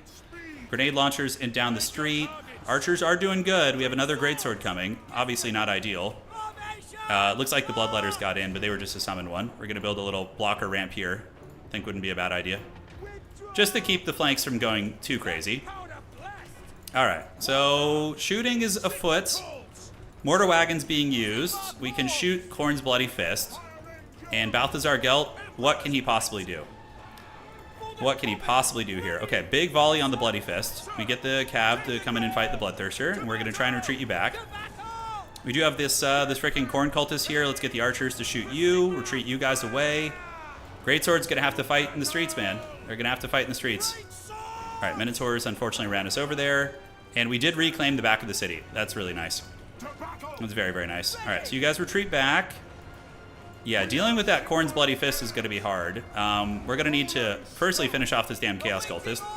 Put you guys in guard mode. Rip shots, rip shots, rip shots. Come on, just shoot, just shoot. Shooting in this game can be a little bit janky. My army's growing thin, though. It's getting very, very small. I think we just do this. It has insane spell resist, though. That's the problem, but at least keep the grenade launchers alive. We need to keep something alive here. All right, so where are these guys? What are they going to do? Do we go get them up on the walls? Here, the Knights able to finish the job. Let's have them clean up some of the infantry. Gelt is going to keep trying to slap you. Those guys are going to break. And the land ship is being hunted by a giant Arachnarok spider. Holy shit. I think we're out of steam. I don't know what Martinius has left. I got to make sure to keep my boys alive. What's left here? I mean, their army's raggedy also. This is like the whole Khorne army right here, basically. I mean, I could nail him with another final transmutation, but I don't know if that's worth. Like, do the Greenskins have anything I could nail? Any blobs? I mean, we do have a huge blob and a half back here. It's a couple Black Orc big bosses. Yeah, I don't think we have the means to fight them anymore, guys. We're just a little bit too worn down. Abandon your post, flee the city. The Mortar Wagons were not great against the SE style. That is for sure. Let's have Balthazar Gelt do its thing. We're probably going to need, like, friggin' towers. Maybe if I could stabilize the land ship somehow? Yeah, we're very behind on the balance of power. Okay, Black Rose Knights are going to need to retreat. Get around. Grenade launchers do its thing. And I don't know what my ally has left. I do not know. Yeah, Wrathmongers are a pain. I don't know how we're possibly going to be able to take that down. We're going to go after the Arachnarok Spider, try and help my homie's boat. And the Khorne army is, I mean, basically this. The spell resist is so good, though. Yeah, 35% mitigation. All right, so grenade launchers are going. Gelt is going to get his hands dirty. My ally still has some cav units, but that greenskin character blob is nasty. I do have one more trick for them. I think it's 28 for an overcasted. Yeah, it is. Okay. So we're going to get the spider. I don't know what happened to Toddy. He might have actually died. It looks like a Sword of Khorne is going to happen. So let me try and notify my opponent. Okay, or my ally, excuse me. He couldn't see that. Okay, so the spider is down. We're going to go ahead and do this. So we're going to get you. Try and nail him here. And that's going to hit all of them, which is going to be good. All right, that's value right there. That's good. He did a really good split, though. It was very nice. Okay, Gelt, what can he possibly do? We have some grenade launchers. We have some raggedy archers still alive. Yeah, Gorbad being brought low. Spider's almost gone. Gelt is going to have to be a combat character now, which is never a good thing. And these Black Rose boys, we can bring them to maybe come and help there. Now, towers. Towers are pretty much our lifeblood here, if we can get any. I do have a tower shooting a character over there. They have parts of the city. Yeah, we definitely lost one of the big points this one, yeah. That would be nice. Okay, Gelt needs to juke Gorbad. Grenade launchers are still grenade launching. We just don't have any SE stuff. It looks like maybe the Greenskins were able to kill Toddy. Like, it seems like the SE units were very, very the direction to play. Like, playing with like a Franz or someone like that could have been nice. Okay, we'll shoot that. These guys fight here against the Minotaurs, for sure lose. Gelt, I mean, what can he possibly do? Strangely enough, Gelt doesn't do magic damage. That's GG, I think. We did good damage. We actually did 10.8k. Not bad, but we got out damaged. I mean, obviously they have bigger armies. They're on the attack, right? GG, guys. Well played. In the last like siege battles we've done, we've really seen the attackers win almost every time. They get so much more than you, but I mean, we did okay. Gelt was a pimp. Mortar wagons were trash. Probably cut those. And yes, we can do one more flavor one here. I want to play on the defense a little bit more. The Dragon Gate is cool. We could do the Dragon Gate. Oh, let's do a Cathay one, yeah? Let's do a Grand Cathay attack on the Dragon Gate. So Eric and Baldwin, you guys can stay if you want. Go ahead and play whatever evil faction you want, like Chaos or Destruction. I need a Cathay ally to join me. Where are you at? Where are the Cathay homies at? Okay, Martinius returns. Great. So let's get our business going here. All right. Skaven. Skaven are actually decent in siege battles. They have a lot of weapons and stuff. We need one more player to play maybe Skaven, like a Skaven infestation coming for us. I like that. Siege battles are fun. I like them. Okay, that looks pretty good.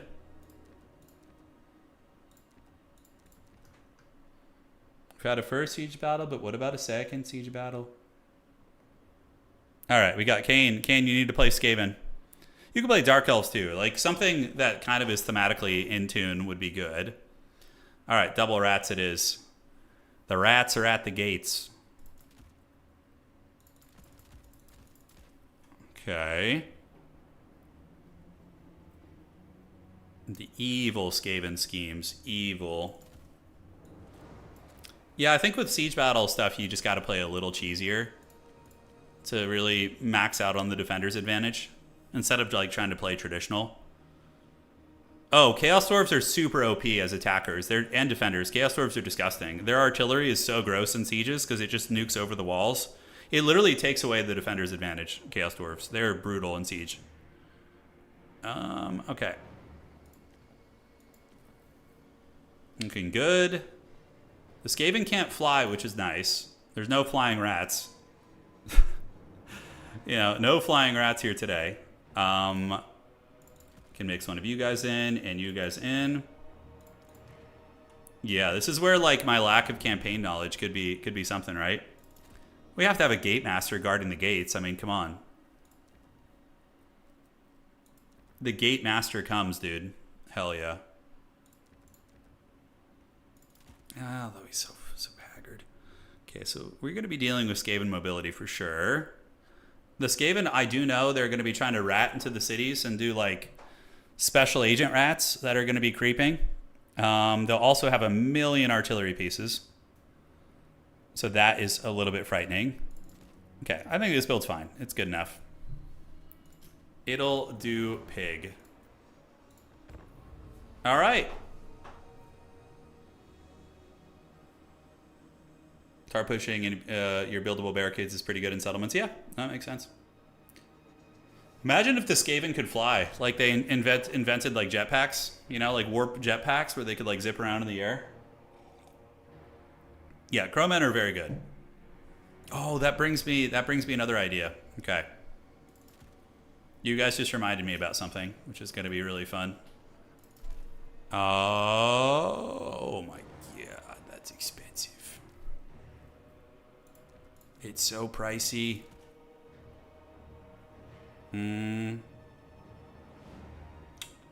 Yeah, I think we go back to what we had before. Perfect and perfect. That's fine. All right, good luck, have fun. Is there any blight rats that do damage over time? Yeah, O'Doyle, you have Death Globe or Poison Wind Globadiers. They do exactly that. They throw grenades that do damage over time effects. It's very, very strong. It is strong indeed. So we're waiting for Kane to finish his rat army. And let's see what it's going to be.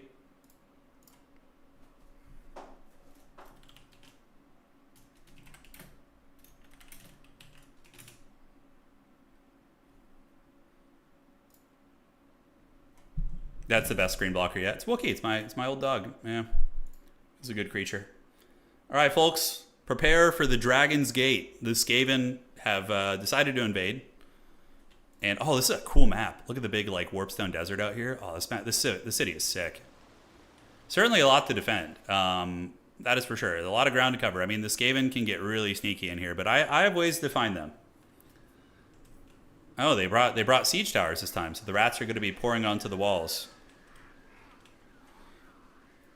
You had a run-in with the Black Widow at work. They're scary, yeah. We have all the scary. We have a lot of scary spiders in where we live.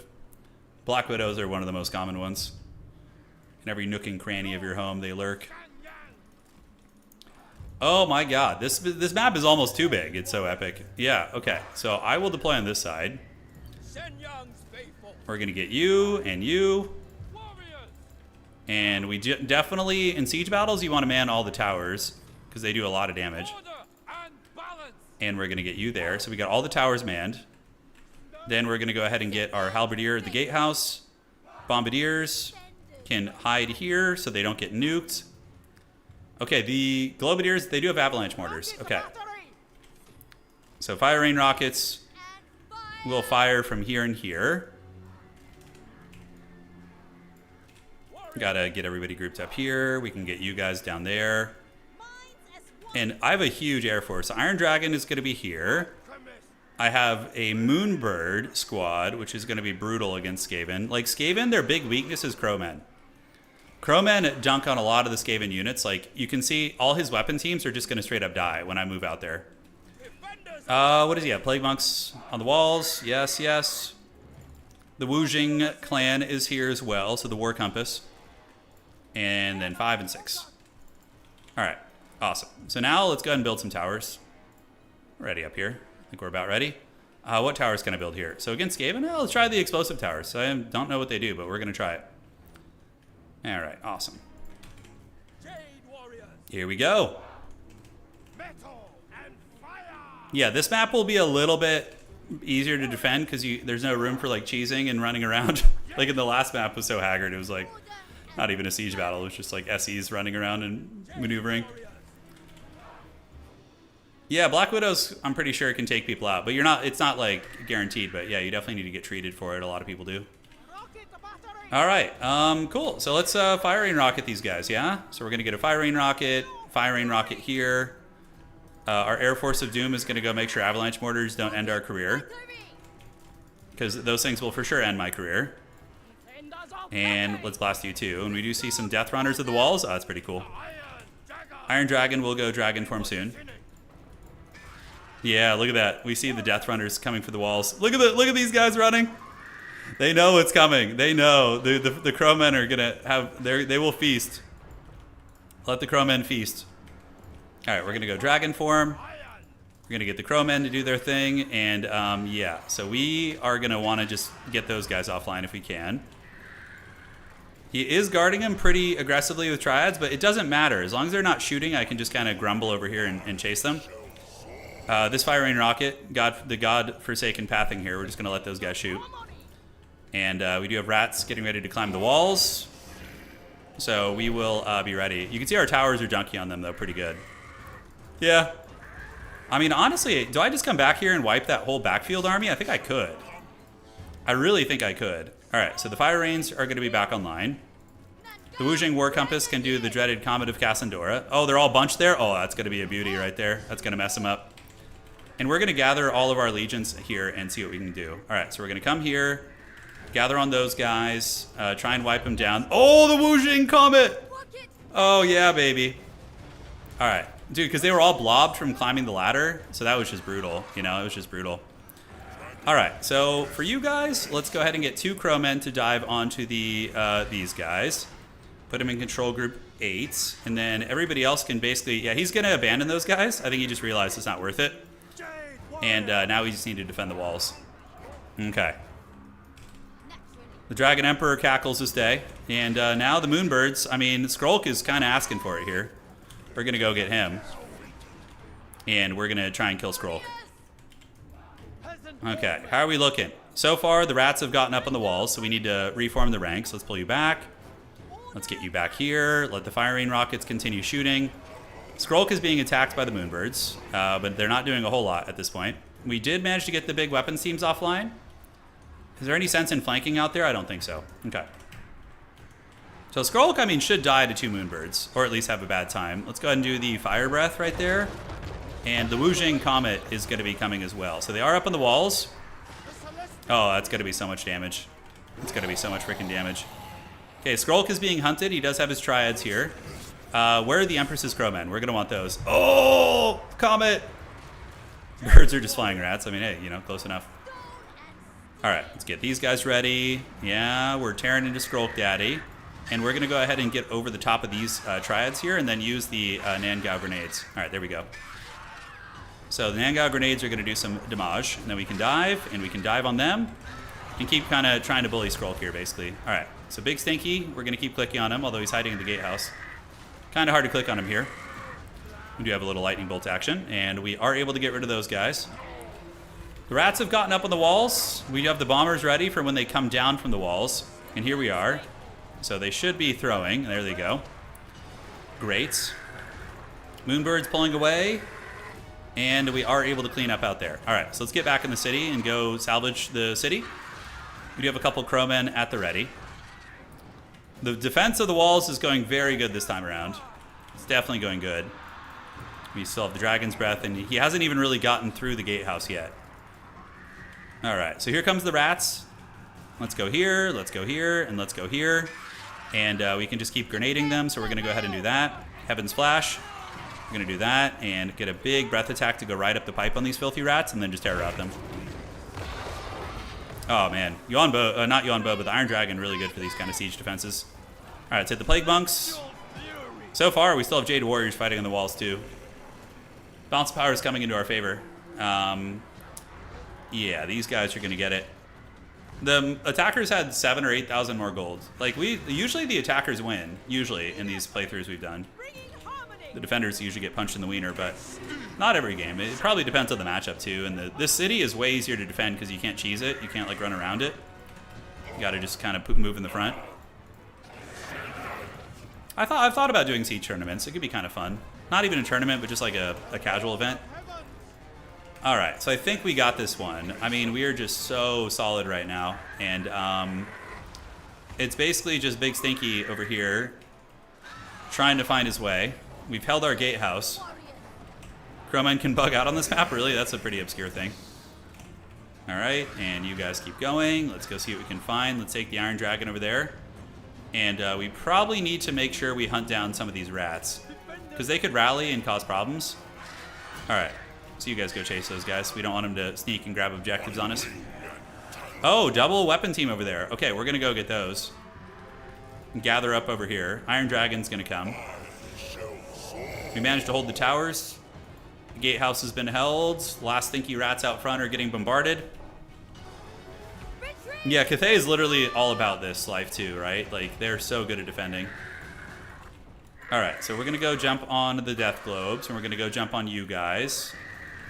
I do have the Moonbird bombardments. Let's go get some over this army right here. Okay, so here we go. Let's come here, do a little bit of this.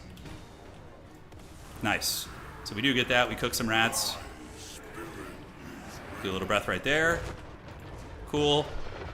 So the Crowmen are all up on that. Should be able to take care of them. And those Storm Vermin halberds, they are. So now we can drift over here and get this. Our side of the city looks pretty good. Yeah, just what's left of the Skaven over here is basically them just getting hunted. Alright, so we can rotate over to our allies' side. The enemy has breached on this side a little bit. We see some Jezzails, and great. Moonbird can go after some characters, would be great.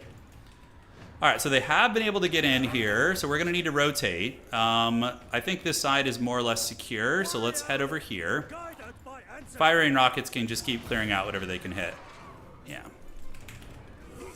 Are these Storm Vermin? Okay, a lot of Storm Vermin, interesting. Iron Dragon's going to move in. Moonbirds are just chortling here. Let's go get those Death Globes. Those guys have been hunted. You can get on you guys and pull in and get the Moonbird going here. All right, Moonbirds, go join your homie in the city. Iron Dragon could go foot form if we're worried. I think this side is safe. We need to get both our Bombardiers over, because, you know, we could still lose this. We could still lose this. They have a lot more stuff, so we need to be, like, beating them very, very soundly in order to win, right? So we'll go get those Storm Vermin. They should be free. Deathmaster is coming for me. Thankfully, my character has the OP healing. I think I'm snared. All right. Let's get the snare right there. Breathe on those guys. Pick off those Storm Vermin on the flank. Iron Dragon should have some fat heals coming. Okay, he's able to escape there. That's great. And do we have any threats on our side? No, doesn't look like. It looks like the epicenter of battle is going to be over here now. This is a 2v2 siege battle. Yeah, 2v2 siege battle. We'll get the Wuxing right there. Bombardier's gonna get on him. You guys chase those Death Runners. Iron Dragon's gonna need to escape. Thankfully, he has his OP healing ability, which is really nasty. Moonbirds, how are they doing? Have they been able to break these guys? Not yet. Okay, keep going, boys. Come on, keep going. Fire rain rockets, let's go ahead and relocate them to the... Oh, we can get them up on this bridge. That would be awesome, actually. That'd be really fun. Bombardiers, I think they... Is this thing slow? I don't think so. It's just a big... That's such a good buff, by the way. It's insanely strong. Okay, the Moonbirds broke that position. We're going to need them to save our boy, because he's getting bullied a little bit. We need to call in help. There's 2 Hellpits beating on me, and Deathmaster, which is very, very foul. And I don't have any mass over here to really help out. So we just need to send whatever we can in to buy time for the Iron Dragon to escape. All right, where the hell can we build some towers? Yes. And I think we can build one back here too. Not sure, that's the back of the city. Yeah, you can see the damage in the remaining supplies, or the supplies that you have, yeah, as well. Okay, Moonbirds are here, but they're not gonna beat these Hell Pits. Ooh, we actually might have a game on our hands. I need to kill Skrulk. That would be pretty good. Yeah, dealing with those Hell Pit abominations is gonna be incredibly difficult. It might be time to yield the front of the city and pull the Jade Warriors back. Okay, so we can do a little Skaven shenanigans here. So let's do this and do a little Firestorm there. There we go. All right, let's cook them up nice and good like. Fire rain rockets are waddling. Nice. If we can clear out the Skaven infantry, Skrulk is also a little bit vulnerable here. But yeah, if we can kill Skrulk, that's pretty massive. And then we can do a breath attack right there. Although the Hellpits, I don't want to get caught in the Hellpit abomination. Okay, maybe we can get Skrulk though. That would be huge. He's tankier than you think. He's a tanky little guy. Alright, so you guys are getting hunted and harried, so maybe back up in the walls would be good so the big monsters can't get you. The rockets are heading over to the bridge. Moonbirds have almost gotten Skrulk down. Looks like he is able to rat away, be a little rat. And man, still a hard fight. I mean, still a very, very tough fight. The Hell Pit Abominations are actually their hardest carries here. We don't have like the stopping power to really punch through them. I mean, my 3 birds, if isolating, could probably get some of them down. Yeah, we do certainly have the good mobility. We need to clear out the last of the Skaven infantry. Do I have any more of these storms? I don't. Still have a lot of Jade Warriors. Okay, so they're going to be waddling back. We can kind of follow them now. I do have some halberds hanging out back here and some light horsemen. There is an isolated Hell Pit, but we really need to get Skrulk Daddy down. He needs to go. He is a menace. Nangal grenades. Let's pull to the other side. And let's go ahead and get a little breath attack right down the pipe there. Cook a bunch of those rats. And Skrulk is with his homies, but I think it's worth trying to get him. Yeah, nice. Okay, we boinked Skrulk on the head. He took some damage finally. Jade Warriors going to make their way back to the city now. And let's get you over there too. Can the Moonbirds get him? We've almost got him down, but man, he does have some Council Guard there too, which is going to help him. Alright, we're going to try and dive the man. Let's retreat this way, pull in the boys to get on them. Skrulk he's a slippery little rat, you know?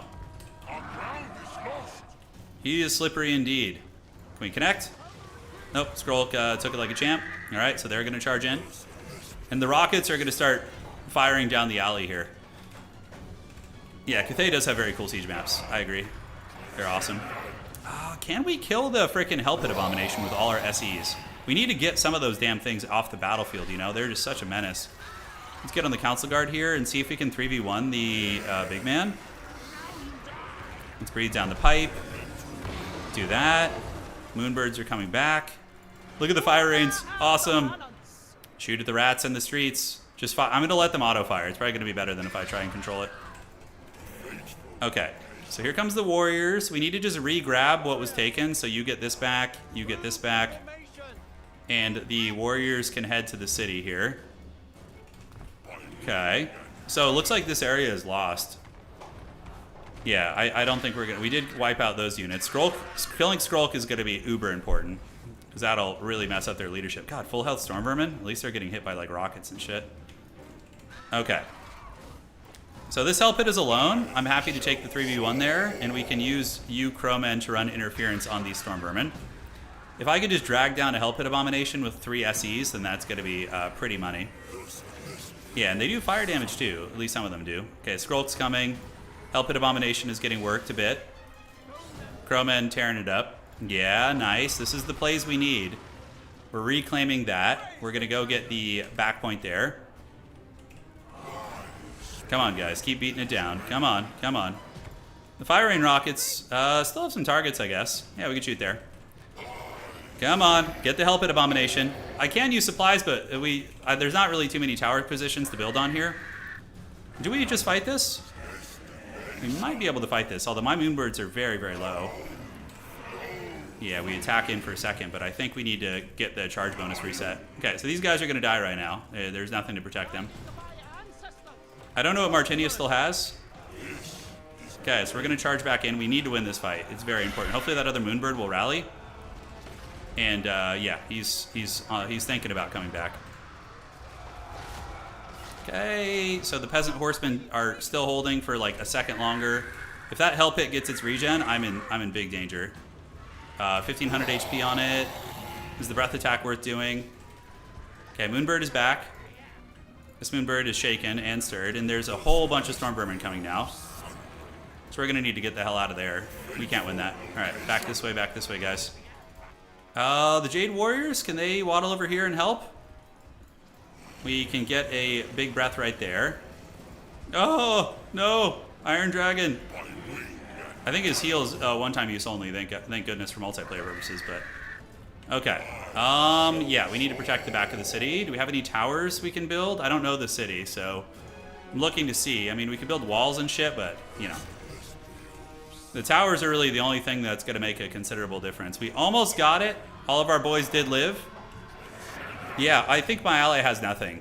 I'm pretty sure he's basically cooked. He's got a couple of halberds. Yeah, 2 full health hell pits over there. We still have a somewhat of a healthy army, but it's not ideal, obviously. Okay, we need to kill that damn hell pit abomination. Let's get the bombers to go after you. We're going to do a breath attack up the street. I don't think Martinius has anything. Oh, I see the Deathmaster. He's lurking. You guys see him there? We have our vortexes also, so we want to get those on top of the Skaven Rat army. Oh my god, Deathmaster's like full health, for reals. Okay, that's going to be a nice little bombardment right there. We have some Jade Warriors coming. And Skrulk is, oh, he's such a tempting prize over there. Let's go see if we can get you and get you. Yeah, so Skrulk is a little bit undefended right now. Maybe we can weasel something. Yeah, army losses are coming soon. I just think, I don't think Martin has much left. Maybe he does. Maybe he does. The Moonbirds have been awesome, by the way, though. They've been real MVPs. Army losses, GG. That was a much better defense, like a traditional siege battle. We definitely did good on our side, but there was a big breakthrough, and those hell pits scaled really well. Like, no, the fact that they could work through the cities and heal, super awesome. All right, guys, that's going to be it for today's stream. Really fun siege battles to close it out. If you enjoyed what you saw for the tournament as well as this, please do drop a like on YouTube. It helps out quite a bit. And for all of you homies hanging out on Twitch, consider following if you're not already. But once again, thank you to everybody for joining. It was very fun today. And we will be back with more action soon. Don't know what, don't know when. But I can assure you some Chad plays are coming. Yeah, look at that. Double Hell Pit, Gorich, and Deathmaster. Super Chadly. I love this army too. The Plague Monks. Kane was a real beast. Very worthy. All right. See you guys around. That's it for today. Adios and Do Widzenia.